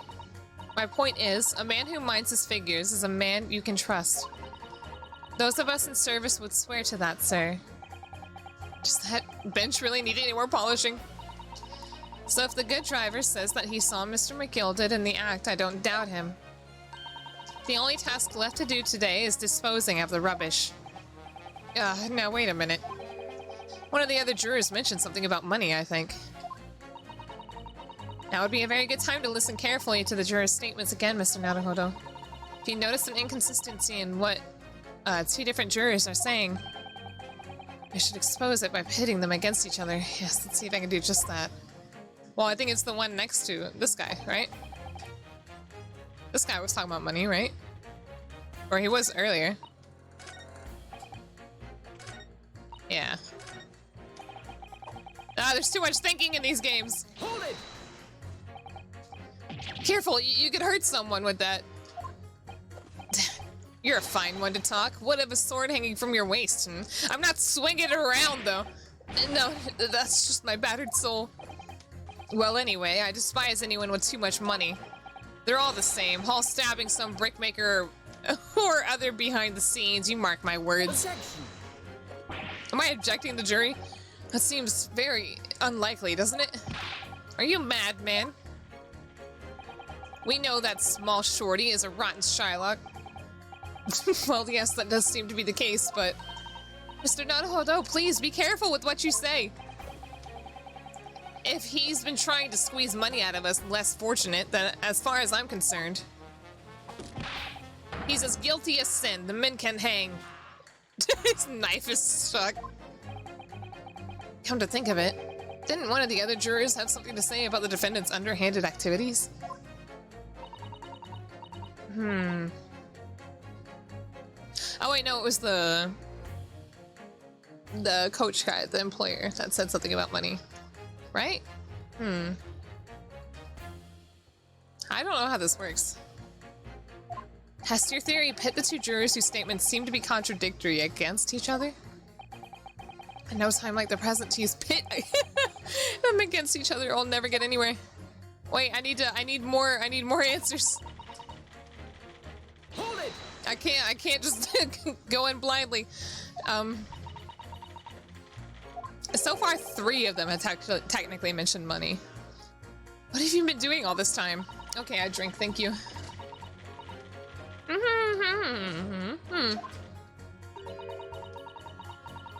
I should have thought it was obvious. I am recording everything that takes place as part of these proceedings. And what have you learned from that? For example, at this moment in time, the judge has used his gavel 11 times in total. The prosecution has snorted derisively at your remarks 7 times in total. And, I might add, each time you have gawped like a simpleton. Thank you. And what's the point exactly? Wait, so how many times have I gawped like a simpleton? So anyway, madame, are you able to explain why you think the defendant is guilty? That is the conclusion I have drawn as a result of the copious notes I have typed. Clearly, but I'm asking you to explain why you have drawn that conclusion. Please don't distract me. It makes it extremely hard to concentrate on my note-keeping. This is going nowhere. She's basically my brain, right? We haven't raised prices for 4 pence per year. Yeah, he's talking about money, right? Hold it! That's how much it costs to take the omnibus? That's right. As the guild master, I decided to set a policy for all drivers across the city. 1 fare, no matter which bus you take or how far you're going. We have to compete with the rise of the motor car, you see. Us coachmen have to make a stand together. Motor cars, you say? Yes, and this murder on one of our buses is extremely damaging to our cause. It's beyond the pale. It'll lead to a decline in passengers, you mark my words, and it's all that rascal's fault. He has to pay. Is it the crime or the buses he's more worried about? Anyway, every member of my guild is reliable and trustworthy. So if the driver says he saw him do it, that fellow in the dock is as guilty as sin. Hold it! Alright, ma'am. I really think you should stop waving that needle around. You heard what the good coachman said before, didn't you? She's her face turning red with fury. That hideous man stabbed the poor fellow just like this. Yes, that's what he said. You're right. McGilpin Park is such a lovely little place, too. I've always enjoyed resting my legs there while I get on with my knitting. And I had thought that anyone who donated such a delightful place must be a fine fellow indeed. I suppose I was wrong. Whoever would have thought that he was a miserable moneylender with not a scrap of remorse? Oh, help. She's as sure... Yes, wait, she's as sure can be that he's guilty now. The old lady certainly seems to know her mind, doesn't she? Okay. So we just need to find 2 jurors with contradictory statements and put them against each other. Which is so much easier said than done. Is that perhaps what you were just thinking? How did you know? That was her speaking. But there's three of them that mentioned money, right? Yeah, so maybe I'll hit the I don't know. The boss and the one kid, maybe?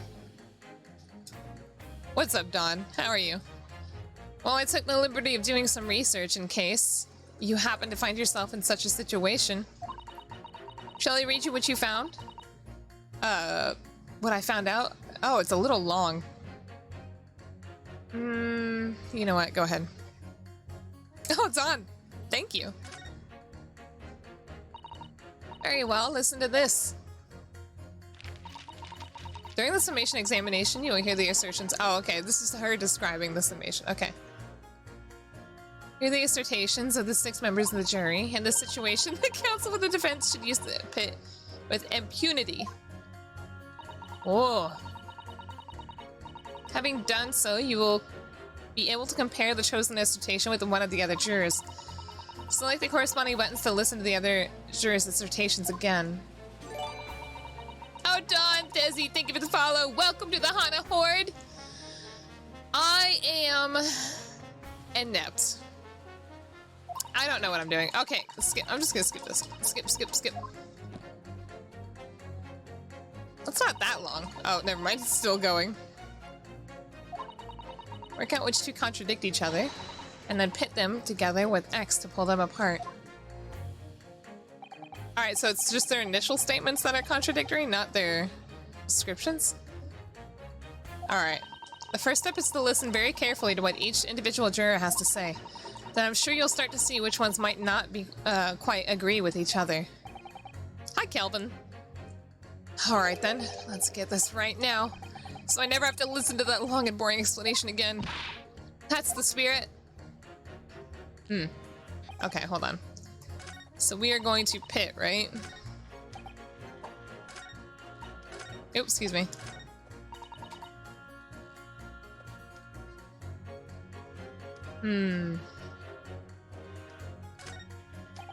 Oh, hold on.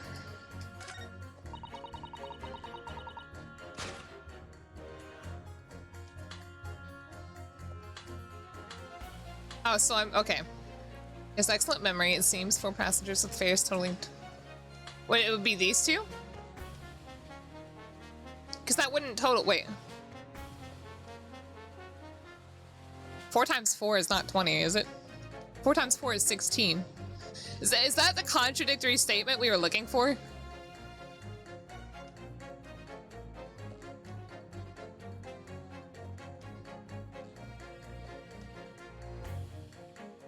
Wait a minute. So if she is right, that means that there was a fifth passenger the whole time. Because 4 times 5 is 20, right? So assuming she is right with the numbers, there's something that's not accounted for. Anyway, so the contradictory is here. Objection! Those two statements clearly contradict each other. Shit, so okay, I take a pistachio. Hold on, I take a bite of my Pop-Tart.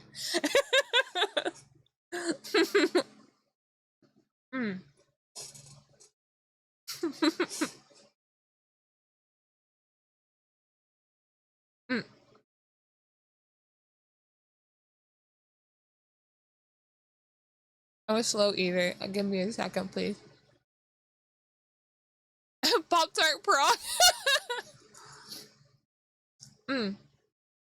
Hold on. Okay, and I take a drink too. You know what? Maybe I should get pistachios just for for Ace Attorney. Anytime I get anything right, I can reward myself in a pistachio. They do. Explain yourself, counsel. Me? Oh dear, what have I said? I swear on Silverblaze's main and name, I haven't the first idea what you're talking about. According to the group testimony we've heard so far, there were 4 passengers on the omnibus on the night in question. And according to the coachman, Mr. Beepo, I'm pretty sure his name is like Beppo, but Beepo is funny, he took 20 pence in fares. Quite right, I have those precise details typed neatly here in front of me. And juror number 5 also told us the following. The fare for the omnibus is always 4 pence. That it is a fair and convenient single price, just the way London's carriages should be operated. Beepo. But that doesn't add up at all. In fact, it leaves a glaring discrepancy in the facts. So not only did this boy learn English, or law, he also learned the entirety of English, including English math names. Math. The English names for numbers. Why, man, why? 4 passengers paying 4 pence each. If you do the multiplication. It would be 16 pence. Exactly. As I said, it doesn't add up. The figures are different. By 4 pence, in fact. Or precisely one person's fare. One person's fare? Yes, in other words, on the omnibus that night, it's distinctly possible there was another passenger we've heard nothing about. Good gracious. What if when I was examining the coach earlier, like I opened up the thing and there was a person there? This can't be right. The coachmen of the guild are good honest men, one and all. Trustworthiness is our watchword. The figures your coachman claims most certainly do not add up, you watchlord, good sir. Is a fallacy. So either he took 5 pence from everybug, or he is just dumb and he didn't count the people. I beg your pardon? Mr. Guildmaster, I think you ought to consider that if this trial were to end now, the news will surely spread all over London. The news that one of your coachmen tried to hide the fact that he let nefarious characters ride his omnibus. All right then, how do I make it so this miserable trial doesn't end, Well, according to my book here, you simply launch a ball of fire into the innocent side of the set of scales. Hold your horses there, coachman. We were all in agreement. Why do you have to go and... No, why is he so defensive about it? Wait till I get my hands on you, Beepo! Oh! Where are they getting this fire from? It just spawns. Ugh, this is all very irritating. Begging your pardon, sir. I'm going to do the same. I love how both of them. I thought it was only to get one. Alright. And do you just keep doing that? You have to keep finding contradictions? For the love of Mike, not you as well. Who's Mike? A penny can be the difference between a smile and a tear, after all. I certainly can't put my trust in someone who doesn't follow my exact standards in financial matters. Wow, that's a... You know what? Maybe that's okay. Oh, really? I, for one, think it's only proper that we hear from the witnesses again. Oh, excuse me. Oh, well done, Mr. Naruhodo, you did it! If we can manage to change 2 more jurors' minds. If we can force the trial to continue. 2 more, actually. There's something else that's bothering me about a couple of their assertions. Then that's where you must strike next. So I need to pit 2 or more jurors. 2 more. Oh god, I thought he said 2 or more, and I was like, yeah, you could do more than 1. I was about to panic. I was like, no, not a 3-way pit. Against each other and show there's another contradiction in their assertions. Exactly, you can do it. Well, the scales of justice have shifted, but they still weigh heavy on the side of guilt. Counsel, you have the floor again. Continue with your summation examination. I feel like he's just losing his voice more and more. I'm changing my leaning to innocent. I should like to hear what the slip slide. The slipshod bookkeeper has to say for himself. Okay, I assume that because it's a darker green. Oh yeah, I cannot. I don't think I can press. No, I can't press. Good people, this trial has to continue so I can get to the bottom of this corruption. Not guilty, I say. The scoundrel stabbing the poor man on the floor. It's probably these 2. Maybe? Because if he's on the floor, he's not really next to him, right?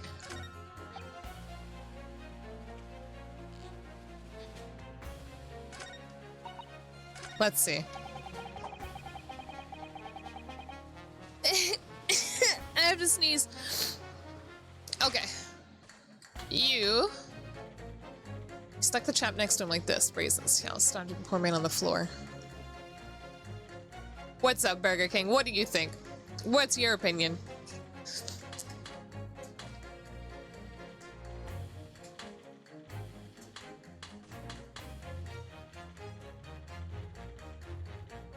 Oh, now I want to hear. Burger King says, hold on a minute. I cannot eat my snack unless I get it right. I'm hungry. I want more s'more Pop-Tart. Oh, the sneeze. Oh, no, it went away. It is gone already. Burger King, state your case.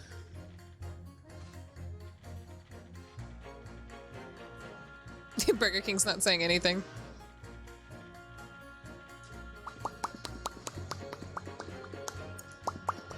Well, okay, here we go. Objection! Oh, the music stopped. Does that mean I'm right?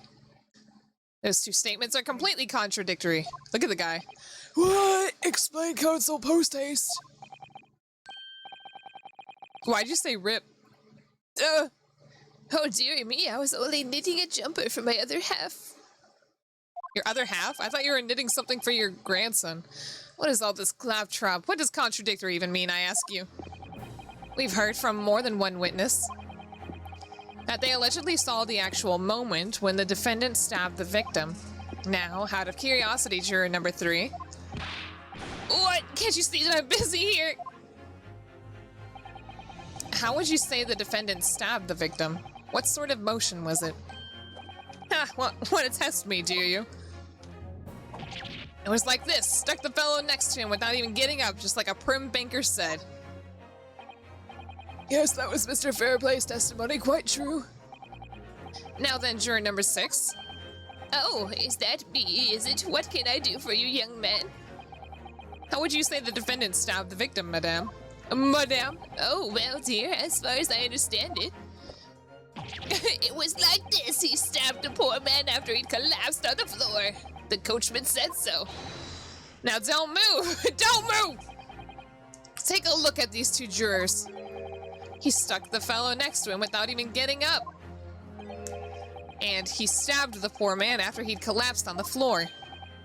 Why am I saying it like that? Alright, I got it right. Snack time. Snack time. Hold on.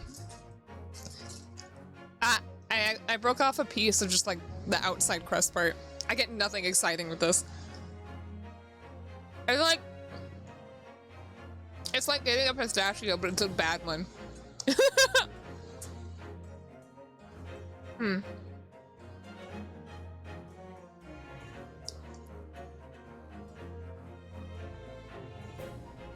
You realized it didn't make sense? Wait, what? Hold on a minute.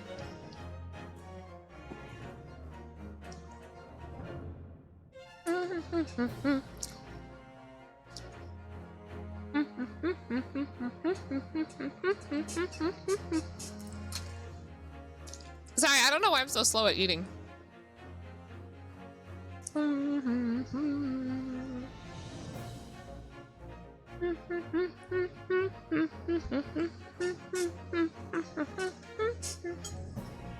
Okay.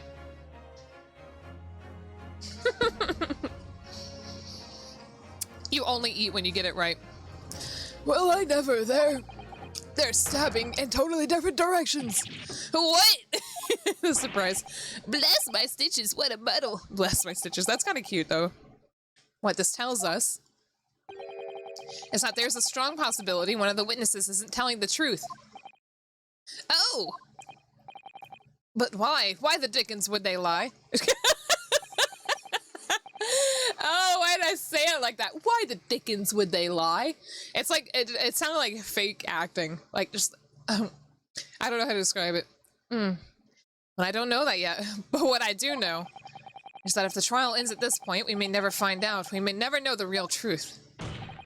Ladies and gentlemen of the jury, can you really let that happen in all good conscience? Why the dickens did you say? Lies, you say? Oh, dearie me. I can't abide people telling lies. Interesting. The scales. I don't believe it. All right. Eh? Wait. Now hear this, my fellow jurors. I warn you, you cannot listen to this man. Look at him in his black suit. He's clearly some devious Eastern sorcerer using magic on us all. Wow! If I could use magic, do you really think I'd be putting myself through all this? Has to be this dark jinx. Huh? Me? What exactly is the problem? What if two witnesses have slightly differing recollection of events? What of it? Let's say the Shylock did stab the victim as he sat next to him on the omnibus. And this young dandy saw him do it. And now let's say the victim collapsed on the floor and then Shylock stabbed him again. And this old lady saw him do it. Well, clearly, I mean, there's only one wound on the autopsy, so that's definitely not what happened. Well, what's to say it didn't happen like that, hmm? Who are you calling a dandy, sir? Why, I should take this knife to you! He's threatening someone on the jury. Who are you calling old? Why, I should take this needle to you! Yeah, they're ready to kill each other now. Well, it worked. We're doing it. Welcome back, Gabe. But could the foreman of the jury be right? Did the two witnesses see two different moments of the same crime? Let me double check. Let me double check the...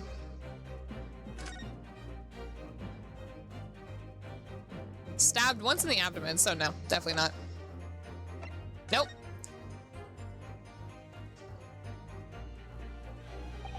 Unfortunately, Mr. Foreman.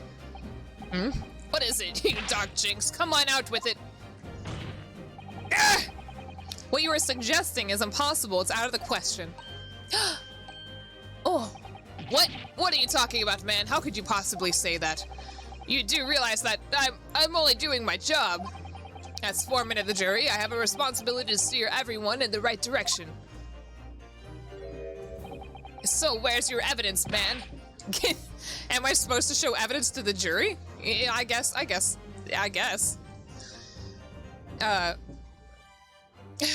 That's what we want to see. I say the two victims saw two different moments of the same crime. If you say that's out of the question, show me some proof. I've got just the proof. Dandy means fine, but also means a man who dresses femininely or overly boisterous. It looks like the only way I'm going to convince him is to present him with something that he can't dismiss. Some irrefutable hard evidence. As you wish. What? I'll give you the proof. It's out of the question the two witnesses saw the two different moments of the same crime, as proven by... Take that! This is the victim's autopsy report. According to what's written here, Mr. Mason was stabbed in the abdomen. Only once. Only once! Bam! It's quite simple. The victim was stabbed precisely one time. Which means these witnesses can't possibly have seen it happen two different times. Alright, I can see defeat. So far, it's not even about, it's not even about, the guy being rich anymore. Oh. Wait, that means 4 jurors are now leaning to not guilty. Why is it that I told y'all some BS is gonna come up? It's got the goddamn jurors. It's a stupid thing. Like, this all happened because a discrepancy came up. I finally had an opportunity, something I could present to it, and it's just like, oh, no, now I gotta do this summation examination thing. Man. We've done it, Mr. Naruhodo. We've won! Well, we haven't won yet. That's just the jury. What are you playing at, you dandy fool? Okay, I drink. Shut your trap, sir. No one sees me. But we had a consensus. I said shut your trap. I know a liar when I see one. And if the chap ever dares to cross the threshold of my shop, I'll take this razor. Why is he doing that? I'll take this razor-sharp blade and shave every last hair off his head. Please tell me he's a barber. Well, in quite remarkable turn of events, the defense's summation examination has flipped the balance of the scales of justice. The jurors now stand at 2 for guilty and 4 for not guilty. Wait, what day does Fatal Frame 5 come out?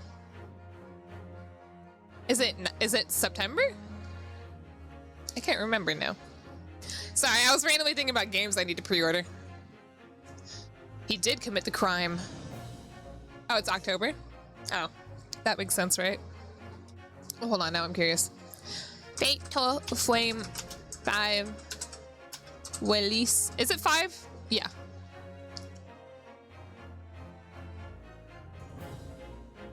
Is it 5? Or 4? 6? Boop, boop, boop, boop, boop, boop, boop, boop, boop. Oh, wait, hold on. Not 5. Oh, I made it of the Blackwater. Oh, this is just a remaster? Oh, it is October.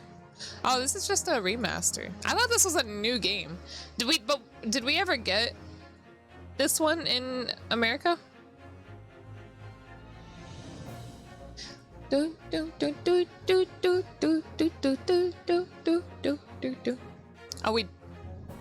Oh, we didn't? Okay. So that's why. Wait, what was Fatal Frame 4? Why did I type Fatal Frame? Did we ever get Fatal Frame 4? What the heck? What the heck? Anyway, I give up. I don't care. It was originally published by Nintendo for the Wii U Japan on September 20 and worldwide. Oh, so we did get it? I thought that Fatal Frame did badly, so why are we getting a remaster? Anyway.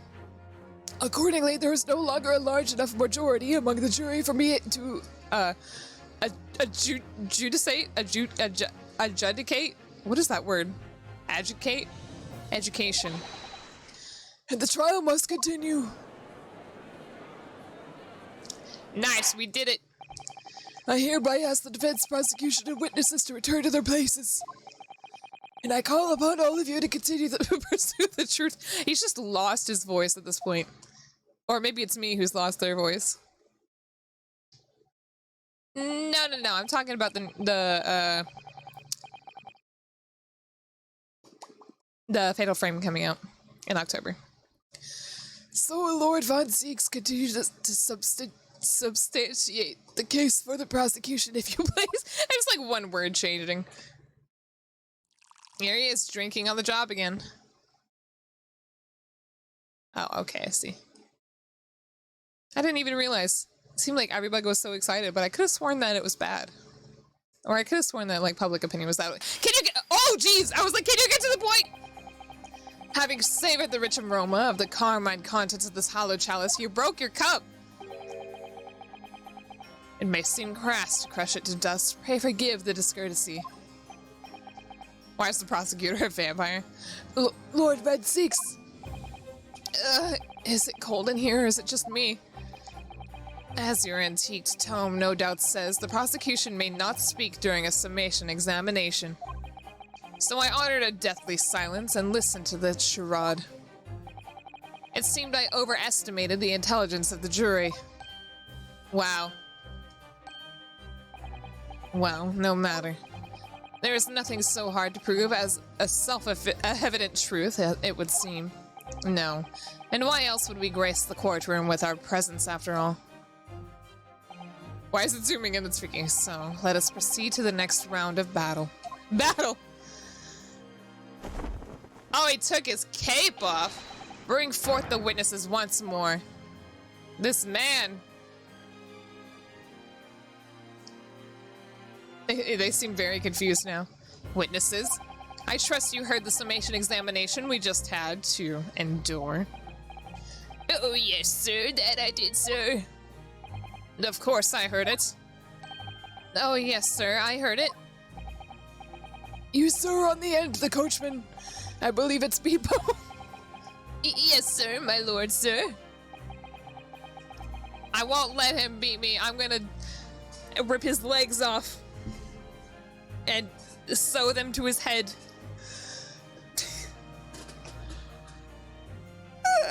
Hold on, I'm stretching.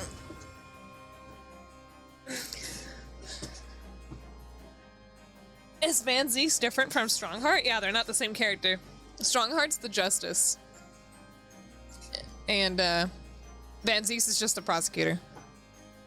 If it transpires that in your previous testimony, you were attempting to veil the presence of a fifth passenger on your omnibus, you will be found guilty of perjury. You are advised to bear that in mind, sir. Oh, mio Dio, Mio Dio? Dio! Joe!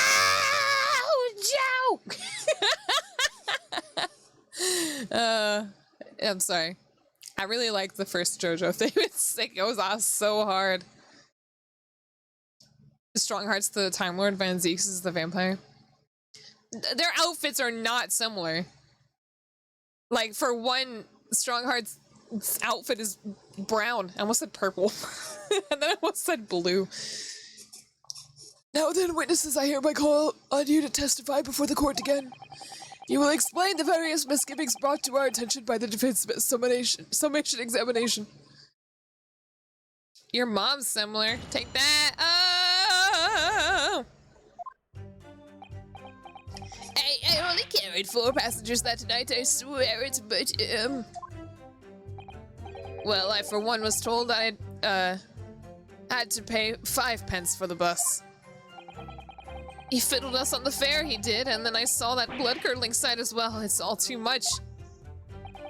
I tell you, I saw McGilded stabbing that man. Everything I said before stands. Oh, yes, he stabbed him. Yes, he did. I think so, yes. What? Now he says I think so? Counsel, make sense of this for me, please. The phantom 5th passenger conjured into existence by my learned Eastern friend never existed. The confusion has arisen from the coachman's sly little cousinage?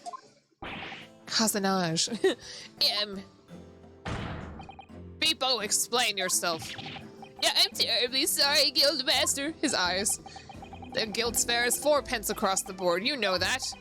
Am I to understand that you've been overcharging our passengers by a penny a fare? It's so cold and the last bit of the day is always half empty. You have been dishonest, coachman. I'm sorry. Did I say the word right, though? I think that's what I was stuck on. You're a disgrace, Beepo, a disgrace! And your selfish actions have brought dishonor on the entire guild. If I may, sir, I had to pay 10 pence on the bus just last week. What? 4 passengers at 5 pence each is, yes, 20 pence. What is a tuppence? Like 10? I've done the arithmetic 10 times already, but I just can't make the result come out differently. No, that figures. Why is she trying to get a different result? Cousinage? Okay.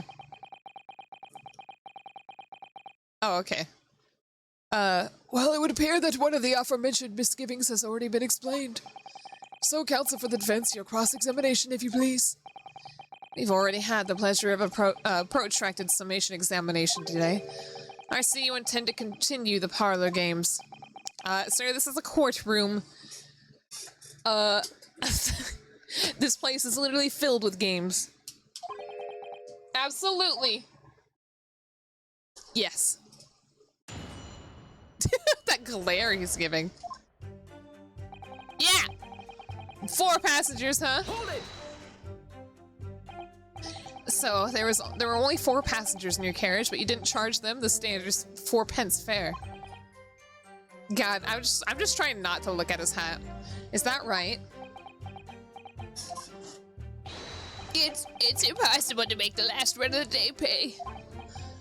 I was so cold, it was all I could do to stop myself passing out. I feel bad for this guy. I'm getting what? Chiblains? What's a chiblain? Did I say that right? Just listening to you, chiblain?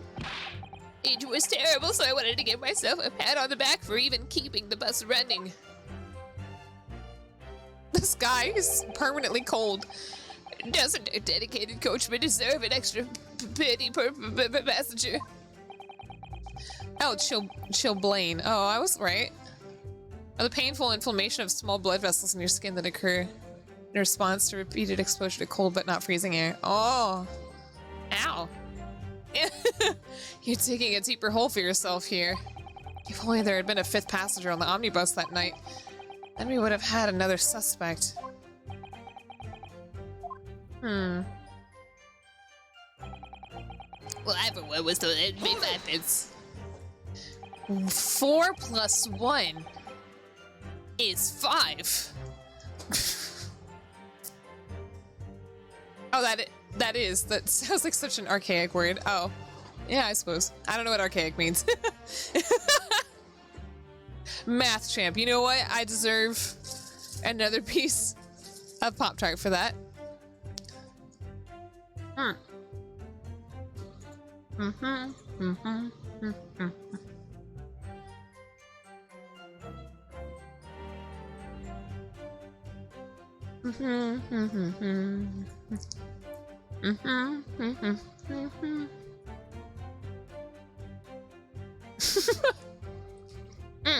Okay. Okay.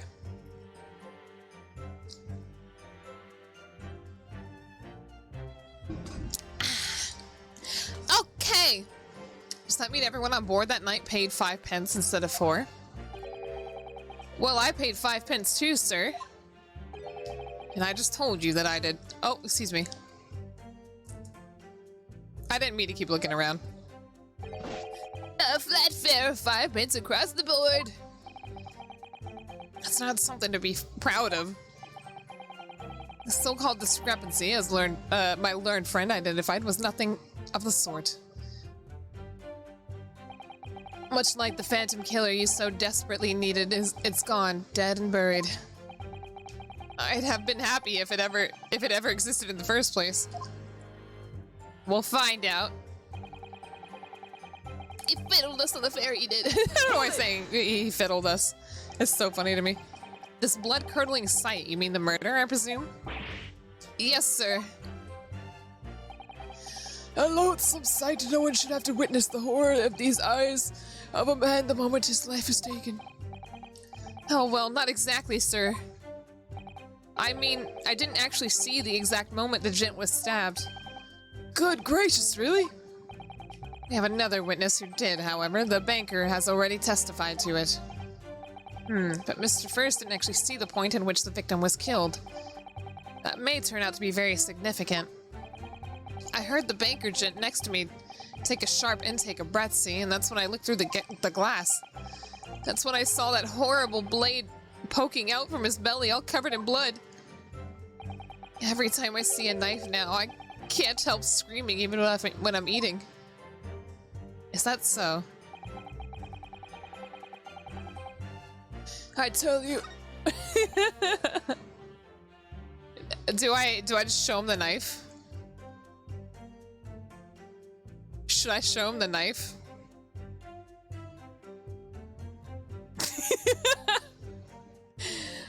Should I do it? I feel like it's a big thing. I feel like that's a big thing. He says anytime he sees a knife, well, what a coincidence, we have a knife, right?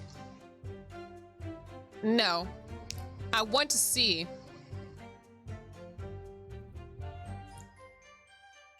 I want to see if he's telling the truth on such a thing. Oh, wait. Oh, wait, hold on. Let me finish pressing them. I only did 3, I think.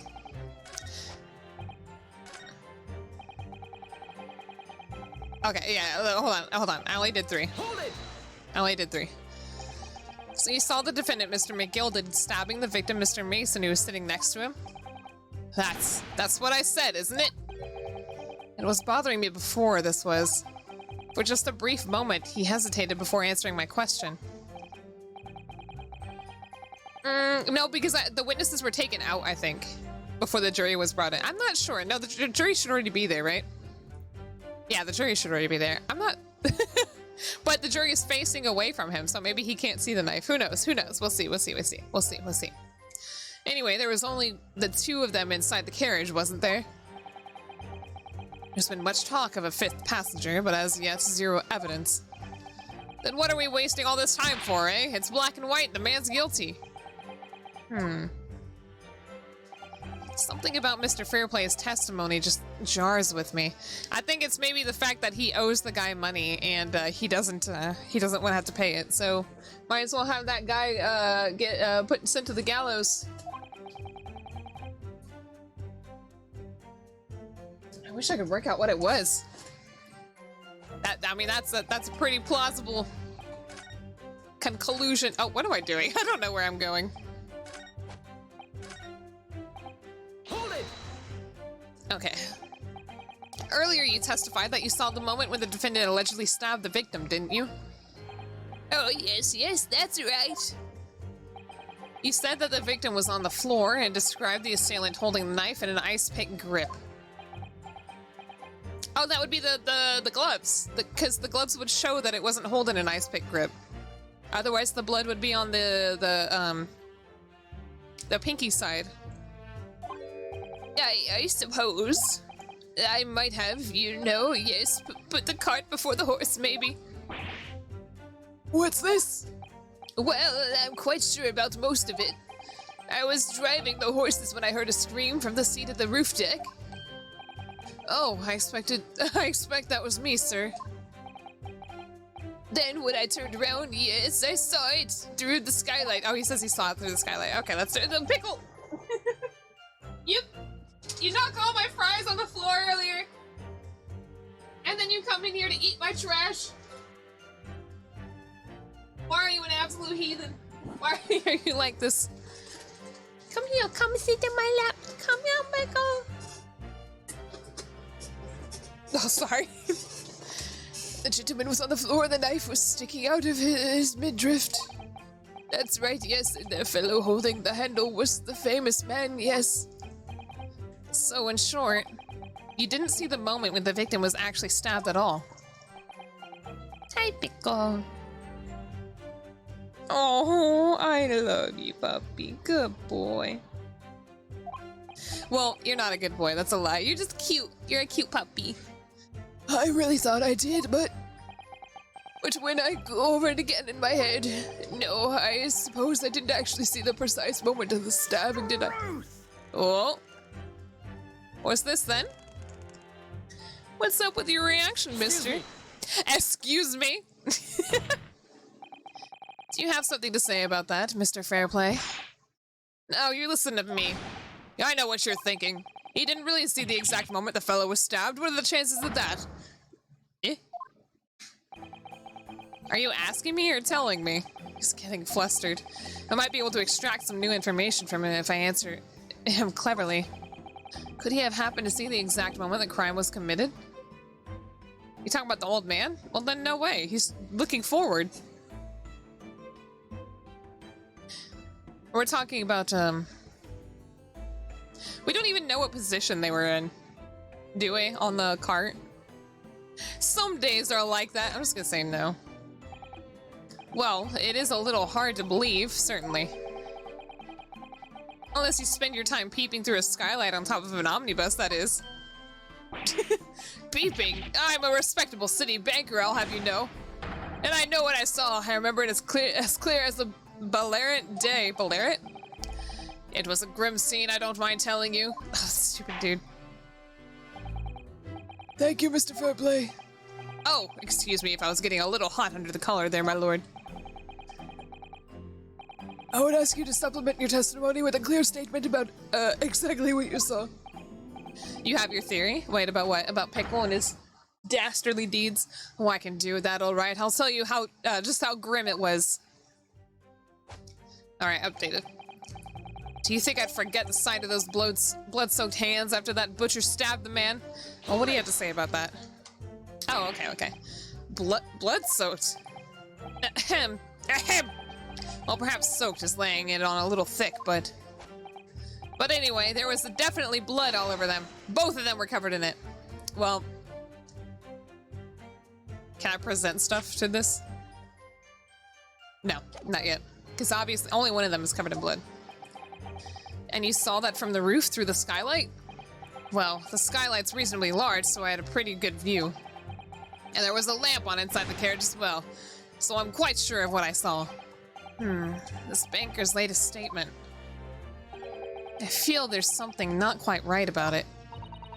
When you feel something doesn't add up, Mr. Naruhodo, that's when you should have a good look through the court record. Thank you for telling me that I can present evidence. Not long ago, this trial very nearly came to an end. Somehow we've managed to keep our chances alive here. I can't waste this cross-examination. I have to use it to bring some new facts to light. If you're not careful when you press these witnesses, the danger is that the jury will end up believing something unhelpful as they did before. Maybe, but we can't let the fear of that happening stop us from uncovering important new information.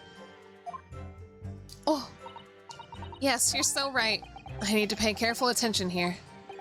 I don't want to miss even a flicker of a reaction amongst these witnesses. Remember, if you happen to spot one of the witnesses reacting in a strange way, don't hesitate to pursue them as to the reason. Yeah, I got it. I think I'm already doing it. 5 pence. I still want to show him the knife. Oop.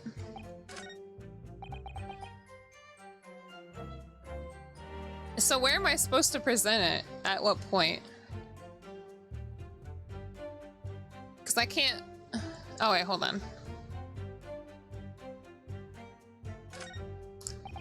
Was I able to present?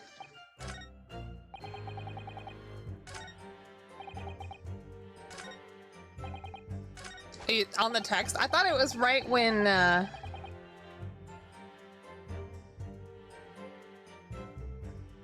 didn't see... Hold on. I didn't see an option to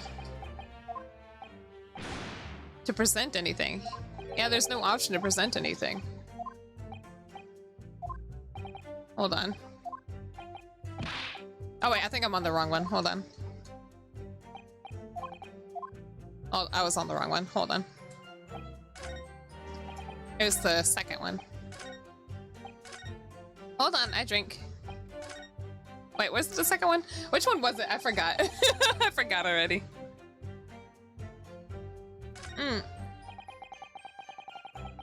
Oh wait, it was on his reaction,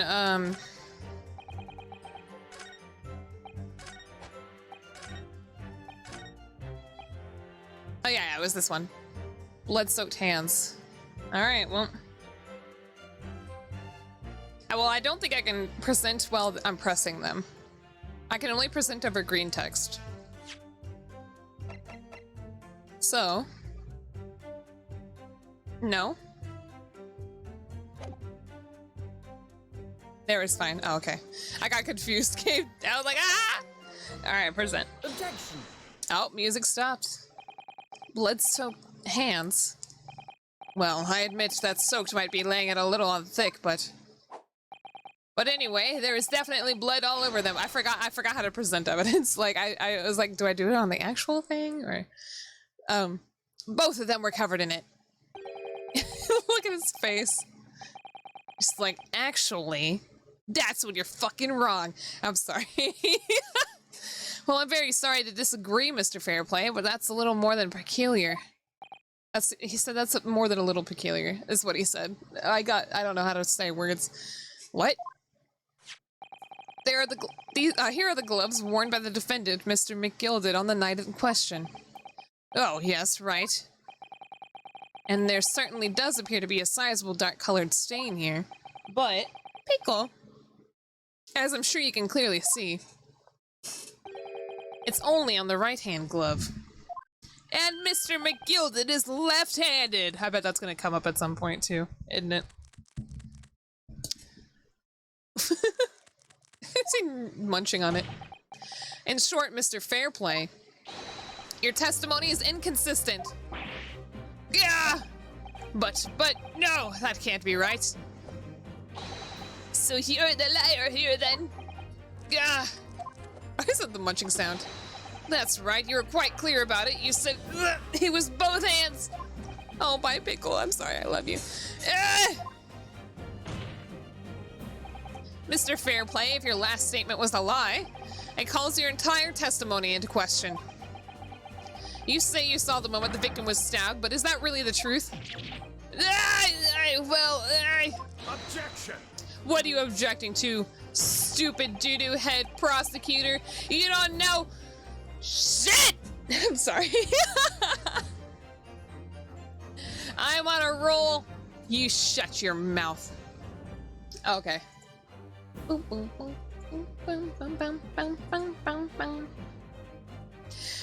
It was a simple mistake. You cannot justify accusing this man of lying. That's, I actually can.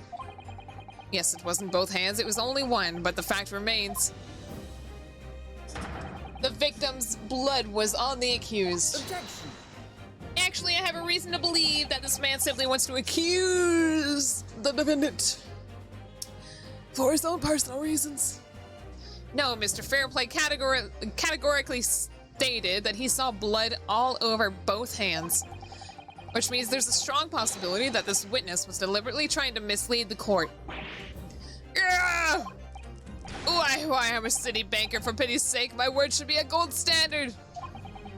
I'm a gentleman, not some gutter snipe. Upstanding members of society won't yeah, that word. He's claiming to have no reason to lie, but is that really the case? No. Mr. Naruho, though, if we had some evidence to explain why Mr. Fairplay might be lying, I got it! It would turn the tide in this trial completely. Something to show the man has a compelling reason to lie in his testimony. I have it! My lord? Yes, counsel. The defense is ready to present evidence. By Jove, are you sure? Yes, evidence that will clearly demonstrate why Mr. Fairplay had reason to lie in his testimony. Very well. I hereby call on the defense to present its evidence. The evidence that demonstrates a motive for the witness's alleged deception of the court. This one. Sir! Take that!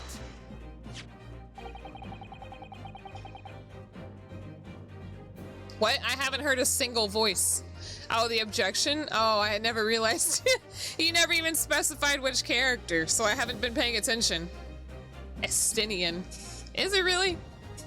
I'll have to, I don't know what English Estinian even sounds like. This is a list of the debtors who owe money to Mr. McGilded.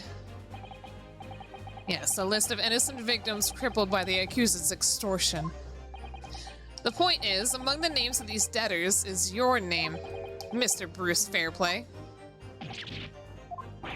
What? Mr. Fairplay, are you currently indebted financially to the accused? No, well, it's barely worthy of being called a debt. According to this ledger, you owe 20 guineas. Not an inconsiderable sum of money, wouldn't you say? Well, what of it? Let's suppose Mr. McGilded were to be found guilty of murder. What would become of your debt in that case? These documents state that the loan agreement is forged between two individual parties. No, I don't think so. Therefore, were the creditor the defendant here to be sentenced to capital punishment, all outstanding debts which were owed to him would be annulled. They would cease to exist. Cease to exist? Slap. Mr. Fairplay. Oh wait, I got the thing right. I gotta reward myself with a little tweet.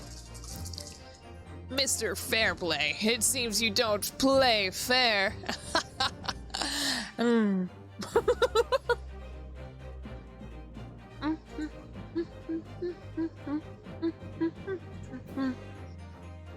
Case closed.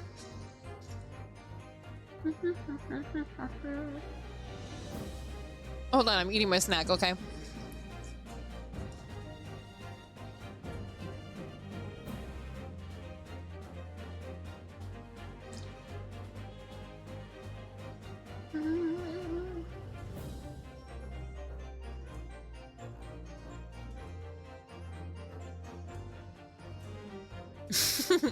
Wait, what's happening? What are y'all doing?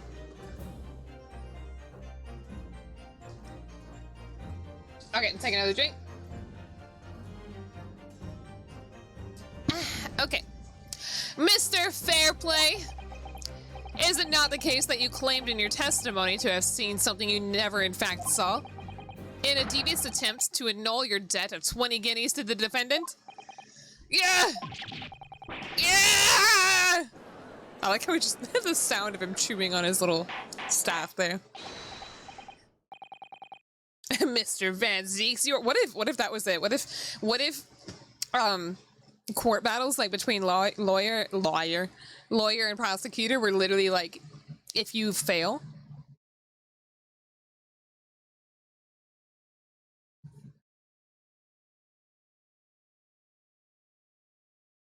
What the heck? Sorry, I'm hearing a weird sound. If you fail, you lose your job. I think Haru's in the kitchen. Maybe. Order, Mr. Bruce Fairplay. I'm just hearing like a bunch of thumping. You know what? Maybe it's Google Home. Yes, my lord, my lord.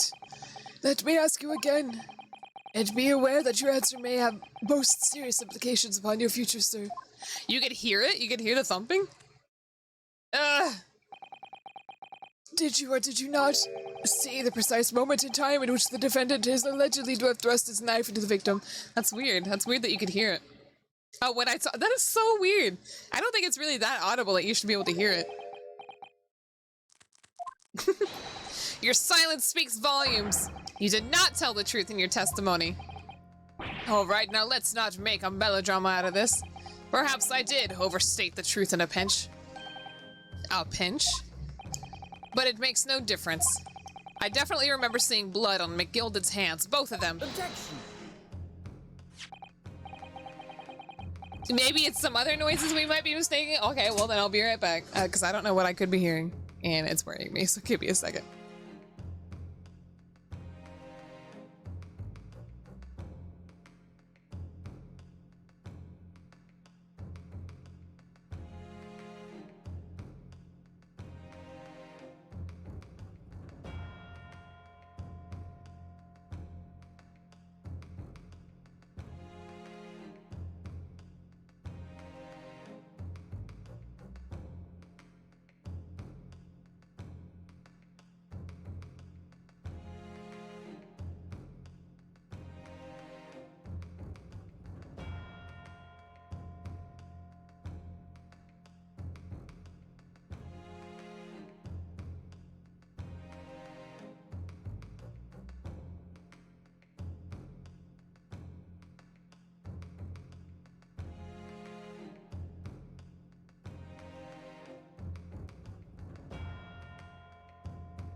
My mic fell.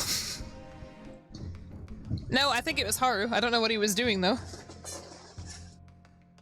I think he might have put something in the freezer and he was, like, using a knife or something to, break it apart. And yet, only one of the defendant's gloves, which we have here as evidence, is stained. Ugh, so you keep saying. Oh, what's up with Mr. First? Mr. Lady First.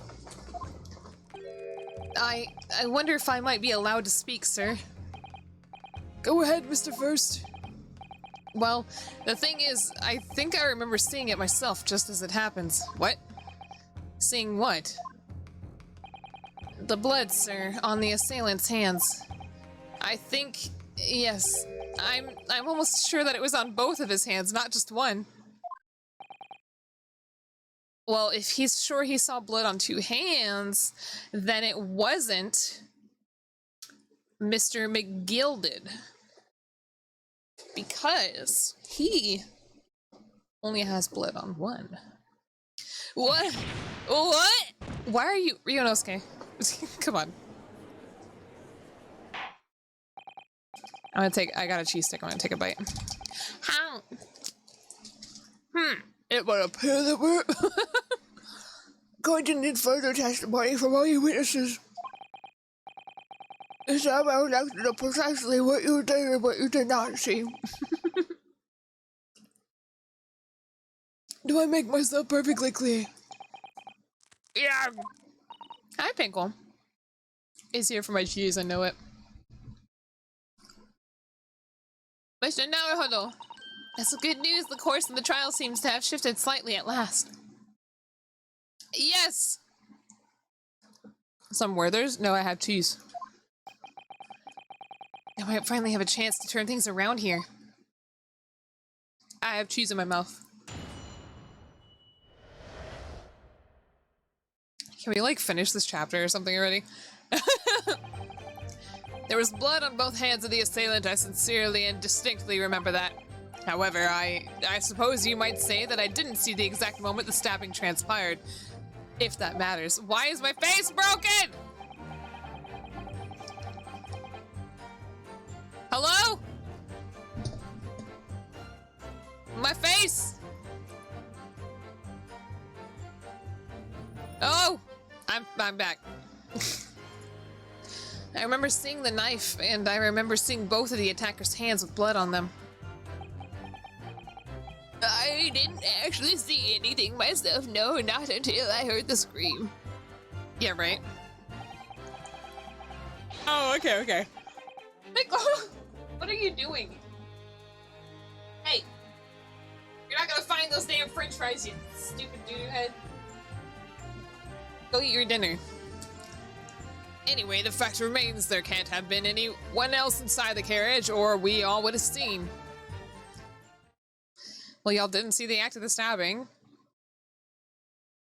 And I have a feeling that they could only see the side of the carriage where they were both sitting. Is that right? Well, lo and behold, in truth of fact, not one of you witnesses to the crucial moment not one of you was witness to the crucial moment the crime was perpetrated. I almost said perspired. Yeah, they can only see one side. I apologize, my lord, but honestly, there was no one else inside that carriage, and the man's hands were covered in blood. That much incriminating evidence is tantamount to say we saw the man do it. That's really not what the testimony is about.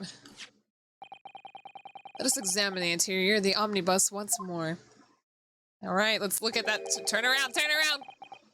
The victim's fresh blood is clearly visible on the seat. Corroborating the witness's accounts.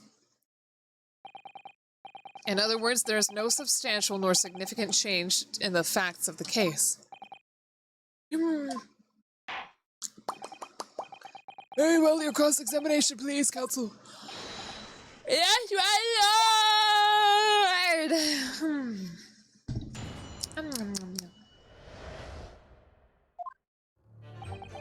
There was blood. I was doing the thing. There was blood on both hands. Oh wait, time to press everything. No, the evidence tells us otherwise. We have the gloves the defendant was wearing on the night in question in the court record. I'm well aware of that, sir, but nevertheless, I know what I saw and I stand by it. The man had blood on both his hands. He's defiant, even in the face of hard evidence. He's steadfastly refusing to admit that he might be mistaken about what he saw, but why? Your reasoning is dire. Eh? One hand or two, the salient point remains unchanged.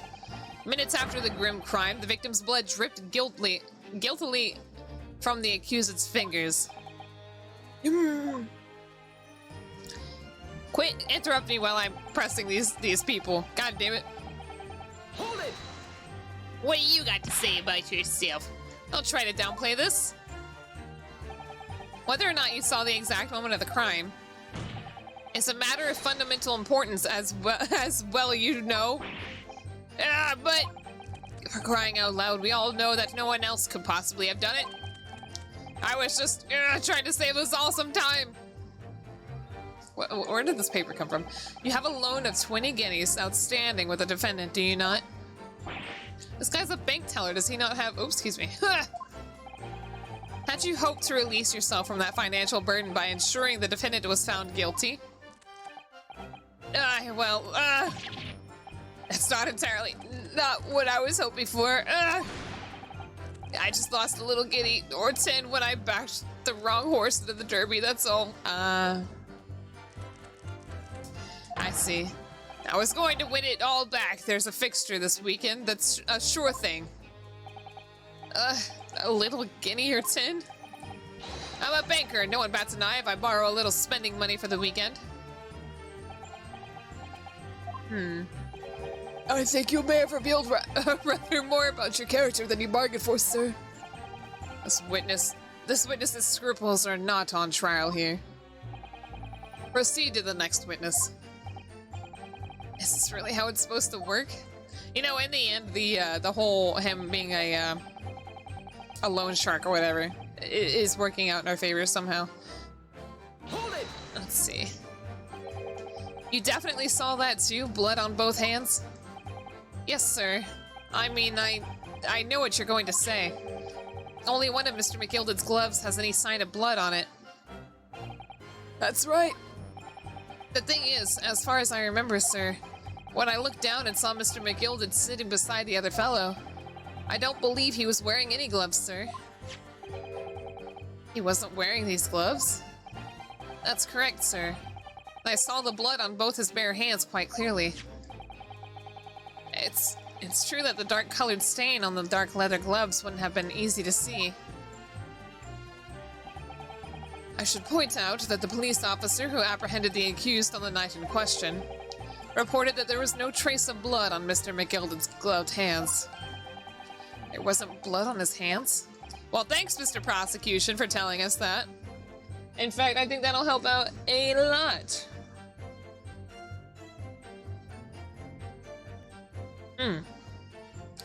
Your reasoning is a dire wolf? Oh, man. This is puzzling indeed. This must be significant somehow, I'm sure of it. Hold on. Hold it! Okay, I thought we were done already. You didn't see anything? Oh, yes, sir. That is to say, no, sir. I didn't. I'm very sorry about what I said before, sir. I'm very sorry, yes. It was very wrong of me to make up stories and say I saw him stab the man. Whoo! My bad. Start accusing him for something. Wouldn't you agree, sir? I know what you're insinuating, but I certainly wasn't making up stories. Still, to say you saw nothing isn't right either, is it? No, sir. I saw nothing at all. Mr. Beepo! You were driving your horses! At the very least, you must have enjoyed a good view of London's streets, no? What? Ryunosuke. Oh, please, you didn't even see that? It was so cold that night, you see, all I could do to keep myself from passing out, sir. Yes, my head was barely frozen solid, sorry to say, sir. It would seem prudent to avoid travel on the last omnibus service of London's cold winter nights. Beepo! This guy. I feel bad for Beepo, honestly. Anyway, the fact remains. Alright. And everything you saw of the incident was through the skylight on the roof of the omnibus. That's right, it was fiercely cold that night, but the glass wasn't frosted over. Oh yes, I remember I was shivering, it was so bitter. Which rather begs the question of why the pair of you were sitting on the roof deck in the first place. Well, I don't know about this young fellow, but I couldn't enter the cabin. Oh, why not? It was locked from the inside. I tried knocking, but no one opened the door. It was locked? That's right, it's a public bus service. For pity's sake, that's not what I call fair play. Yes, I had exactly the same experience. This damn hat. I tried knocking, but the gent inside just gestured at me to clear off. So I had no choice but to climb up to the roof deck and look down longingly into the warm cabin below. Well, I can assure you, I wasn't just looking down, I was glaring long and hard. And that's precisely why I can tell you with absolute confidence that if there was anyone else at all in the cabin, I would have noticed. Unequivocal. Is that a word? Unequivocal? Of course it's a word. I don't know how to say that, I would say. I'm not sure about these two witnesses. Could they really have seen anything inside the cabin through the skylight? No. No, they would not have seen everything in the cabin. Unequivocal? I've never heard that word before. Nope. Allow me to confirm one thing, Mr. Fairplay. You were riding this omnibus and witnessed the events in the cabin through the skylight at the floor of the upper deck. So, okay, so if they were riding in the front cabin, looking back, they would have both had to been like had their heads turned to just be staring through. Like, what the heck? Do you see the left seat? Yeah. I see the left seat.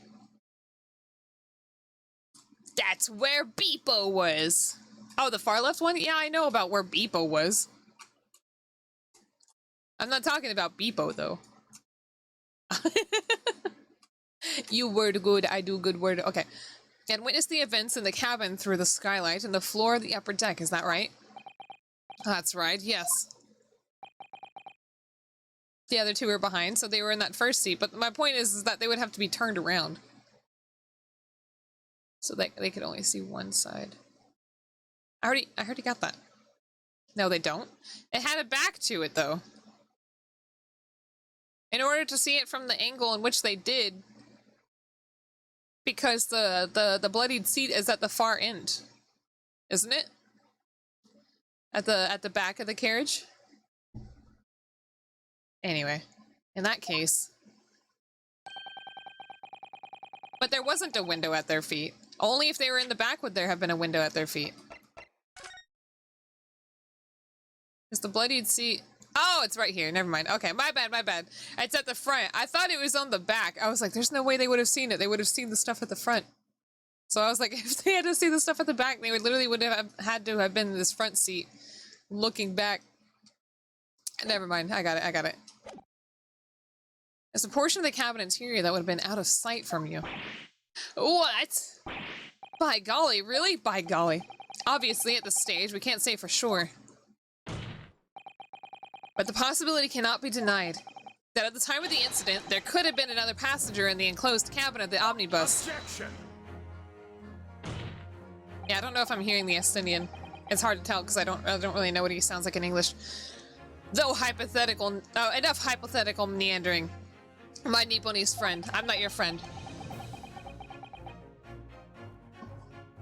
The prosecution demands that you substantiate your claims. After all, the scene of the crime here in the flesh. I don't know what he said. I think I said something wrong. Very well, I uphold the prosecution's demand. Okay. You identify the area on this cross-section plan of the omnibus. Oh. Where exactly in the omnibus are you suggesting that this potential extra passenger could have been situated? Well, right here, clearly. In this other seat. Duh. Right? Present. Take that! Here, my lord. In this location, an extra passenger could have been completely hidden from view. Objection. If you believe that to be true, counsel, then may I suggest you attempt to conceal yourself there? Sorry? Am I getting it wrong? And here's to you never say the light of day again! How did I get that wrong? What? It's under the damn seat. What are y'all talking about? Oh fuck, I did it again. God damn it. This other chair. Yeah. Take that! Both rows of seats on the roof face the direction of travel. Whereas the seats in the enclosed cabin face each other. I hate this game so much. I hate it.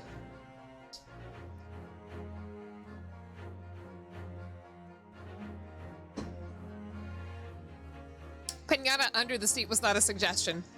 That's not a thing. Which means, yeah, I was right when I was wrong. The visible part of the cabin, which passengers on the roof deck can see through the skylight, is as I've drawn here. Oh! That's right, my lord. As you can see, the seat opposite of the one on which the victim and his attacker were sitting is obscured from view. In other words, if someone had been sitting on that seat, it's quite possible that these witnesses would have been completely unaware of it.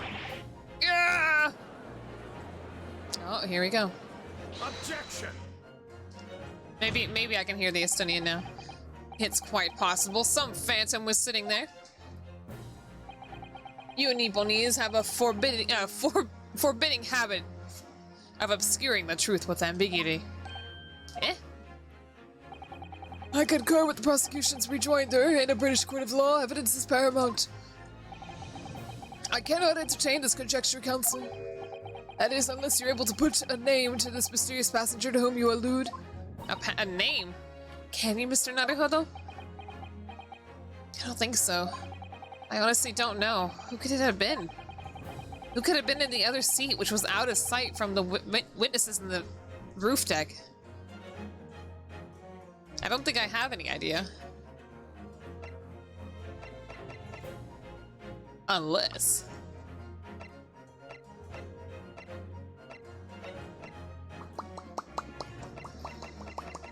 it was Male Strongheart! Imagine that. Well, I don't think it's any... well...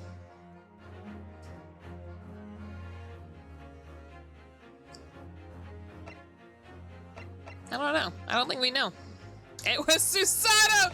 I want to know. I want to know what she would say if I accused her. It was Susato. I can't do it. I can't do it. I don't think I have any idea. Who could have been in the other seat, which was out of sight from the witnesses on the roof deck? Hold on.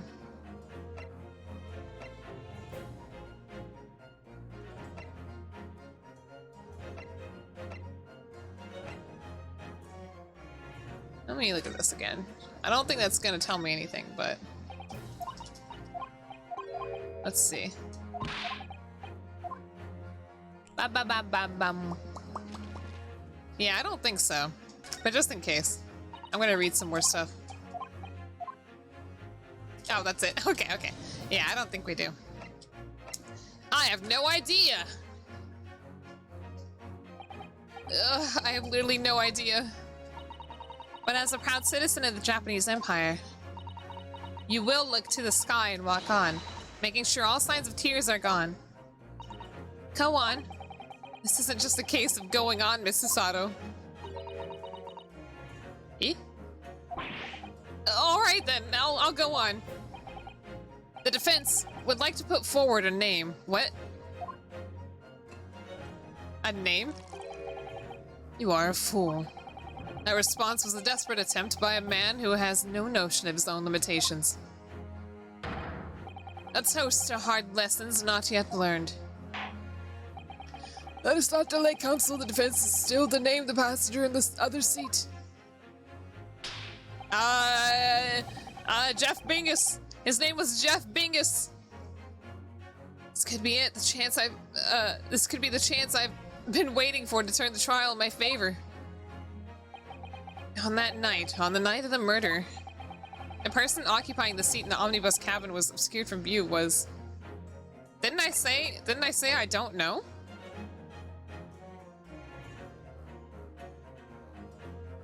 The person occupying the seat in the omnibus cabin that was obscured from view.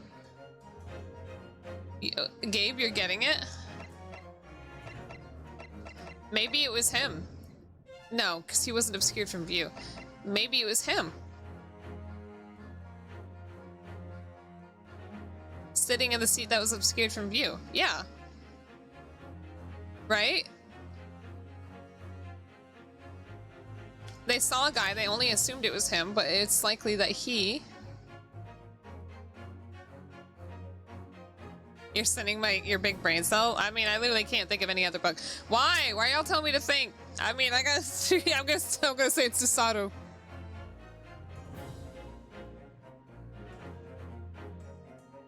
Wait, they saw the guys with his bloody hands. So, obviously, the things they didn't see would be Magnus McGilton. The no music means I got it right? The passenger in the enclosed cabin the witnesses on the roof deck failed to see has to have been Mr. Magnus McGilded. Oh, okay, I got it. Mr. McGilded? Alright, I got it! I love how it literally makes you name some buggy when it's like, I don't know, I have no clue. Anyway. What are you talking about, Counsel? That's the name of the defendant! Yeah, because he didn't do the murder! Objection! Why did it catch on fire? If I desecrate this chamber by smashing my hollowed chalice, do forgive the discourtesy. What is he even getting these? Lord Van Zeeks! People talk of those tiny island nations in the Far East as having a learning and culture in their own. But I see they use the terms ill-advisedly. What are you trying to say, you racist bastard? Right, it was like 100% alcohol. This man he's already drunk. Let me explain in terms that even a student of an artless backwater such as yourself might understand. Wow! When the bloody scene unfolded, the victim and his assailant were sitting side by side. Multiple witnesses have attested to the fact. It is the very premise on which this case is built. But that premise may be wrong. What? If the victim really was sitting beside Mr. McGilded, it creates an inconsistency that can't be reconciled in any way. What inconsistency, Counsel? The defendant's gloves, my lord. If I may quote Herlock Sholmes, how often have I said to you that when you have alienated the impossible, whatever remains, however improbable, must be the truth? Oh, okay. I guess you may quote Herlock Sholmes. Both witnesses made the same testimony. They claim that there was blood on both hands of the person sitting next to the victim. Objection! Yet we know the truth to be otherwise. Only one glove bears the gory remains. Objection! Exactly the point, sir! The point is, even in the face of this irrefutable evidence, both witnesses have maintained their stance. Yes, their testimony remains unchanged. Exactly. They both adamantly swear that they clearly remember seeing blood on both hands of the assailant. In short, their memory of events is correct, and their testimony reveals the truth. It was somebody else sitting beside the victim that night, a third party we have yet to identify. And the victim's blood was on that passenger's hands, both of them. Objection! And who was this third party? I don't know! Obviously the true culprit. Well, that's a good one, Ryonosuke. Extraordinary! I like it. He didn't even give a name. He said, obviously it's the fucking murderer. Order. What exactly are you postulating? Objection! The defense's postulation is just that. Nothing more than conjecture. I love this dumb pose. He's not even like really pointing a finger. Just kind of like lazily throwing his hand out.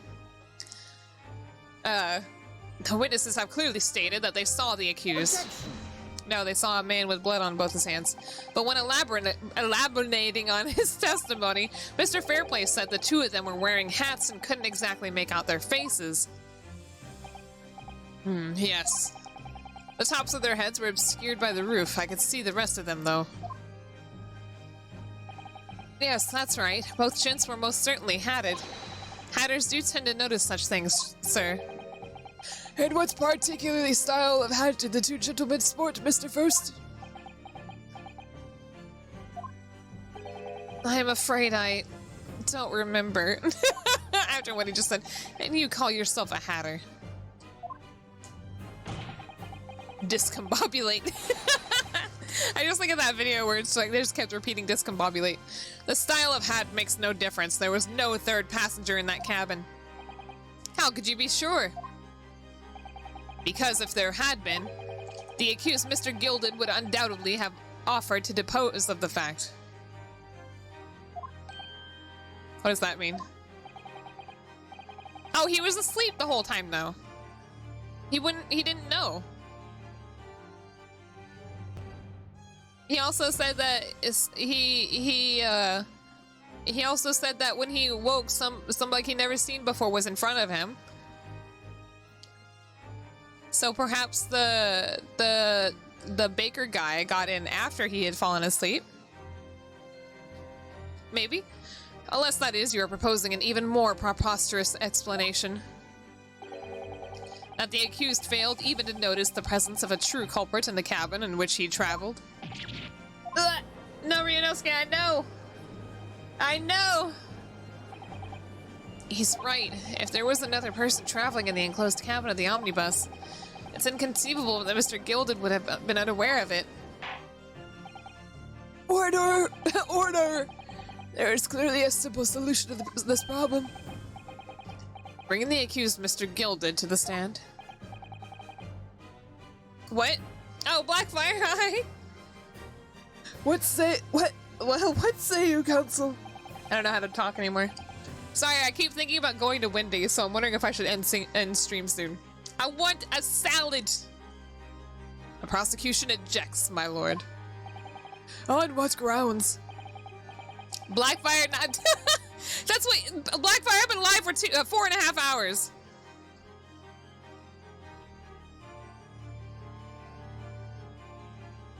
I cannot tell you I drunk, by the way.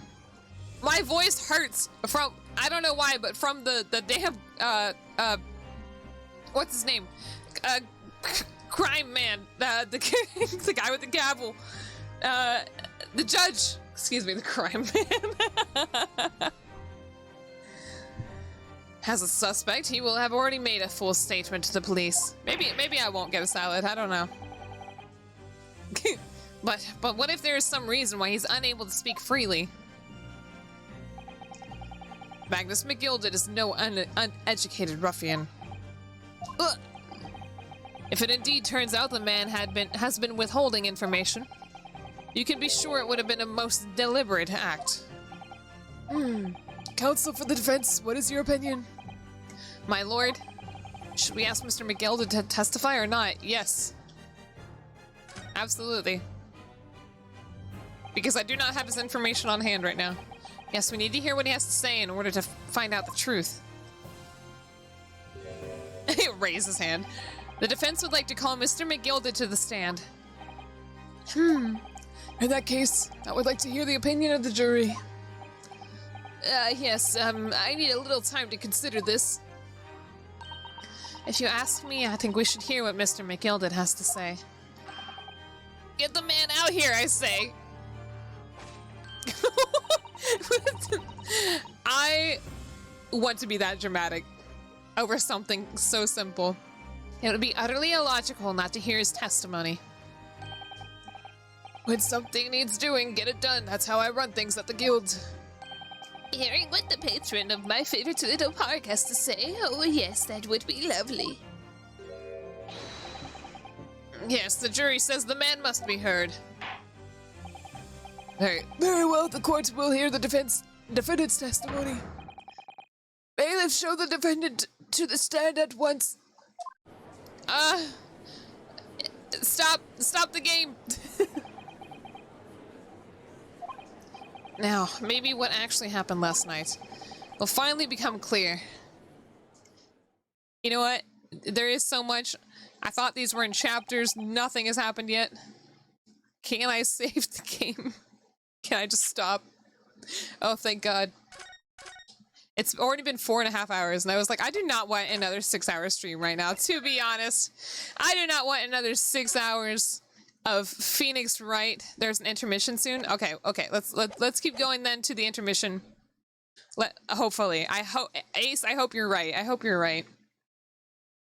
Should I? Okay, should I stop here? Okay, we'll stop here. We'll stop here then. Yeah, I'll save again just in case.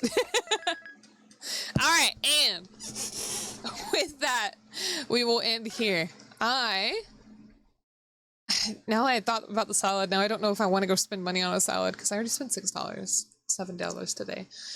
Maybe I'll just eat a funny hot dog and give my throat a little break.